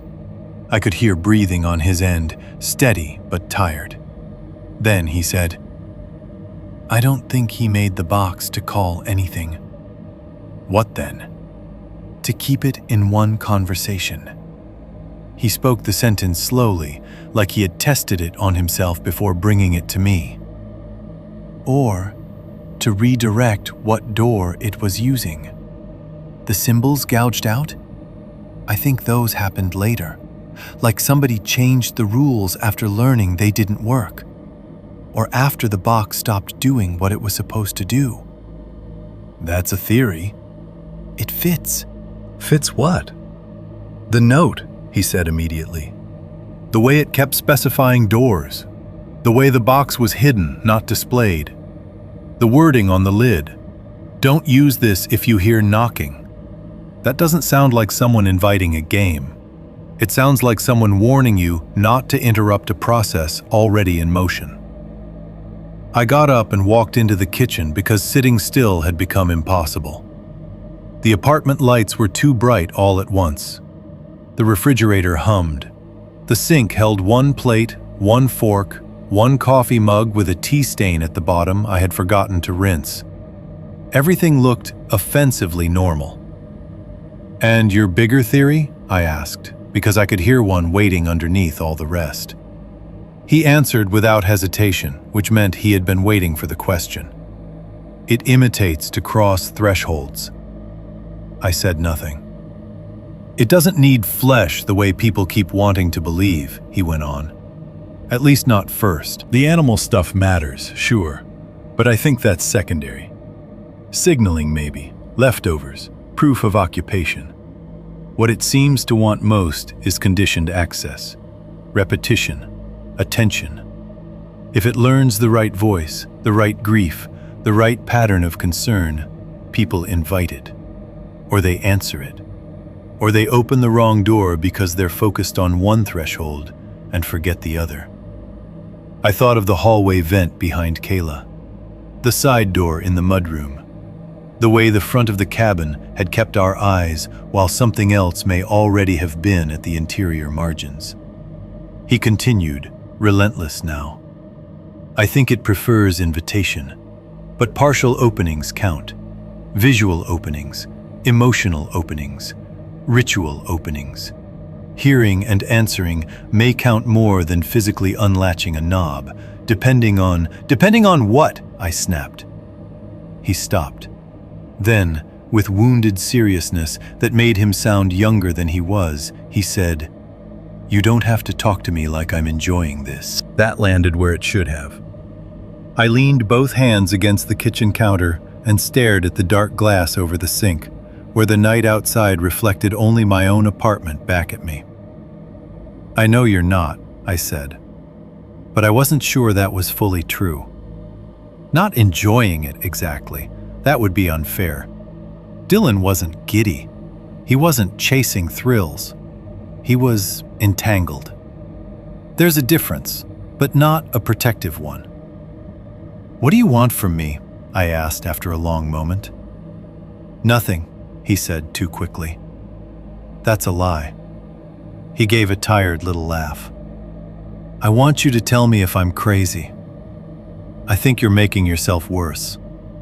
That's not the same thing. No, I said. It isn't. He went quiet again. When he spoke next, the urgency had drained out of him, and something calmer, more dangerous, had taken its place. I already booked a room. My whole body went still. Where? Near the old property. No. I'm not going into the cabin. No. It's not the cabin anymore anyway, he said. They've got it closed off. I checked. No. Listen. No! I said it louder than I intended, and the apartment seemed to recoil around the word. There are moments in life where you hear the future hinge and know exactly which stupid decision it's hanging on. This was one of them.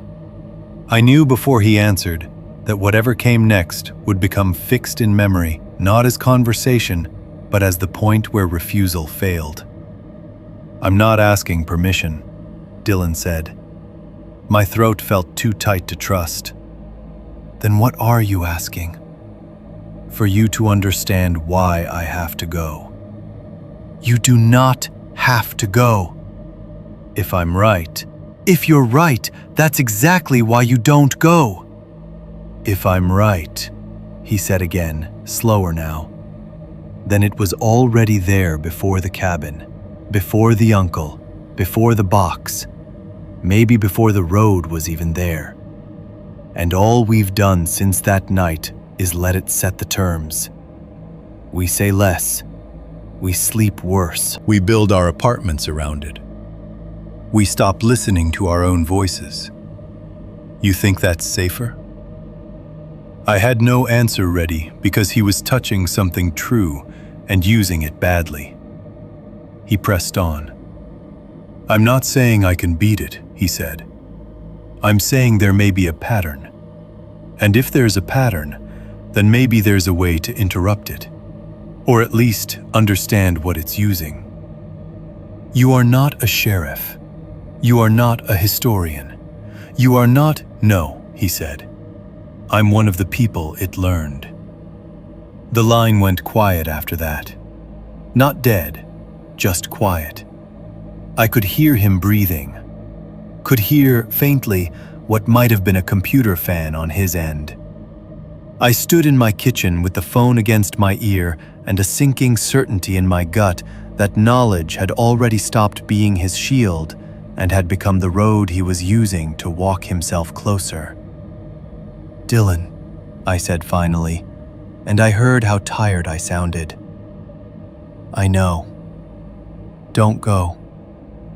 He didn't answer right away. Then he said with terrible gentleness, You're still thinking distance matters. After that, nothing I said reached him the way I meant it to. 5.2. The second visit to the mountain. Dylan left on a Friday. He did not say, I'm leaving now, or send me a final dramatic text from a gas station under bad weather.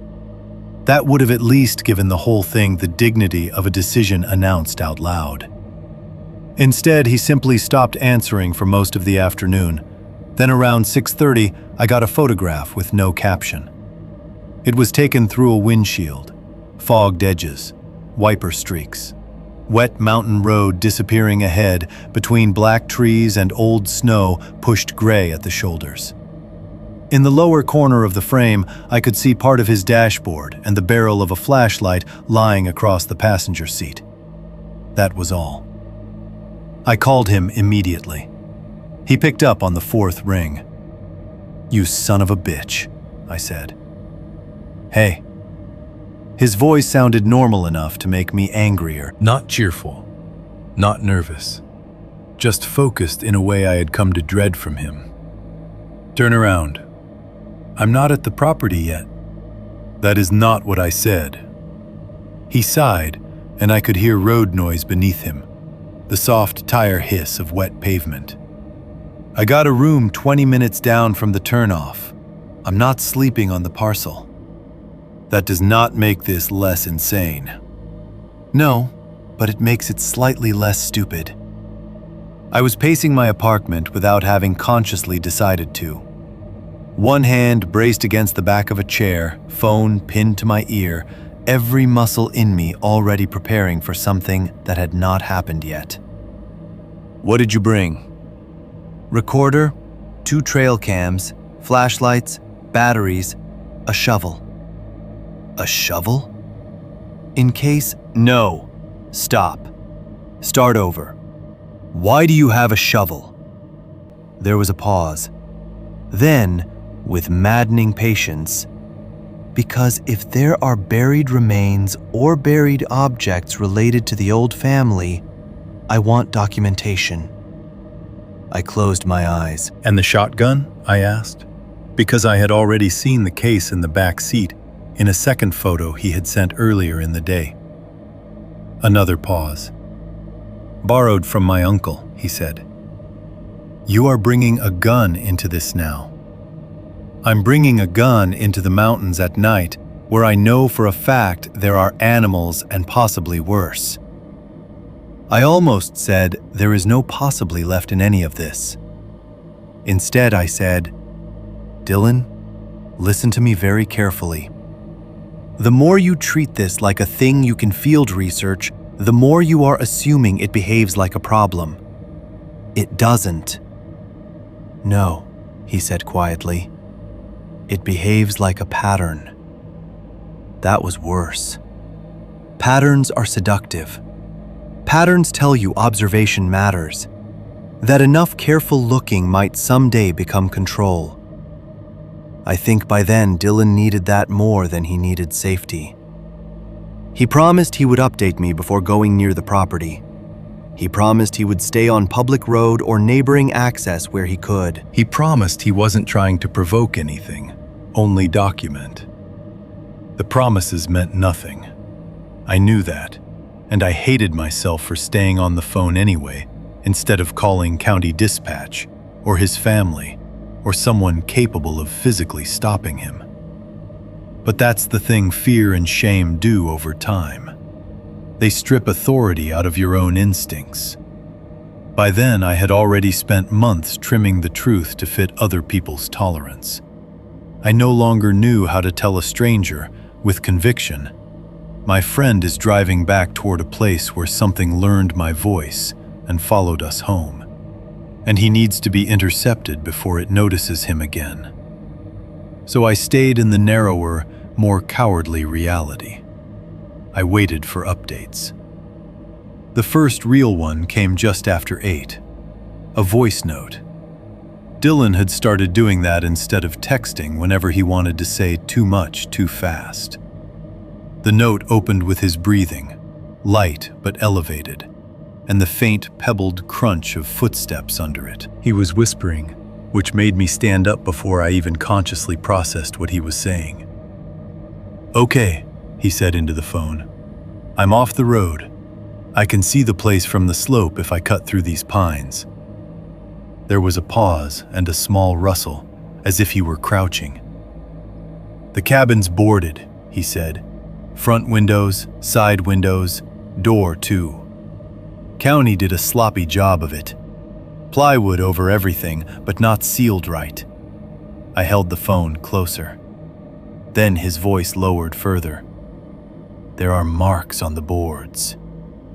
My heart kicked hard once. He kept talking. "Fresh, I think, not weathered, like something's been testing them. Long drags, some deeper than others. front-facing boards and the side near the mudroom. I went cold all the way to my fingertips. I texted immediately. Leave now. No delivery. A minute later, another voice note arrived instead. This one was shakier. I could hear him moving, dry branches catching at his clothes, occasional wet leaf slippage underfoot. He was speaking faster now, trying to stay clinical and failing at it. "There's something hanging in the trees," he said. He swallowed audibly. "Not high, like low enough to be seen if you weren't looking for it." The next few seconds were quiet, except for his breathing and one hollow little tap that might have been the recorder brushing his jacket zipper. Then, animal carcasses. 3 that I can see. Maybe 4. Small ones. 1 raccoon for sure. Something bird-sized. Open from the belly and hung by cord or sinew or something. Not old enough to be from the first night. Not all of them. I sat down because my knees had gone unreliable. He went on in a voice gone very thin. "There's a smell near the crawl space. Sweet. Rotten. Like the sink, but warmer. Stronger." The recording ended there. I called. No answer. Called again. No answer. I texted him a string of things that all meant the same useless thing. Get out. Stop. Answer me. This is enough. Nothing came back for 14 minutes. Those 14 minutes lasted like a small illness. I called Eric during the 9th. He answered, already irritated, which was his resting state by then, any time my name appeared after dark. "What?" Dylan went back. Silence. Then, "Where?" "The property." A chair scraped on his end. I heard movement, keys maybe, or drawer metal. "When?" "Today. He's there now." His voice changed immediately. Not to fear, not exactly, but to that stripped-down intensity he hit when his body chose action faster than his pride could deny why. "Why are you telling me instead of County?" "Because what am I supposed to tell County?" The answer came out sharper than I meant it to. Not at Eric, at the whole rotted situation. He exhaled hard through his nose. "Tell them he's trespassing on an active scene and possibly armed." "I don't know if it's still an active scene." "It should be." I looked at my dead phone thread to Dylan and said, "He says the cabin's boarded." "Good. Then it should be empty." That word, should, did ugly things to both of us. While Eric and I argued in circles around dispatch, trespassing, and whether driving there ourselves was rescuing him or joining him, Dylan finally sent another update. Not a voice note this time. 3 photos. The first showed the front of the cabin from a distance through branches. Boarded exactly as he said, though the plywood looked damp and swollen already, corners darkened by weather. Across 2 of the boards over the front window ran 4 pale vertical marks where the wet wood had been scored recently enough to show raw underneath. They looked less like scratches than test cuts. Exploratory. The second photo was worse. A low branch under the pines behind the cabin. Something hanging from it by a strip of cord, opened from throat to belly. Fur peeled apart. Inner tissue blackened in spots and pink in others. I could not immediately tell what animal it had been. Only that its front paws hung unnaturally delicate, and the ground below it was dark with diluted runoff. The third photo made no sense at first. Just earth, leaves, a shallow depression behind the tree line where the ground looked newly disturbed. Then my eye adjusted. Bones protruded from the mud around the edges. Not full skeletons, fragments. Small rounded joints. Teeth. And beside one half-buried piece of bone lay something plastic and bright enough to look obscene against all that brown and black. A toy. Yellow. Maybe part of a truck. Maybe a little shovel from a child's beach set. Hard to tell under the mud. I called him so quickly I nearly dropped the phone. This time he answered. He was whispering again. "I found another spot," he said before I could speak. "Get away from it. Behind the tree line. Not at the cabin. More like old yard line if the old house was where I think it was." Dylan, there are toys buried in it. My mouth went dry. Children's toys, he said. Pieces, cheap stuff. Plastic wheel, one little doll arm. Bones too, small bones mixed in. I stood up and paced to the window, then away from it again, then back. Rain or sleet had started against the glass, ticking faintly. My apartment suddenly felt as temporary as a motel room. "You need to call the sheriff," I said. "I will." "Now." "Not yet." That was when I understood he was no longer treating what he found as danger first and evidence second. The order had reversed. That is the exact point where obsession becomes doom, if you need one. "Why not yet?" "Because if I call now, they close access and I lose the trail." "Trail," I nearly shouted. "Instead," I said, with a calm I did not feel. "What trail?" "The pattern." I could hear him crouching, leaves shifting softly beneath him. "Listen to me. The bones under the porch were recent. The toys here aren't. There are layers." I think the thing doesn't just occupy one threshold. I think it builds roots, repetition points, places where somebody already answered once. I pressed the heel of my hand into my forehead so hard it hurt. On the other end of the call, Dylan went silent mid-breath. "Dylan?" No answer. Then, very softly, "It's using your voice now." Every part of me locked at once. "What?" He did not answer immediately. Then I heard it too. Faint through his phone speaker, distant and distorted by woods and cheap audio compression, but unmistakable in rhythm if not in full words. A man's voice. My voice, or something close enough to make the difference irrelevant. Not shouting. Calling as if from ahead on a trail where someone expected to be followed. "Dylan," I said, and my own voice sounded wrong to me even in my own ear. "Leave. Right now."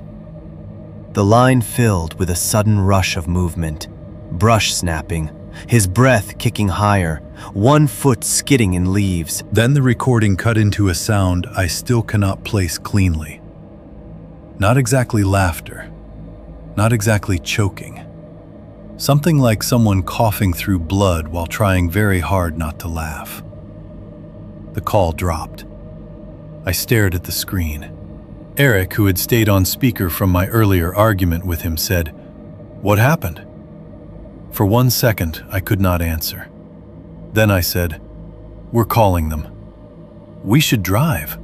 "No." "Yes." "No. We are not doing the cabin again because Dylan decided to turn himself into bait. He's alone. And if we go, then there are 3 of us. You think County gets there in time?" I had no answer for that because the truth was simple and merciless. I no longer believed time functioned normally around that place.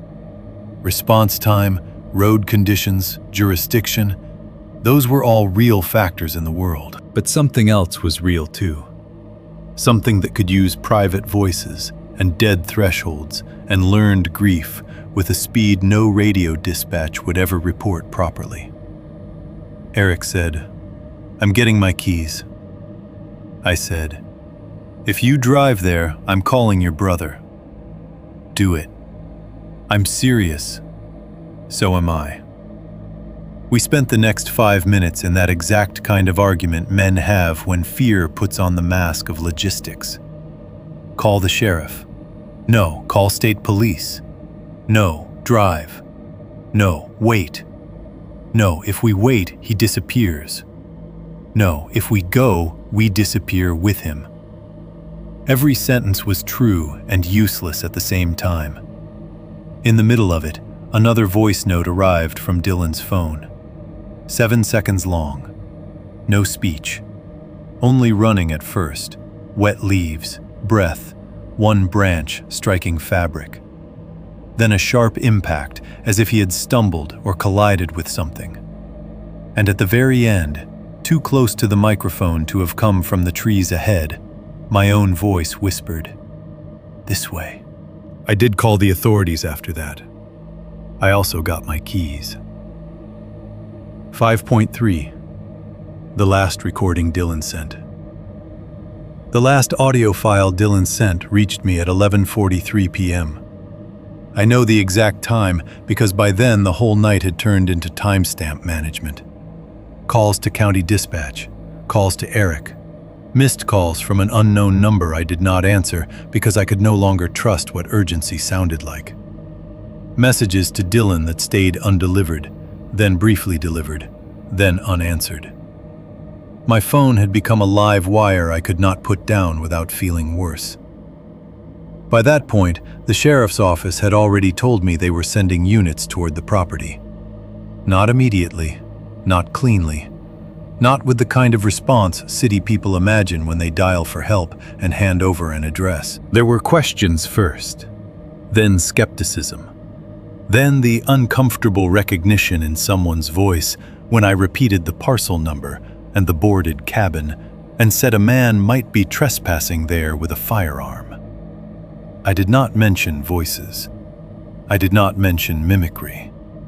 I did not mention that my friend had found children's toys buried with bones in a depression behind the tree line, and then heard me calling to him from somewhere I was not. I stayed in the only version of reality a dispatcher could act on. It still felt inadequate, almost obscene, but it got boots and radios moving. Eric called me 3 times in the span of 20 minutes.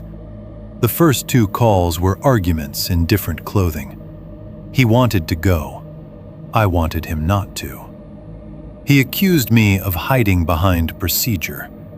I accused him of trying to turn panic into heroism because it felt less humiliating than helplessness.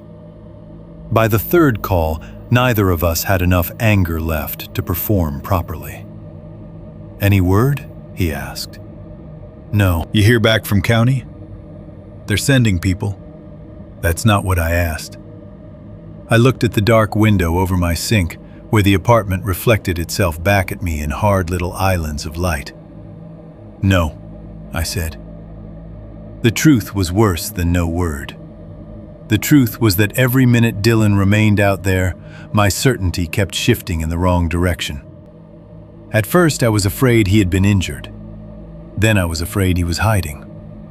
Then, gradually, fear developed a more terrible shape, one I could not fully name without surrendering to it. That shape had nothing to do with blood loss or exposure. It had to do with attention. With the thing learning that Dylan had returned not just physically, but mentally, deliberately. He had gone back not only to the property, but to the pattern itself, and I could not stop thinking about the line from the County History Project. It learned us one by one. At 11:43, my phone buzzed with an incoming file. Not a call, not a text. Just an audio attachment from Dylan's number.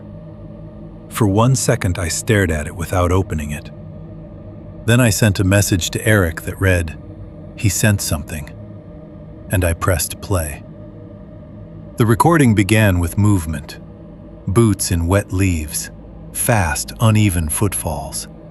the dry click of twigs snapping under pressure. Dylan's breathing, high and strained, too close to the microphone. Somewhere in the background, a branch scraped against fabric with a sound like fingernails dragged along canvas. Then his voice came in, low and breathless. "I can see light." He paused, breathed hard through his nose. "There's light inside the cabin." For a second, I thought I had misheard him. The cabin had been boarded. Utilities should have been cut or at least disconnected after the county sealed the place. Even if power somehow remained, no light should have been visible through plywood fixed over the windows, unless there were cracks he had not mentioned, or he was seeing reflection and turning it into meaning. Then Dylan said, with a whisper gone ragged around the edges, "There shouldn't be any power." A soft rustle followed, as if he had crouched lower or shifted behind a trunk. His breathing slowed by force, the way people deliberately try to make themselves smaller in darkness. "It's coming through the seams," he said. "Not bright. Yellow. Like lamplight." I held the phone so tightly my hands started aching. He went quiet for a few seconds. I could hear the woods around him in a way that still makes my chest tighten when I think about it. Wet and close and listening. No wind, no insect noise. Just the tiny noises of a person trying not to make any and failing because the body insists on being alive. Then Dylan whispered, "No." A pause. "No. No, that's him." I didn't need him to clarify who he meant. My own voice entered the recording next, distant and warped by trees, but still carrying enough of my cadence to make me feel physically sick. It sounded like I was calling from somewhere beyond the cabin. Not shouting, not panicked. Just calling his name the way I might if I had spotted him from a little farther down the slope and wanted him to come see something. "Dylan!" There was a stretch of dead air in the recording after that, broken only by his breathing and one tiny involuntary sound from the back of his throat. Then Kayla's voice. Not a perfect copy, not clean enough to pass for a phone recording, but hers in rhythm and tone, close enough to force recognition before doubt had time to form. "Dylan, don't." I closed my eyes. On the recording, he whispered, "Stop." Then another voice came, older, female, his mother. I knew that only because of what Dylan did next. His breath caught in a way I had never heard from him before. Not fear exactly, but injury. The sound people make when memory gets struck directly. "Mom?" He said it without meaning to. You can hear that clearly. It wasn't a question offered to the dark as a real possibility.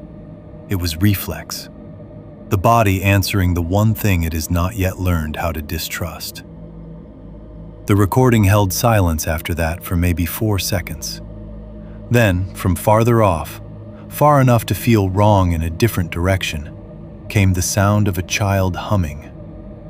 Not a tune I knew, just a little repetitive melody, tuneless at first, then finding itself.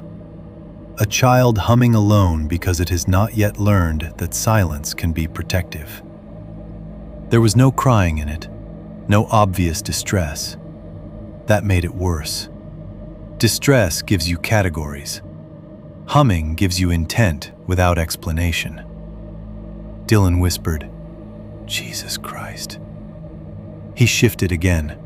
Leaves moved under him. Then came the sentence I still hear most often from that file. "There's something under the porch moving wrong." He said it very quietly, like a man describing an injury he's afraid to look at directly. After he said it, the microphone picked up a new sound. Not movement across the yard, not brush. Something hollow and dry under weight. A staggered knocking from beneath the cabin, followed by a cracking noise so loud and sudden it nearly clipped the recording. It sounded like old wood under pressure, but not collapsing. More like something forcing itself through structural resistance, joint by joint. Dry wood, old nails, warped boards, all giving way in small increments to something that did not care what shape entry required. Dylan swore.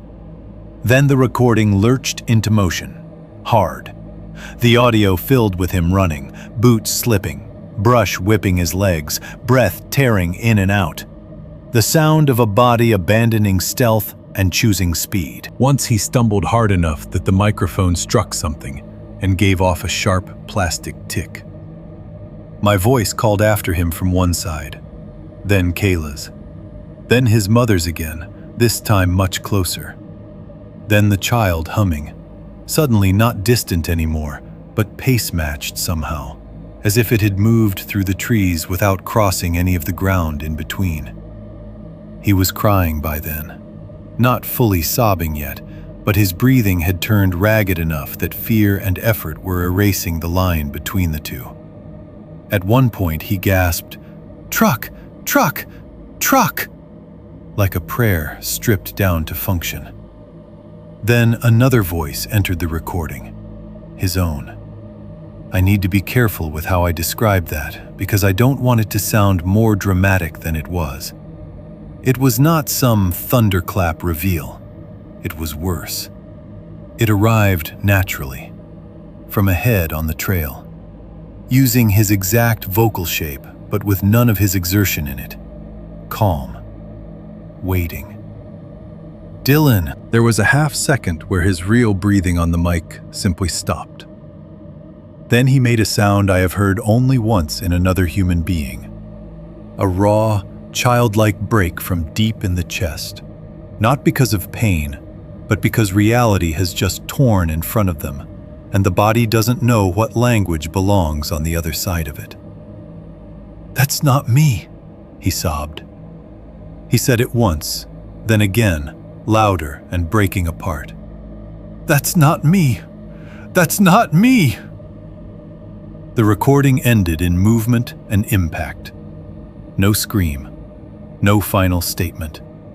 Just a harsh branch snap crack, one sliding fall through leaves or mud, and the file cutting dead in the middle of his breath. I played it 3 times in a row before I understood I was shaking too hard to hold the phone steady. Eric called while I was still listening the 3rd time. I picked up and couldn't speak for a second. "What happened?" he asked. He said a recording. "And?" I looked at the dark kitchen, the lit clock on the stove. My own hand reflected faintly in the glass of the microwave door. Everything ordinary had become insulting again. "He heard lights in the cabin," I said. "Voices. Mine, Kayla's, his mother's." My mouth felt numb. Then his own. Eric said nothing. I told him the rest anyway because keeping it in my head alone felt impossible. When I finished, the line stayed quiet long enough that I thought maybe he'd hung up. Then he said, very softly, "I'm driving." This time I didn't argue. By then, County had already dispatched search units toward the parcel. The older deputy called me personally around midnight, which told me more than the words themselves did. People like him do not make direct calls for ordinary trespassing incidents. His voice was level, but I could hear movement behind it. Radios, doors, weather, men putting urgency into practical shapes. He asked me to forward the audio file. I did. He did not comment on its contents. He only said they had located a vehicle believed to be Dylan's near a service cut below the old property line, and were beginning a search of the immediate area. They found the truck first. Driver's side door open, interior light dead. One trail cam case on the passenger seat, another missing. A spent shell near the rear tire, though they would later tell us that might have been old and unrelated. because rural ground around properties like that collects ammunition the way city alleys collect glass. On the outside of the driver's side door, just below the window frame, there was blood. Not a lot, just enough to be undeniable. A swipe at first glance, but when photographed up close, it resolved into several interrupted streaks, as if a bloody hand, or something wearing blood, had gripped and slipped. They found some of his gear nearby. A flashlight in the leaves, still working. Audio equipment bag caught under deadfall. One glove. The shovel, half sunk in wet ground 20 yards off from where the truck sat.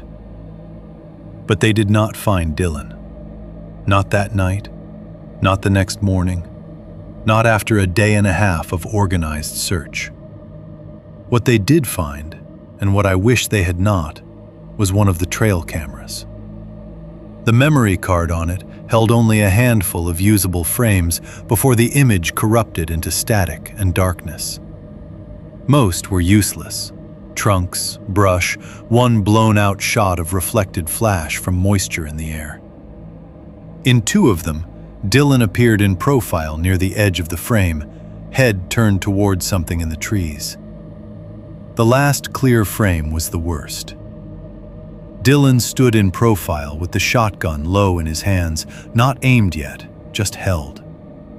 His mouth was slightly open, as if he had begun to say something. The flash had caught one side of his face and left the rest in grain.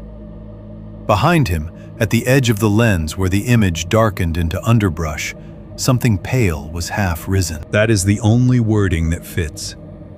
Not standing cleanly, not crouched, half risen, as if emerging into posture.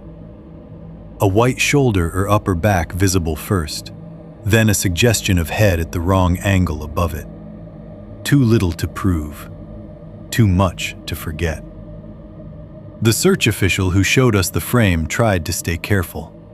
He said it could be blown bark, overexposure, an animal caught in motion, lens flare off wet wood, any number of combinations of bad flash and bad luck. I let him say all of that. So did Eric. Neither of us believed him. Dylan was never found. No body, no clean blood trail, no clothing beyond what had already been recovered. No remains carried down a ravine by weather or animal activity. Nothing a report could use to close the space he left behind. He became, officially, an active missing person case attached to suspicious circumstances and possible mental deterioration under stress. That language went into paperwork. It may still be there. But the truth, or the part of it I can live with now, is crueler. Dylan was the one who tried hardest to understand the pattern. He traced names, records, land boundaries, family histories. He looked for structure where terror had only given us reaction. He treated the thing like it might yield something if observed precisely enough. And then, he disappeared. That was the twist of it, the lesson underneath all the bones and voices and thresholds. Knowledge did not protect him. If anything, attention may have strengthened the connection. 6.1. What fear turned Eric into. By the spring after Dylan disappeared, Eric had become the kind of man neighbors describe carefully. Not dangerous in the obvious sense. Not the loud apartment guy smashing bottles in stairwells or screaming at girlfriends in parking lots. Worse than that in some ways. He had gone disciplined. Everything in him had hardened into routines. That was what fear turned him into. He lived alone by then, in a ground-floor duplex outside Columbus. The kind of rental with aluminum siding, narrow strip of yard, and one back floodlight bright enough to bleach the fence white at night. It should have felt temporary and forgettable. Cheap blinds, second-hand couch, mismatched dining chairs he never used, an overpowered television mounted too high on the wall because he distrusted anything that blocked his view through the room. The first time I went over after Dylan vanished, I realized within 10 seconds that Eric had rebuilt his life around lines of sight. No one stood outside his front door unseen. That wasn't a preference. It was policy. He had installed a peephole camera, then a second camera angled lower, then a motion light over the little concrete stoop, even though the porch roof already had one wired in. If you knocked without texting first, he didn't answer. If you stood too close to the door, he spoke through it instead of opening. Even when he knew it was me, he made me step backward off the welcome mat and into full view of the lens before the deadbolt turned. The first time he did it, I almost told him to go to hell. Then I saw his face when he opened the door. He wasn't being rude. He was checking whether I cast the right kind of relief. Inside, the house was too bright in some places and too dark in others. He kept certain lights on all night.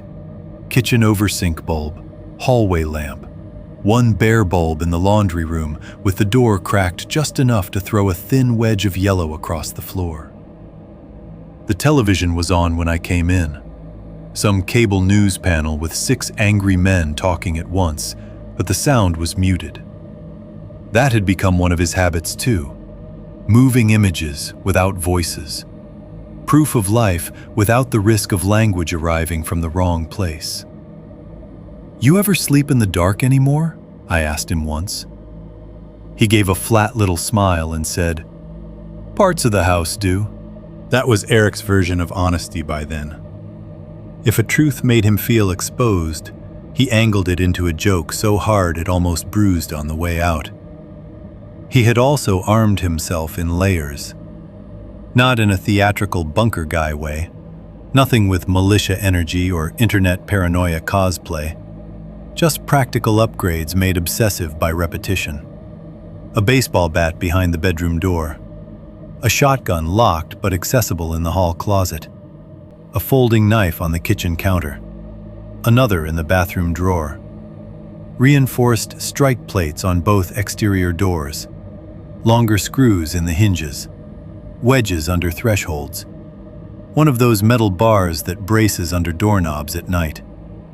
He talked about all of it the way a contractor talks about weatherproofing, mildly, factually, almost annoyed that anyone would consider it unusual. "It's not paranoia if it keeps working," he told me one night while checking the latch on the back door for the second time in 10 minutes. "Working against what?" He glanced at the dark window over the sink and said, "Exactly." That was Eric now. Severe, suspicious, behaving as if the world had already betrayed him once and only a fool would give it the chance again. Fear had not made him softer or openly damaged. It had stripped him down into vigilance and resentment. He was angrier than before, yes, but the anger had gone cold and useful. The loudness I used to know in him, the sports bar volume, the pointless bravado, the reflexive jokes, had thinned out. In its place was a man who noticed where every door stood in relation to every mirror, who disliked being surprised by footsteps in hallways, who once unplugged his bathroom fan mid-shower because he thought he heard somebody talking through the vent and needed to know whether the sound was plumbing or language. I spent more time with him after Dylan than I probably would have in any other version of my life. Partly from guilt. Partly because he was one of the few people still alive who had stood in the same rooms and heard enough of the same wrongness to make silence feel less humiliating. We did not help each other much, if I'm honest. We orbited the damage together. Sometimes that's all survivors do. One evening in late April, I came by after work with takeout and found him standing in the living room with the TV muted, one hand braced against the back of the couch, staring at the front windows through a gap in the blinds no wider than 2 fingers. He didn't move when I came in. I set the food on the counter and said, "You expecting somebody?" "Always." That's not an answer. It's the only one I've got. I left him alone for a minute, because with Eric, pressing too fast only made him lock harder. The duplex smelled like cold grease, laundry detergent, and that faint metallic odor forced air systems get when they've been running too long after winter. Somewhere in the walls, the AC kicked and settled. Outside, a car passed over wet pavement. The world remained offensively normal. When he finally turned from the window, I noticed how tired he looked. Not sleepless exactly, more worn from the inside out. Like rest had stopped meaning the same thing. We ate in the living room with the TV still silent. Sports on one channel, then local news, then some home renovation show where a couple in clean boots argued about countertops in a kitchen larger than Eric's entire downstairs. The moving faces filled the room without asking anything of us. Every now and then, Eric would turn his head slightly toward the front door. Not enough to make a point of it, just enough to tell me his hearing was tracking the house separately from the screen. It was during one of those pauses between channels that he finally said, without looking at me, "I didn't tell you everything about the cabin." I kept my eyes on the television because he would have stopped if I turned too fast. "What part?" He let out one dry breath through his nose. "When we were backing away from the place, the night we got the call." I knew immediately which image he meant because I had replayed my own version of it more times than I could count. The headlights sweeping the tree line, the pale shoulder, the head bent too far. "I saw the one in the trees," I said. "Yeah."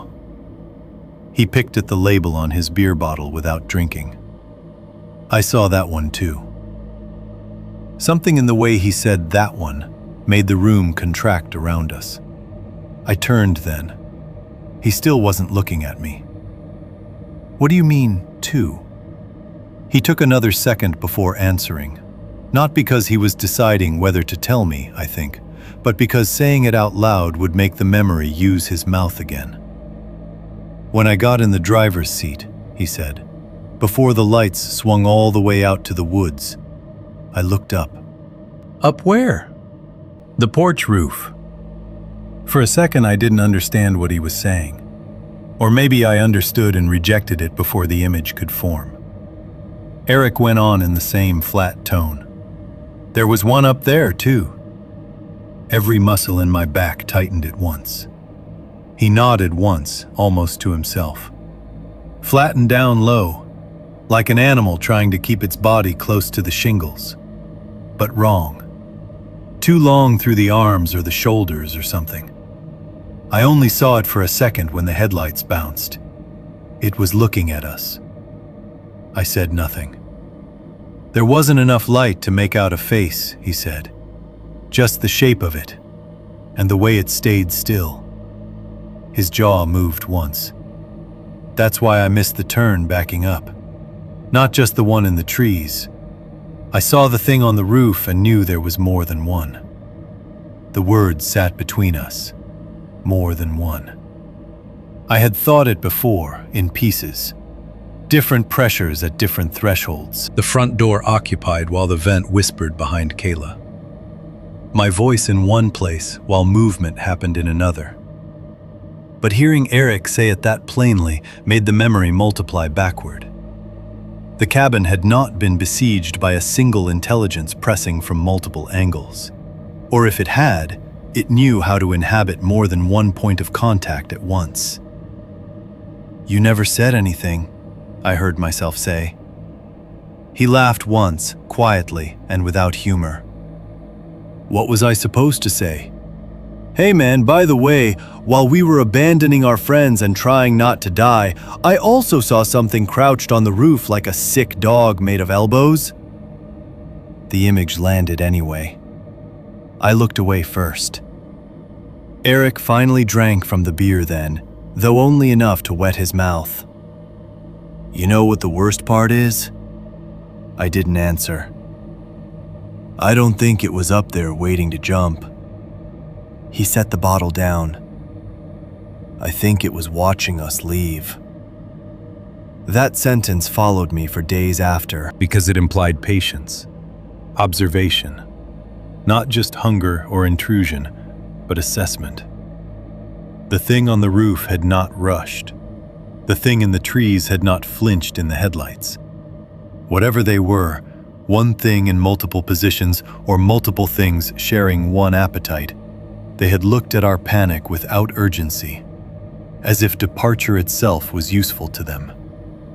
Eric stood up abruptly and crossed to the kitchen sink, not because he needed anything, but because motion had become his substitute for steadiness. He braced both hands on the counter and said, with his back to me, "It's gotten worse." I didn't ask what it meant. With us, by then, pronouns had started doing too much work. How? He was quiet for a long time. Then he said, "White noise." I waited. Car radio when I'm between stations. A C-vent when the motor first kicks. Water in the shower drain if it's late enough and the pipes are already warm. He turned then, and his face had gone fully serious, stripped of every defense I was used to from him. "I keep hearing you." It is hard to explain to someone who hasn't lived inside that kind of contamination what those words do to a friendship. Not because they sound accusatory, the opposite, because of how intimate they are in the worst possible way. My voice had already been used once to cross a door. Now it was inhabiting the ordinary textures of Eric's life without my consent.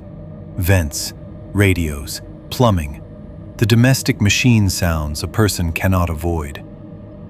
Hearing that made me feel both violated and guilty, as if some part of me had been weaponized and let loose among the people I cared about. "What does it say?" I asked. "Not always words," he rubbed at his mouth. "Sometimes just cadence. Like, I know it's you talking, but I can't make out the sentence. Sometimes it's clearer. Once in the truck, it sounded like you laughing at something under your breath. Once through the vent in the bedroom, it said my name." His eyes flicked toward the hall, then back to me. "Once in the shower drain, I thought I heard you say, 'Don't let it get behind you.'" The room stayed very still after that. I wanted to tell him trauma can do ugly things with pattern recognition. That the brain, when overtrained by fear, begins fitting familiar voices into random mechanical noise. That hearing me in static and airflow might have been no more supernatural than seeing shapes in curtains at night. But I did not say any of it. Because Eric and I both knew there were lines past which psychological explanations no longer soothed. They only humiliated. He opened a kitchen drawer then, rummaged inside, and came back holding something in his palm. "Found this last week." He held it out. At first I thought it was a broken piece of shell. Then the overhead light caught it. A tooth. Shay. Small, yellowed, human-looking in shape if not size. The root dark and slightly curved. Too intact to be food waste. Too clean to have come from the yard by accident. "Where?" I asked. "Kitchen drawer." My stomach turned. He set it down on the coffee table with the same care a person might use for a key they no longer trusted. Then, because once he started he could not seem to stop, he said, "Before that, it was bird bones in the laundry basket. Tiny ones, hollow, clean. Before that, squirrel jaw behind the toilet." I stared at him. He gave a short, miserable shrug.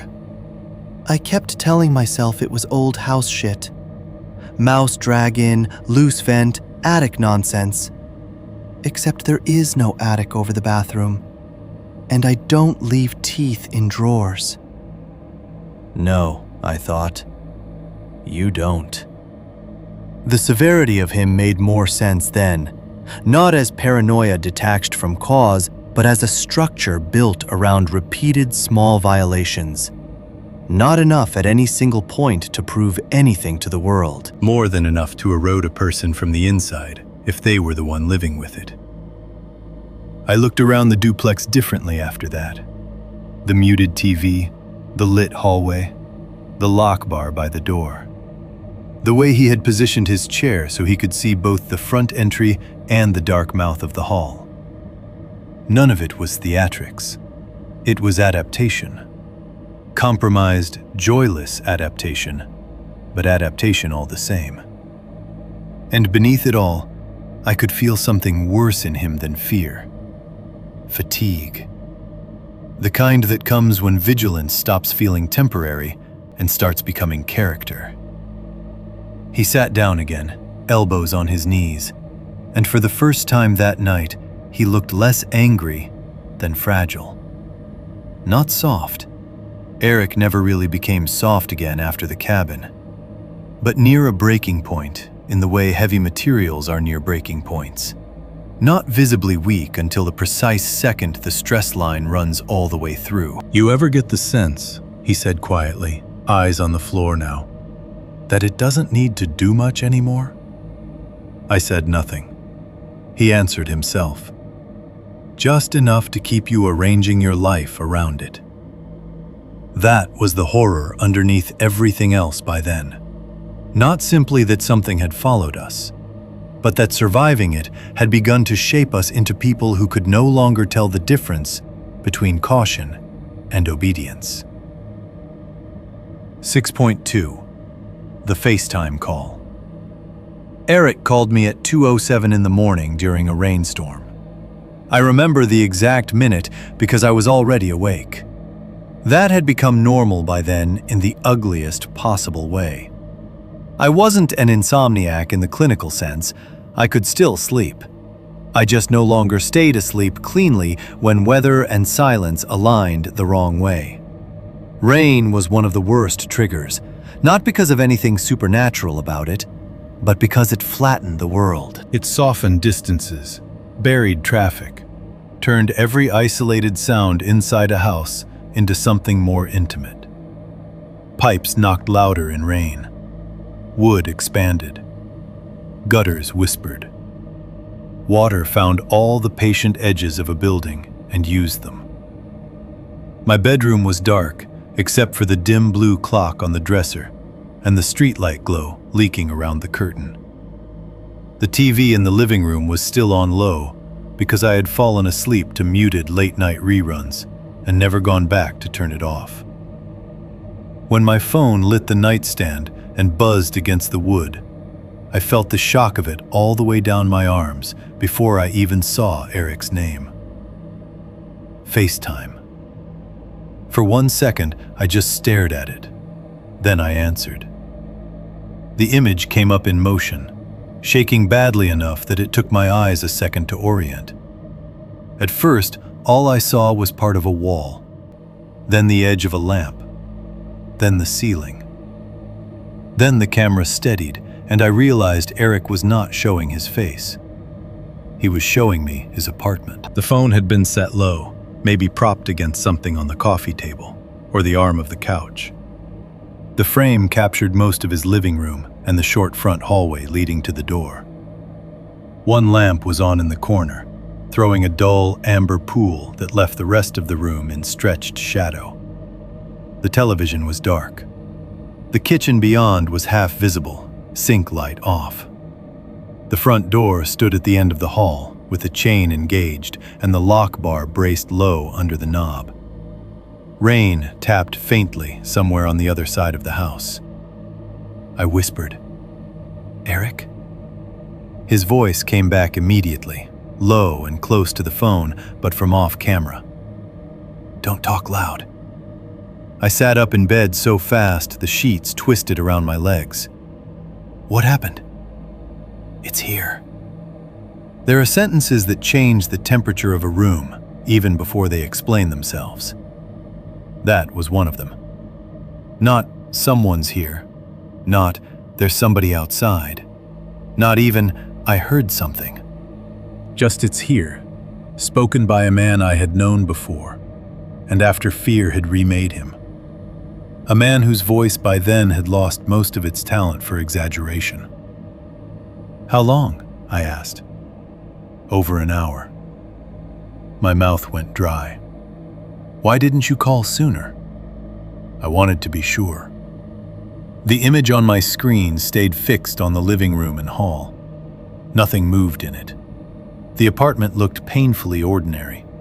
Couch, lamp, a throw blanket folded over one arm, 2 framed prints on the wall, the rug slightly crooked under the coffee table. A normal ground floor rental seen through bad overnight lighting. The exact sort of place where things are supposed to belong to categories like plumbing, wiring, weather, neighbors. Then I heard his breathing hitch once. "Listen," he whispered. So I listened. At first there was nothing but rain and the tiny electrical hum of a phone microphone in a quiet room.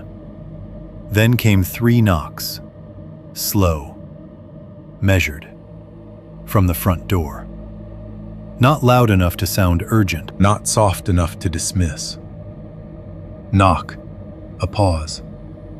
Knock, longer pause. Knock. Every muscle in my body locked at once.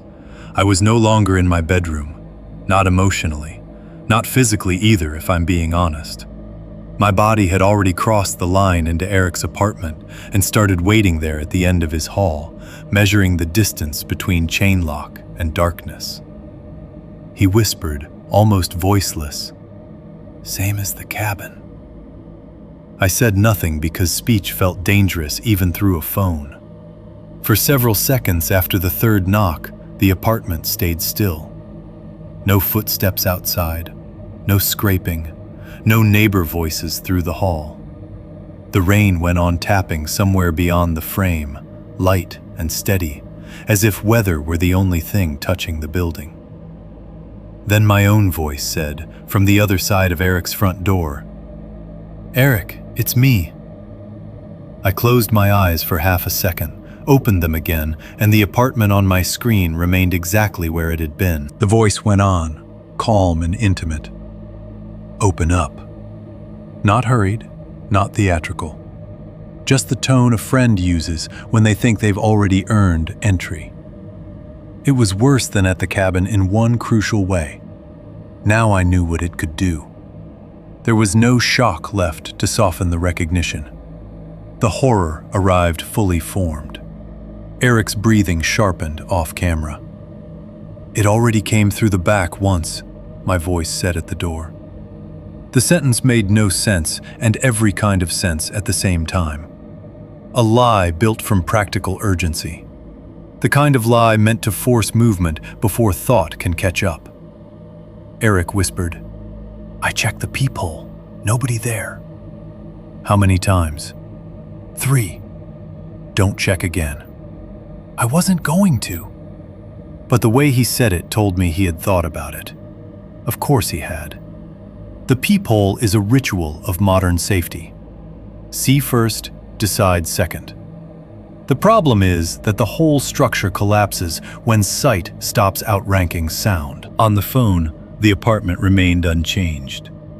Still life arranged around dread. Then the voice at the door changed its tone. Not its identity, not yet, just its strategy.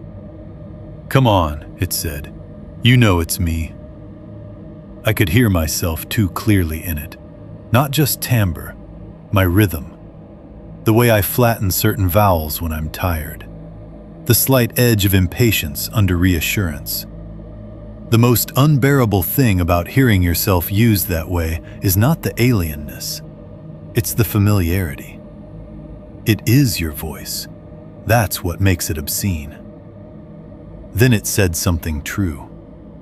Not a broad truth, not the kind of personal fact a good manipulator could guess. A private one.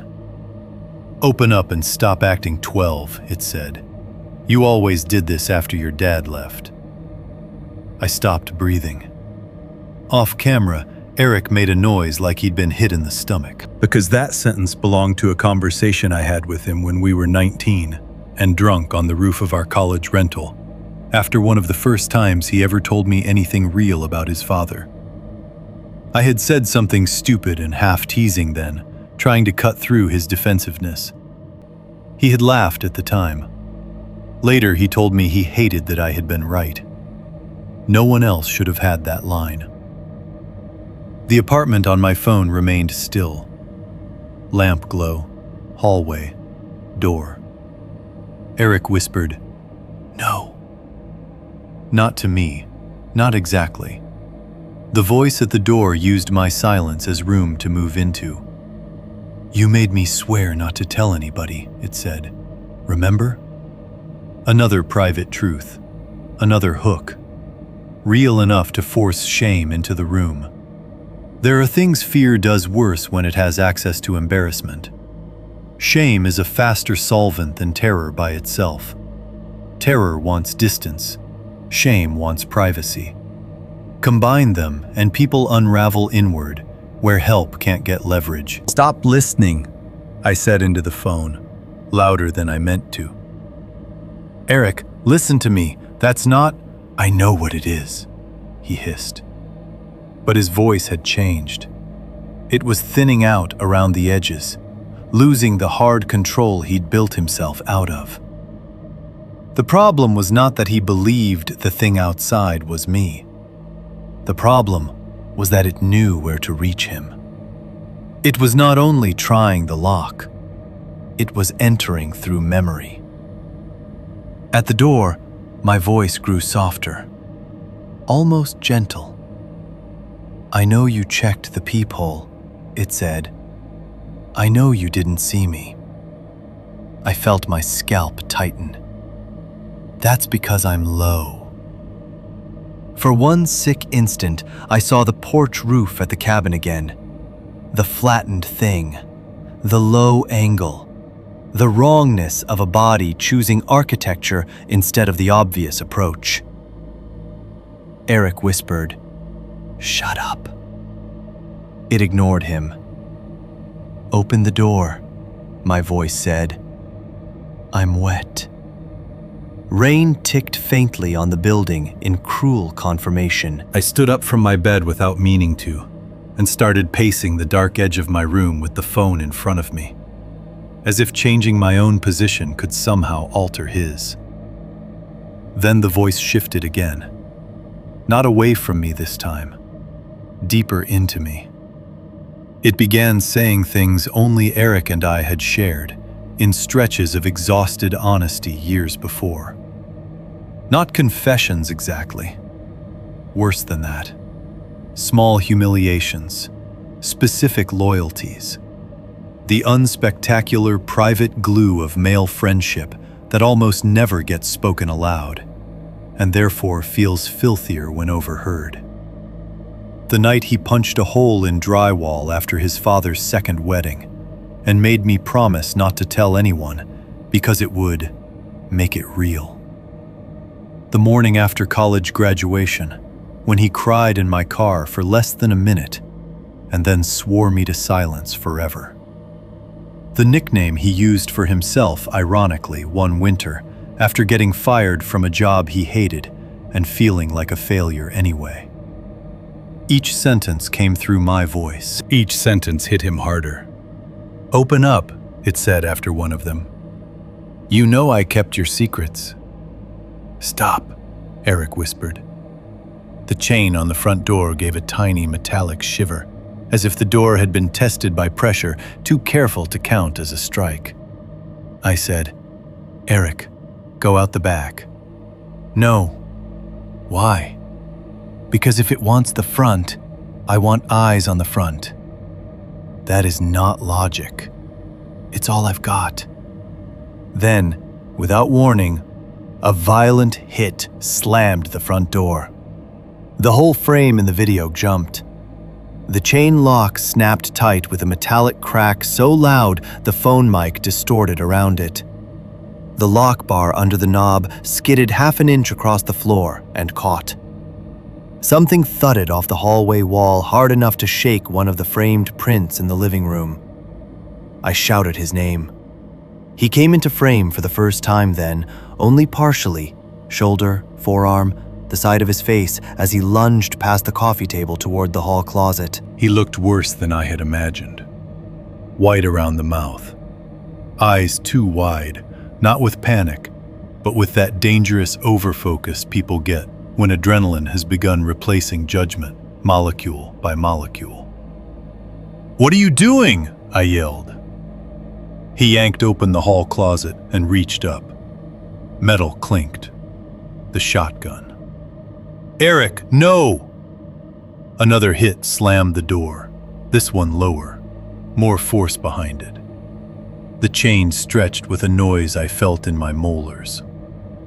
He pulled the shotgun down and checked it with movements too practiced to be clumsy, too fast to be safe. "Do not open that door," I said, and my voice came out harsh enough that it startled even me. "Do you hear me? You do not open that door." "I know that." "Then put the gun down." "No." "Why not?" "Because if it comes through, I want something in my hands." That logic was impossible to argue with from my bedroom miles away. At the front door, my voice returned one more time, but different now. Colder. Less interested in persuasion. "It won't matter if you hold it wrong," it said. Eric froze. I knew immediately that sentence meant something specific to him. Another private cut. Another memory reached into and turned. He whispered, "No." Then, in the background of the call, something else happened. A soft click. Small enough that I only noticed because the apartment on screen changed. At the far edge of the frame, beyond the hall and partly visible through the angle toward the bathroom, a line of pale light appeared across the floor. The bathroom light had come on by itself. Neither of us spoke for one full second. Then Eric turned his head toward it. And I understood, with a sick certainty too fast to be called thought, that the front door had never been the only threshold in the room. The closet. I understood what was happening 1 second too late. That is the cleanest way I can say it now, after replaying that call so many times that whole portions of it have worn smooth in my head. There was a shape to the mistake, and it was the same shape as the cabin. We had spent all our attention on the obvious threshold, the front door, the knocking, the thing outside using my voice. And in doing that, we had made the oldest error fear can teach a person to repeat. We watched the wrong opening. Eric was still turned halfway toward the bathroom light when the second sound began. Not the door, not the rain, not the chain lock straining or the front frame settling after the last hit. This was smaller at first, closer, drier. A scraping noise from inside the apartment, from the hall closet. The same closet he had just opened to get the shotgun. The same closet now standing partly within frame, door ajar from where he had yanked it open. The sound came from inside it, low and deliberate, like something hard dragging once across the inner baseboard or the floor just beyond the visible edge. "Eric?" I said. He didn't answer. He was listening too hard. The front door remained silent. That silence was part of the trap. The thing outside had given us one obvious point of terror to anchor around, then withdrawn just enough for the room to redistribute itself. Front hall, locks, chain, rain, bathroom light. Each detail demanded attention like a spotlight. But fear narrows more brutally than darkness does. It makes one angle feel central, and everything beyond it feel secondary, until secondary becomes fatal. The scraping came again, longer this time. Eric turned fully toward the closet. The phone, still propped low on the coffee table, gave me a crooked, partial view of him in profile and the mouth of the hall. He was holding the shotgun across his chest now, not aimed, not safe either, just gripped too tightly, with his finger somewhere near where it should not have been. The light from the bathroom threw a yellow strip across the floor, cutting under his legs and reaching almost to the closet threshold. "Is that the closet?" I asked, though I knew it was. He nodded once, very slowly. Then, without looking toward the phone, he reached down and grabbed it. The whole frame lurched upward in his hand. Ceiling, lamp, wall, then the hall steadied. Closer now, the front door at one end and the hall closet at the other. The image shook with every pulse in his grip. I could hear his breathing over the rain, hear the tiny involuntary sounds his mouth was making when he tried not to breathe too loud. "Back up," I said. He didn't. "Eric, get out of the hall." Still, he didn't move. He was caught in that terrible space between action and comprehension. The place where the mind knows something is wrong, but has not yet accepted the geometry of it. The closet was already open a few inches from when he had taken the shotgun out. I could see darkness in the gap, boxes stacked inside, hanging coats, nothing moving.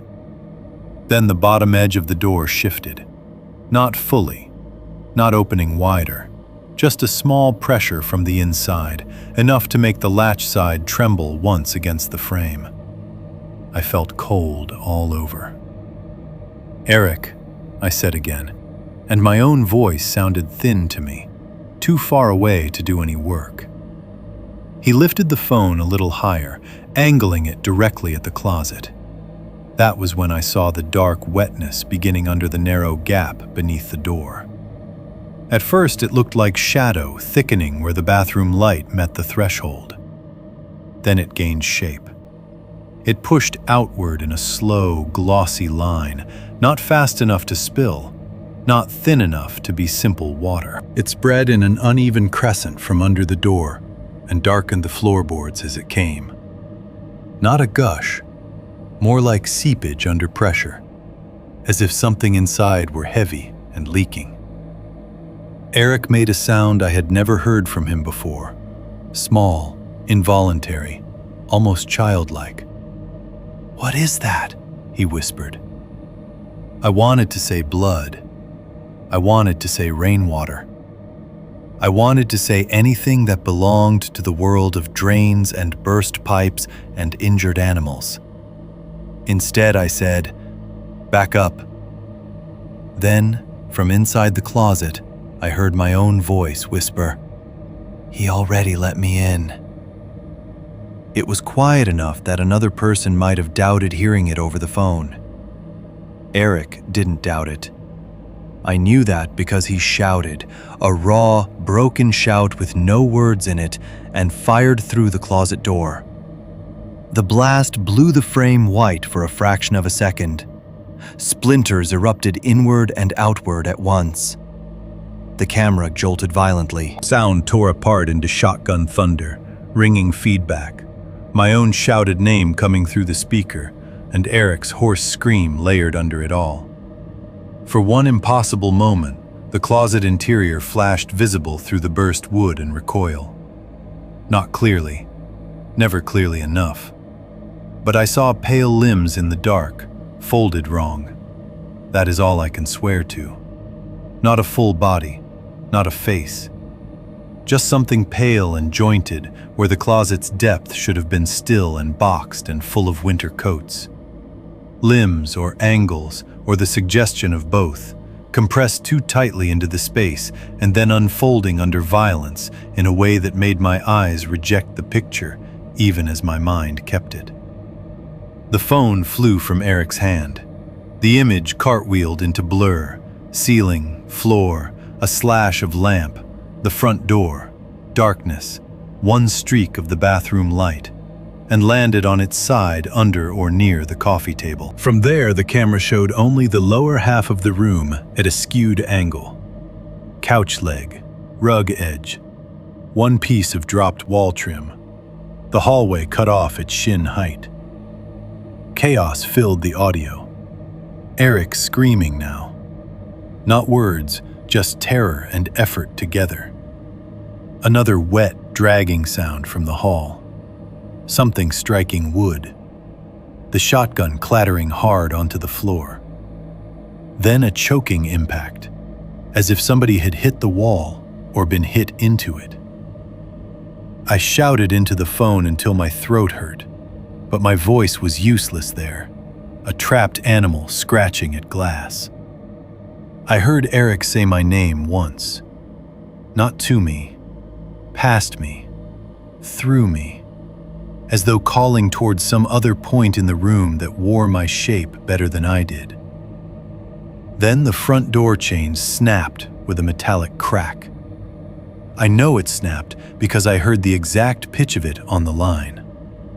But whether the door actually opened then, or whether the sound came from something else under strain, I still cannot tell you with certainty. That is part of what survives about these events. They leave you with precise sensory memory and ruined sequencing. The body records impact better than explanation. Something heavy moved across the hall. Not footsteps, not exactly. More like weight redistributed in a series of short drags and collisions, as if what occupied the apartment no longer had to maintain the pretense of ordinary human movement. The phone's image shifted slightly where it had landed, revealing one sliver more of the hallway. In that sliver, I saw pale matter move past low to the floor and then up, too quickly to follow. Not a person standing, not an animal passing. Something rising by stages. Eric screamed again. Then the line filled with a tearing noise, so ugly and wet that my body recoiled from my own hand holding the phone. It wasn't like fabric ripping. It wasn't quite flesh either, though every instinct in me went there immediately. It sounded like something being pulled through a space too small for it, while wood, clothing, and flesh all argued separately about which one would give first. The image on the phone flickered once, then froze. For one terrible second, the frozen frame held a final still life of the room. The edge of the rug, the dropped shotgun on the floor beyond the hall, one overturned lamp, and just at the limit of visible darkness near the closet threshold, a pale curve that could have been a hand, a knee, or something with no right to be either. Then the call disconnected. I called back at once. No answer. Again. Nothing. Again. Straight to dead air, then failure. I don't remember deciding to leave my apartment. I only remember finding myself in jeans and shoes with one sleeve of my jacket half twisted and my keys already in my fist. I called 911 on the way out, then county dispatch, then whatever local number I had for the department that handled Eric's part of town. I said break-in because there was no other way to force the machinery to move quickly enough. I said gunshot. I said possible injury. I said my friend was alone and something had come through his apartment while I was on the phone with him. Every sentence felt both true and shamefully incomplete. By the time officers got there, I was already in my car, driving too fast through wet streets under sodium lights, every intersection looking artificial and hostile in the rain. They beat me by only a few minutes. The duplex was bright with cruiser lights when I arrived. 2 patrol cars, 1 ambulance holding back, rain silvering everything. Neighbors gathered under stoops and eaves in pajama pants and hoodies, trying to look concerned without looking involved. That too felt obscene. Human curiosity continuing its little rituals while terror remained specific somewhere nearby. An officer stopped me at the tape line before I reached the door. I gave Eric's name. Mine. Said I had been on the call. He looked me over once, saw something in my face that probably read as useful rather than dangerous, and told me to wait. Wait. Again. I stood in the rain under a porch overhang across from the duplex and watched uniforms move through the lit doorway of Eric's home. One officer came out carrying the shotgun in an evidence bag. Another spoke quietly into a radio. No one ran. That was the part I hated most. If they had been running, maybe there would still have been a shape to rescue. Calm procedure means events have already become aftermath. They let me speak to a detective close to dawn. Not inside the house. In a cruiser with the heat on too high and the windows fogging at the edges. He had the patient, exhausted tone of a man sorting domestic violence from burglary, from drunken disaster, based on fragments that didn't want to fit. I told him the version he could write down. Eric called. Heard someone at the door. Voice used my name. Gunshot. Struggle. Then nothing. He asked whether Eric had enemies. I said no. He asked if Eric used drugs. I said no. He asked if Eric had been depressed, unstable, paranoid. That last one sat in the car between us. I said he was scared. The detective wrote something down and did not comment. They found no forced entry at the front door, no pried lock, no shattered frame, no broken window wide enough to admit a man. The chain had not failed in the way I heard it fail over the phone. In daylight, with the house lit by police work lamps and rain flattening against the siding, the front door appeared intact, except for interior damage near the hall and living room from the shotgun blast and whatever followed it. They found the shotgun on the floor. They found blood. Not a pool. Not enough for a simple death on scene. A drag. Starting near the hall closet and pulling inward across the threshold in broken streaks, as if something bleeding had been taken or had gone into that narrow, dark space. The closet itself contained only storage boxes, coats, an old vacuum, bird bones scattered across the floorboards, and one section of jaw with several small teeth still fixed in it. Not large enough to settle anything. Too wrong to dismiss. Eric was gone. No body in the apartment. No body in the yard. No blood trail out the back. No witness who saw him run into the rain. No camera catching a man leaving by either door. Just a house with lights on, rain against the windows, one spent shell, and a closet that should never have held enough darkness for a human being to vanish into. That was the final twist of it, the one that took me longest to understand. By then, the entity no longer needed the obvious exterior threshold. Not really. It had already learned a better method. Make us stare at the front door until we forgot to defend the openings inside the room. 7.1. The pattern. I should have understood. I am older now than I expected to be when this story finally came out whole. That sounds more dramatic than I mean it to, but only a little. There were years after the cabin, after Dylan, after Eric, when I stopped making assumptions about duration. Not because I thought I was going to die in some cinematic way, dragged out of a hallway by something wearing my own voice. It was uglier and less useful than that. I stopped assuming I would remain intact.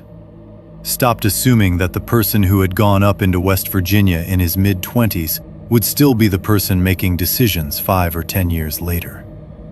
Contamination does not always announce itself through blood or disappearance. Sometimes it's just attrition. A steady rearrangement of instinct until your habits no longer belong to ordinary life. I still lock my door twice, then touch the knob once more just to confirm the memory of doing it. I still don't answer unknown numbers after dark. I still keep one room lit in the house when I sleep. Not because I think a lamp can stop anything. I'm past that kind of magical thinking. But because darkness, once it has learned your proportions, never entirely stops feeling personal. I have told this story in pieces for years. To police. To one therapist I never went back to, because hearing my own summary in a carpeted office with a box of tissues between us made me want to break the lamp. To exactly 2 people outside the circle of those already involved, both of whom received the edited version and thanked me for finally talking about it, as though talking and telling were the same thing. They are not. Talking reduces pressure. Telling risks structure. And structure is where guilt lives. Because the longer I sat with what happened, the more obvious the pattern became. Not in the neat, satisfying way people want from horror, where the clues line up and a rule book emerges, but in the crueler way patterns form in hindsight, once it's too late for knowing to help. First, it learns a voice. That is where most people stop thinking, because voice is already intimate enough to feel supernatural. A copy of someone you trust. A call from the wrong mouth. The body knows how quickly sound reaches places sight never can. It knows what doors open when hearing arrives before proof. The first time it used my voice, I thought the violation ended there. That it had borrowed a useful sound and weaponized it. But that wasn't the pattern. Voice was only entry. Then it learns grief. That was the part I refused to look at longest because it implicated me more deeply than fear did. Mara's name on the board. The line from my aunt at the lake house. The exact old sentence dragged out of me before I had consciously remembered it. That was when the thing stopped being merely imitative. It had reached into what I had not offered anybody and used it with precision. I think that was the first true crossing, and not because anything physically came through a door. Because it found the chamber in me that still answered without permission. After grief, it learns habits. Private phrases, nicknames, shame. The odd little domestic routines people build around one another without realizing those routines are forms of trust. The sentence only Eric and I had shared on a roof when we were 19. The way I said Kayla's name when I wanted her to stop pretending she was made of steel. The sound of concern. The tone of irritation. The exact wrong half joke at the exact right time. That was when I should have understood the territory was larger than place. Because after habits, it occupies routines. Hallway voices, missed calls, the wrong name, spoken at the wrong hour, through a vent, a drain, a strip of static, a smart speaker that wakes with no prompt. At some point, you stop asking whether it is there and start realizing it has already colonized the architecture of daily life. You stop fearing dramatic appearances and start fearing repetition. The tiny, stolen sound. The private sentence resurfacing where no memory should have access to it. The way you begin adjusting your life around the possibility of one more contact. And then, only then, it turns thresholds into tests. Front doors, peepholes, vents, windows, hall closets, the distance between couch and hallway. The moment before you say, "Come in," without thinking. The pause before you answer, "Who is it?" The thing does not simply appear at doors. It studies what doors mean. Not wood and metal only. relational doors, emotional ones.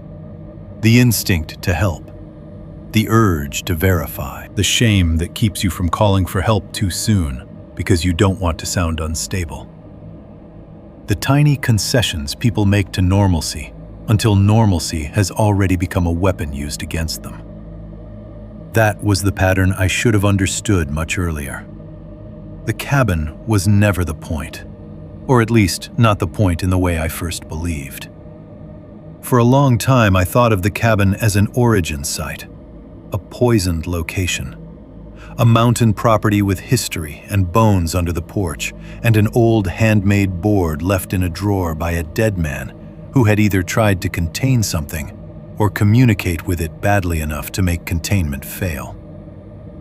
That version was comforting in a broken way, because it kept the horror geographical, bounded, something tied to acreage and weather and tree line and local rumor.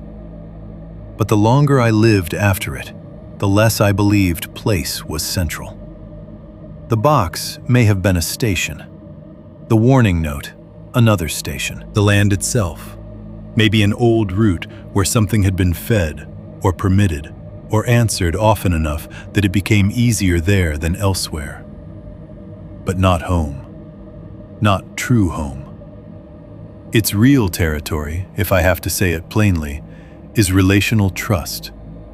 That is where it lives best. Not in the woods, not under the porch, not in the boarded cabin. In the spaces where one person knows enough about another to be let past caution. I wish that realization had come without guilt. It didn't. My deepest guilt is not that I went to the cabin. Not really.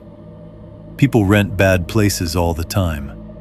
People ignore warning signs and pay for it in ways that stay entirely ordinary.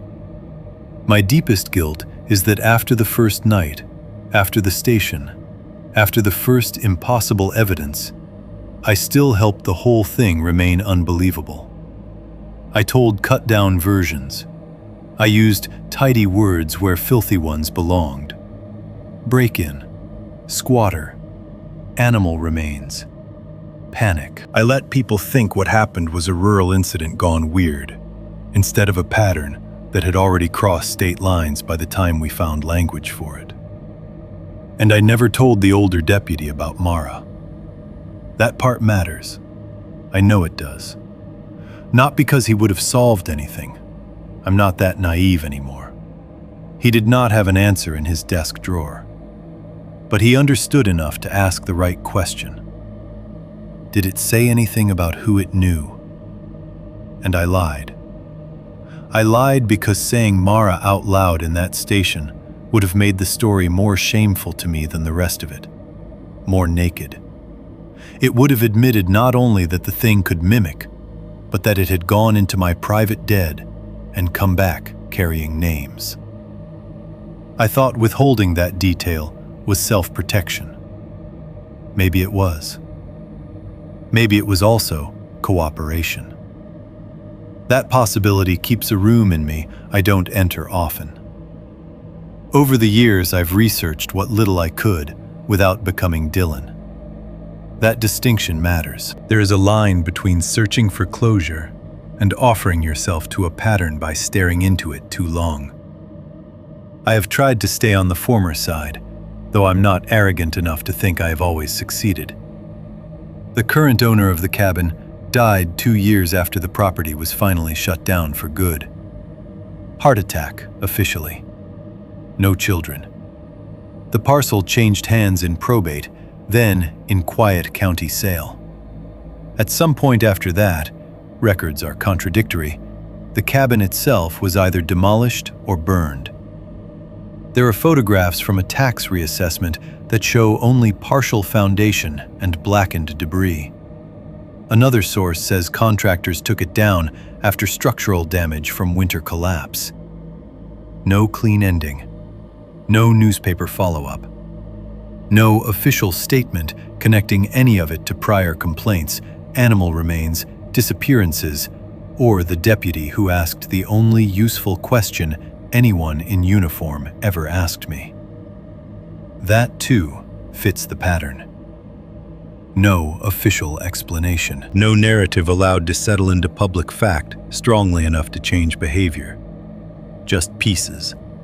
Property transfer, code issue, hazardous structure, fire, removal. As if bureaucracy itself were another way of boarding over a place and pretending boards mean closure. Kayla is alive. That is the best sentence I can honestly offer about her. She changed her number more than once, moved cities, then moved again. The last time we communicated directly was by email, and even that felt like passing a note through a crack rather than conversation. She does not discuss the past. Not with me, not with anyone I know of. She sent exactly one line in the last message she answered. I can live with not understanding it. I can't live with feeding it. I have tried to respect that. Still, every now and then, a message reaches me from an address not clearly hers, but close enough in phrasing that I know. Always practical. Always absent of memory. She is alive somewhere, under another number, another lease, another set of habits built around not hearing the wrong voice outside the wrong door. Dylan remains missing. So does Eric. Those are the official words. Missing. As though the world simply misplaced them. As though absence were administrative.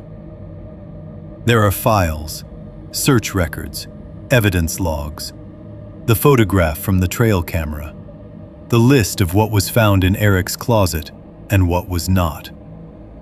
There are probably boxes in county storage with labels and case numbers and fading marker initials. Somewhere, if paperwork has survived the usual erosion of underfunded systems, there is still language trying to make both men fit categories like endangered adult, possible foul play, ongoing investigation. I no longer mistake those categories for containment. The truth is more humiliating than conclusive. We were not the first. We were probably not the last. And what happened in West Virginia was not the full event. Only the part loud enough to leave marks on wood and make deputies stop pretending they had never heard versions of it before. That is where the final chapter of understanding begins for me. Not with certainty, but with the admission that what I once called a haunted cabin was really only one visible station in a pattern that wanted something more durable than place. It wanted us changed. And it got what it wanted, more often than I can stand to calculate. 7.2. The doorbell camera. I live in a rental duplex now. Not because I love the place, not because I picked it for charm, and definitely not because it feels permanent. I picked it because it gave me what I thought mattered. Clear sight lines, decent locks, no shared interior hallway, and enough distance from my neighbors that every accidental sound did not immediately become somebody else's life pressing against mine. It sits on a quiet street outside a town most people only know because they passed the exit on their way somewhere else. Vinyl siding, narrow front stoop, small strip of grass that turns to mud in winter and never fully recovers. A driveway just wide enough for one car if you angle it right. The backyard fenced in with wood that already looked tired when I moved in. It is the kind of place that comes with beige walls, stiff blinds, and the landlord's promise that the neighborhood is real calm. He was right. Calm is not the same thing as safe, but I stopped expecting those words to overlap a long time ago. Over the years, without ever calling them rituals, I built myself a life out of precautions. Not wild ones, not enough to make visitors stare, though I stopped having visitors often enough that the distinction matters less than it used to. Just layers. cameras at the front and back, motion lights over both entry points, no curtains open after sunset, no standing directly in front of a window at night, unless I want whoever is outside to know exactly where I am. I do not answer unknown knocks. I do not call out, "Who is it?" through closed doors anymore. And I never say, "Come in," casually near an entrance. Not even to delivery drivers. Not even to neighbors I know by name. If someone knocks and I am expecting them, I say, "Just a second," or "Hold on," or "Nothing at all," until I can verify what shape the waiting takes. People would call that superstition if I explained it. Some would call it trauma response, which is just the clinical version of the same dismissal. Maybe both are true. Maybe there is no meaningful difference once the behavior starts preserving you. I also keep the house arranged in ways I no longer have to think about consciously. A lamp in the living room on a timer, but never in the front window. One hallway light low enough to navigate by if I wake at night. Bathroom door open when I sleep, so I can see if the light changes under it. A white noise machine I stopped using because layered mechanical sound became harder to trust than silence. My phone always charged within reach. Keys always in the same bowl by the kitchen wall, never on the front table where I once used to toss them. I do not call any of this fear management. I call it living. That is how contamination wins, if you want the truth. Not only through spectacle, through domestication, through becoming the logic underneath everyday choices until you stop noticing which ones belong to the world and which ones belong to what followed you in from it. The night the doorbell camera alert came, it had been raining steadily since evening. Not a storm, no thunder, no dramatic weather system rolling in from somewhere with a name, just cold spring rain. Patient even rain. The kind that starts before dinner and is still there when midnight makes a house feel more hollow than large. Water moved down the gutters in soft, continuous threads. The front steps darkened to almost black. The fence in the backyard shone under the motion light. Every car that passed on the street sent up a faint hiss from wet tires, and then was gone. I had fallen asleep on the couch with the television muted, the way I still sometimes do when sleep won't settle properly upstairs. The house was otherwise dark. No music, no dishwasher, no other technology speaking unless spoken to first. I woke the way I often wake now. Not to a single sound, but to the abrupt certainty that my body had decided I should be conscious again before my mind had been consulted. For a few seconds, I lay there under the throw blanket, listening. Rain, refrigerator hum, the small electrical tick of the thermostat. Nothing else. Then my phone buzzed on the coffee table. I looked at the screen and saw the notification. Motion detected. Front door. 2:14 a.m. For a moment, I did not move. That is another behavior I learned without naming it. Delay. Not panic delay. Strategic delay. If you move too fast toward a notification at 2:14 in the morning, you are already behaving like prey. You are already letting the thing outside set the tempo. So I lay there in the dark, with the blanket half tangled around my legs, and counted to 10 in my head before I even picked up the phone. The camera app opened slowly, always slower than I want when I need it most. Spinning icon, buffering, wet thumbnail image of the front stoop, porch rail gleaming under the low porch light I leave off unless manually triggered. The live view finally resolved into the familiar black and silver geometry of my front entry. No one there. The concrete steps shone with rain. The doormat sat dark and flat against the threshold. One potted plant, dead long before winter ended, leaned slightly to the right where the wind had gotten at it. Beyond the stoop, the narrow walk reflected the weak wash of the streetlight. Nothing moved except rain and the slight wavering of wet shadows. I watched the live feed for maybe 20 seconds. Nothing. My pulse began to come down just enough for irritation to replace fear. Cat. Misfire. Rain on the lens. Motion alerts are useless sometimes. That was the line I started building for myself, the sensible ladder back toward contempt. Then I opened the saved clip. The video began 3 seconds before the alert. Same view, same rain, same empty stoop.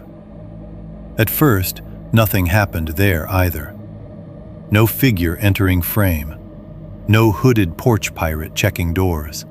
No teenage prankster running off before the sensor fully engaged. The clip held steady on absence, and for one humiliating second, I felt relief so strong it almost made me angry. I was already preparing to mock myself for the tension in my shoulders. Then the audio came through. 3 knocks. Slow.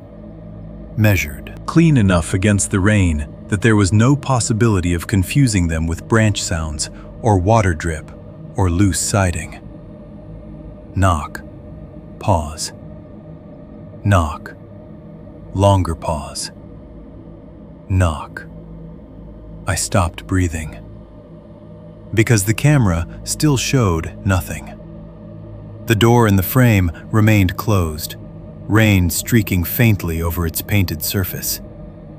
The stoop remained empty.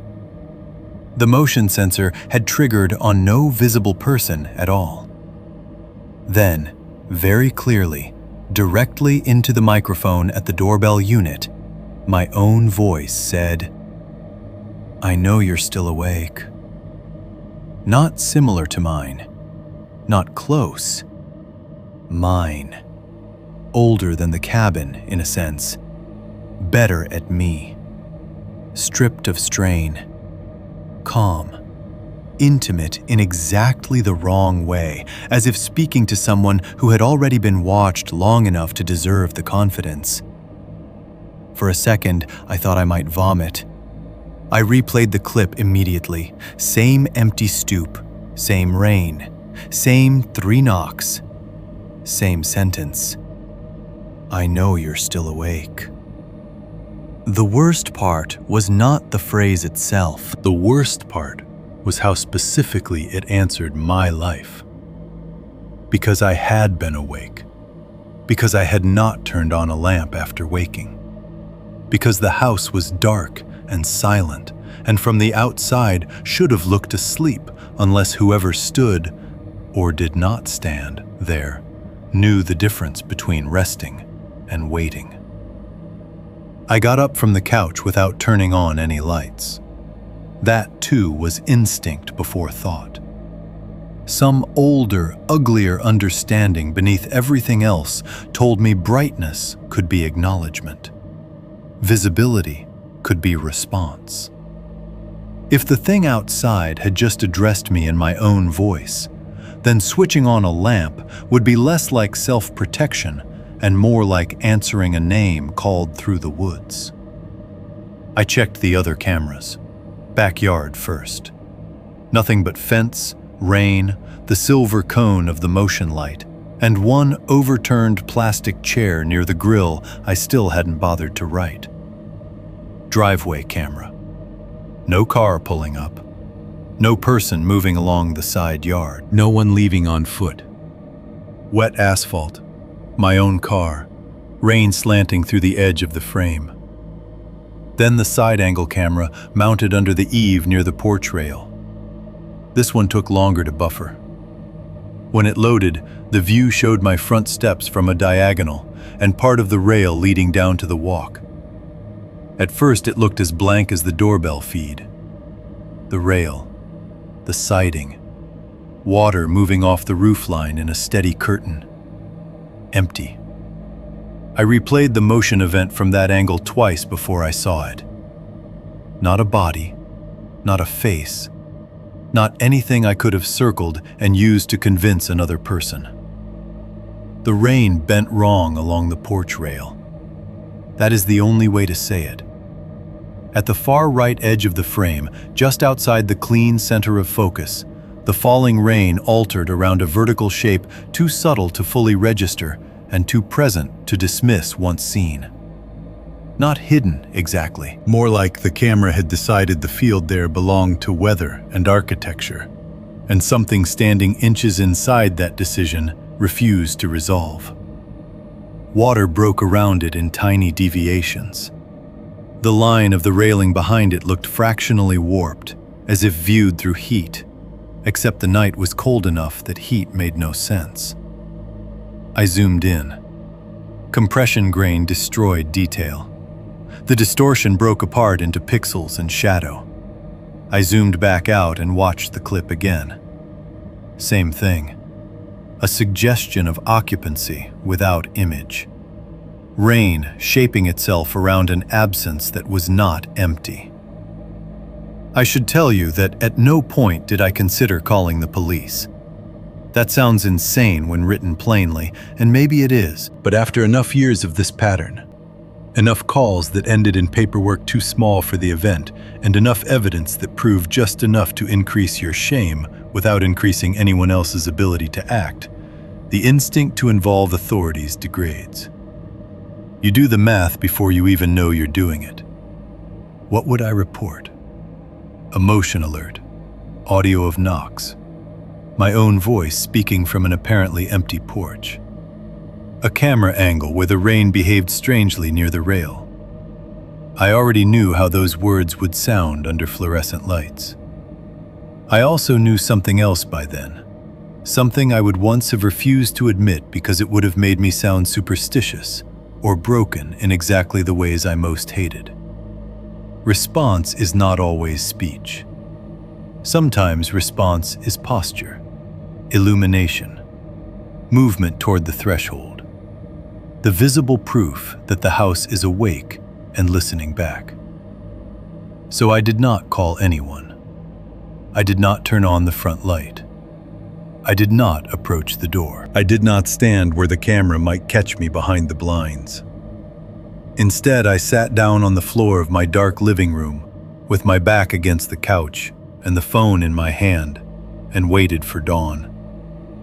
The house around me settled in layers, rain easing, then strengthening again, refrigerator motor, a car passing, the tick of cooling pipes. Every ordinary sound felt sharpened by refusal. I kept the camera app open until my battery dropped low enough to force me into the charger cable. Every few minutes, I checked the live feed again. No one ever appeared. The front stoop stayed empty. The rail stayed wet and still. No further alerts came. But I did not relax, because the message had already been delivered. It did not need repetition. The thing did not come to the door to get in that night. It came to let me know it still understood the simplest and ugliest fact of my life.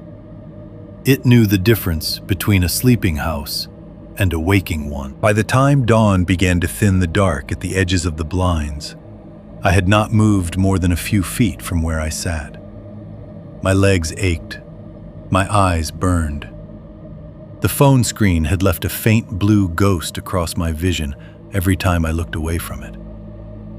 When the first gray of morning finally reached the front walk on the camera feed, the stoop looked pathetically ordinary again.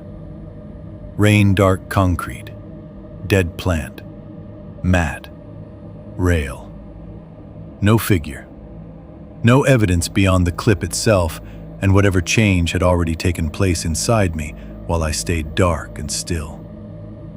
I did not go outside immediately. I waited until full light. Even then, when I finally opened the front door, I did it with my body angled away and one hand on the inner frame. as if posture could still alter outcome. There was nothing there. Of course there was nothing there. That is the cruelty of these encounters in their most modern form. Cameras, alerts, timestamps, audio clips. All the machinery we install to reassure ourselves that entrances can be watched and movements logged. None of it restores certainty. It only creates new, official-looking ways to be frightened without proof enough to share. I stood on the wet stoop in the gray morning, looking at the porch rail where the rain had bent wrong in the recording, and understood something with a clarity I wish had arrived cheaper. It did not need me to open the door anymore. It only needed me to know that it could still find the house. 7.3. The final cold realization. I did not find the marks until full morning. That detail matters to me, though I'm not sure why. Maybe because dawn still carries a childish authority I have never fully outgrown. Even after everything, part of me expects daylight to sort things into categories again. Not make them safe, exactly, but at least return them to proportion. Rain in daylight becomes weather. A doorway becomes wood and screws. Night sounds become bad sleep and old houses and nerves. That morning, the daylight did none of that. It only made the evidence easier to see. I had waited until the sky went fully gray before opening the front door. Not because I was afraid of what I would find there, though I was, but because I had begun to understand that immediate reaction was often part of the exchange. The thing, whatever word you choose for it, seemed to thrive on urgency, on the body answering too quickly. So I made coffee first. I stood in the kitchen and let the machine sputter and drip while the house remained dim and silent around me. I checked the camera clips one more time and hated them no less in morning light. Then I put on shoes, took the mug with me to the entryway, and unlocked the door without speaking. The air outside smelled like wet mulch, cold concrete, and the washed metallic smell rain leaves behind when it has been sitting against siding and railings all night. The porch boards were still dark with moisture. Water clung to the bench against the wall in little shining beads. The neighborhood looked offensively intact. Trash bins at the curb, a dog walker half a block down, one minivan warming up in a driveway while someone scraped at the fogged windshield with a sleeve. Everything human, everything functioning. Then I looked down. There were 3 scratches near the bottom of the front door. Not high enough to suggest a person with keys, not broad enough to blame on a package dragged carelessly across the threshold. 3 curved, shallow scrapes cut through the paint low near the jamb, almost exactly where a large dog might paw if it wanted in. Except I don't own a dog, and the curves were wrong. Too deliberate at the start, too slow through the middle, as though whatever made them had pressed and tested before dragging away. I crouched without meaning to. Beside the scratches, half on the painted threshold and half on the edge of the mat, was a smear of mud. Not a footprint, not enough shape for that. Just a dark brown streak with water drying at its edges and tiny pale fragments embedded in it. At first I thought grit, driveway gravel, little crushed pieces of shell maybe. Then I leaned closer. Bone. Tiny fragments of it, pressed into the mud like grit into a fingerprint. White-gray splinters no bigger than coarse salt, 1 or 2 with the faint porous structure of something once living. They had been carried there in contact with wet earth and left when the moisture pulled back. My coffee turned sour in my stomach. And centered on the welcome mat, placed with almost ceremonial neatness, was the object. For 1 second, I didn't understand what I was looking at. It was translucent and triangular, no bigger than the top segment of a guitar pick, with one edge curved slightly and the surface clouded by age. Rainwater sat on it in beads. The morning light passed through it and turned it the color of old ice. I stared long enough for recognition to arrive, not in thought, but in my body. Every muscle tightening at once before the label caught up. It resembled the viewing window from the planchette in the box.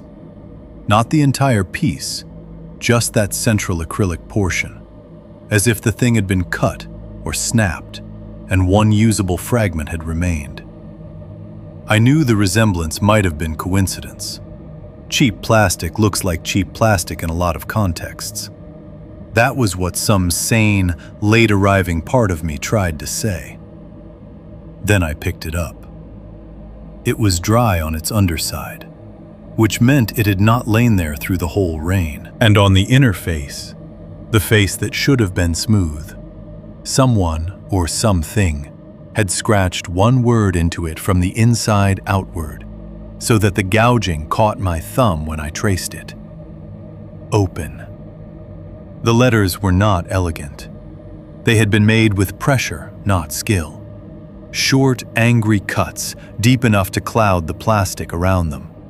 The kind of lettering you get when the tool doing the scratching is either too crude for the material or too impatient to care.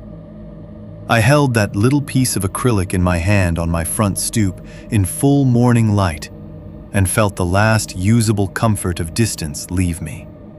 Because by then, I had already accepted pursuit, persistence, mimicry, the violation of doors and vents and private phrases. But this was something colder. This was placement.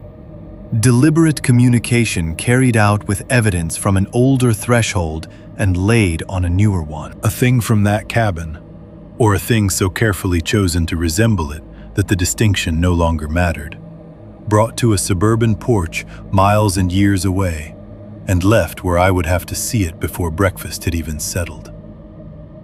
I should also tell you this. There was a ring of bird bones beneath the porch bench. Small ones. Not enough to catch the eye unless you bent and looked into the shadow under the slats where rain hadn't reached properly. Tiny vertebrae. 2 little rib arcs. The hollow half of a skull no larger than the last joint of my thumb. Arranged in a circle so miniature it would have been laughable if not for the exactness of it. A child's imitation of the larger ring under the cabin steps. Or something more patient than that. I did not call the police. I didn't bag the evidence.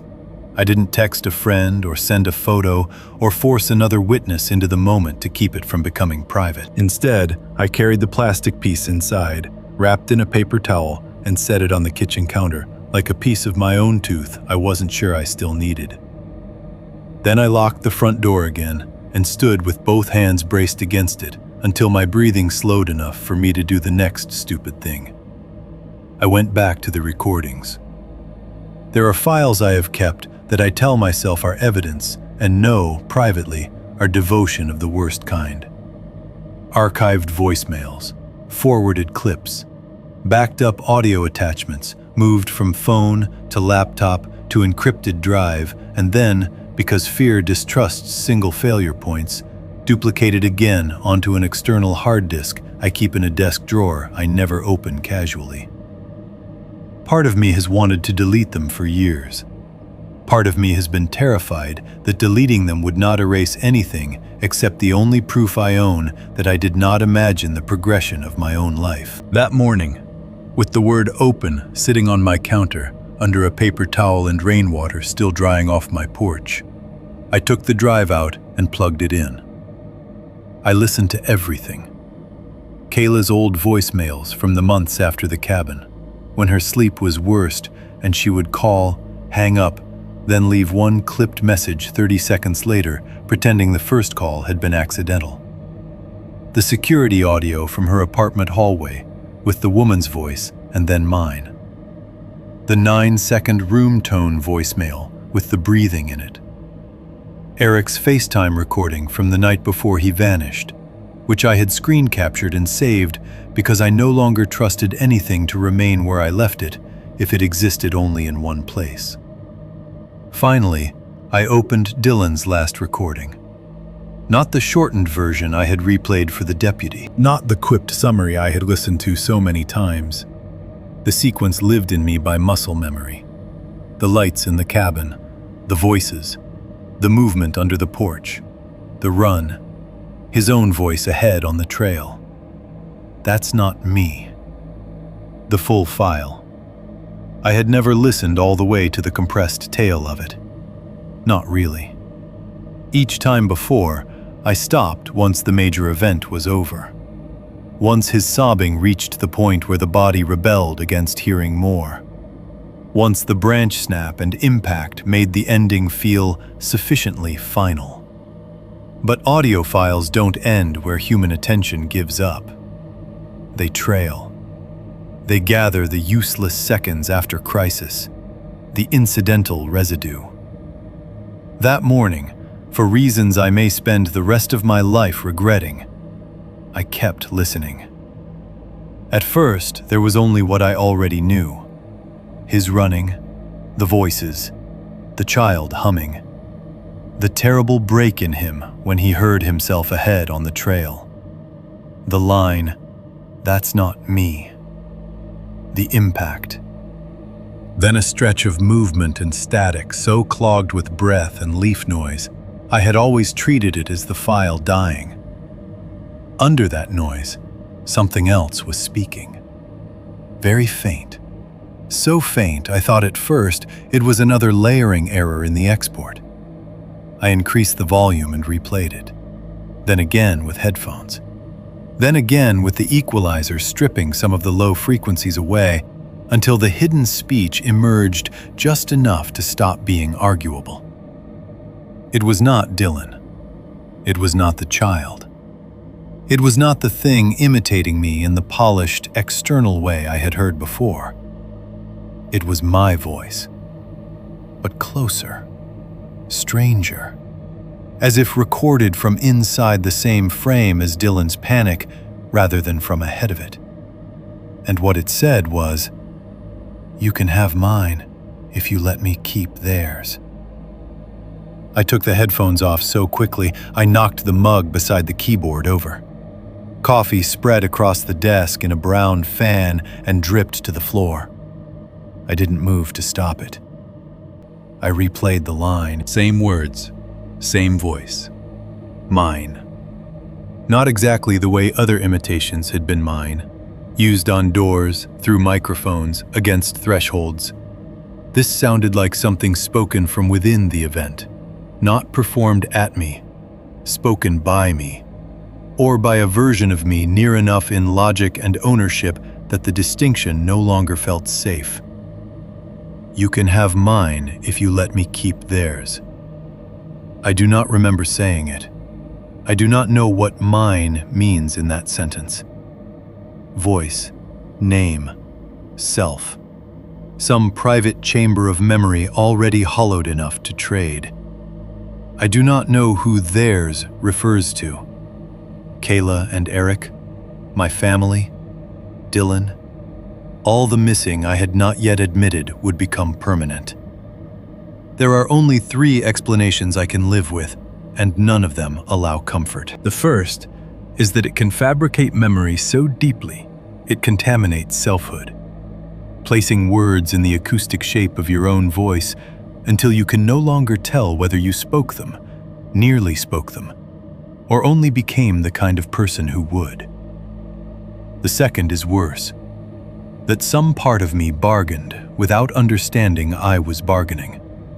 That at some point in the cabin, or after, or over the phone with Dylan, I crossed from witness into participant, and offered something whose consequences I have been living inside ever since.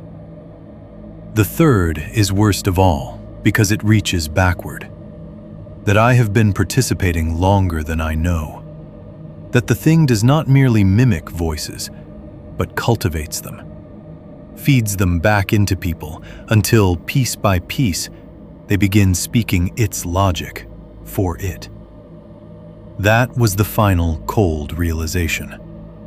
Not that it could sound like me, not even that it could know me, but that the last boundary left in all of this might not be the front door, or the hallway, or the camera frame, or the seam under a closet. It might be my certainty that my own voice still belongs to me. When the sky outside had gone from gray to the first colorless white of full morning, I shut the laptop and sat in the living room with the house silent around me. The paper towel with the acrylic fragment lay on the counter where I had left it. I did not touch it again. I did not turn the television on. I did not make another pot of coffee. I just sat there in the weak morning light, with every door in the house shut except the hallway leading toward the bedrooms. For the first time in years, the thing I feared most was not a knock, not a motion alert, not even hearing my own voice from outside a door. It was hearing it from somewhere it should never need a threshold to reach. I sat like that long enough for the house to settle fully into day, long enough for the neighbor across the street to leave for work, and a delivery truck to make 2 stops, and the world to prove again that it intended to go on without accounting for any of this. And then, from the dark hallway behind me, very softly, my own voice said my name.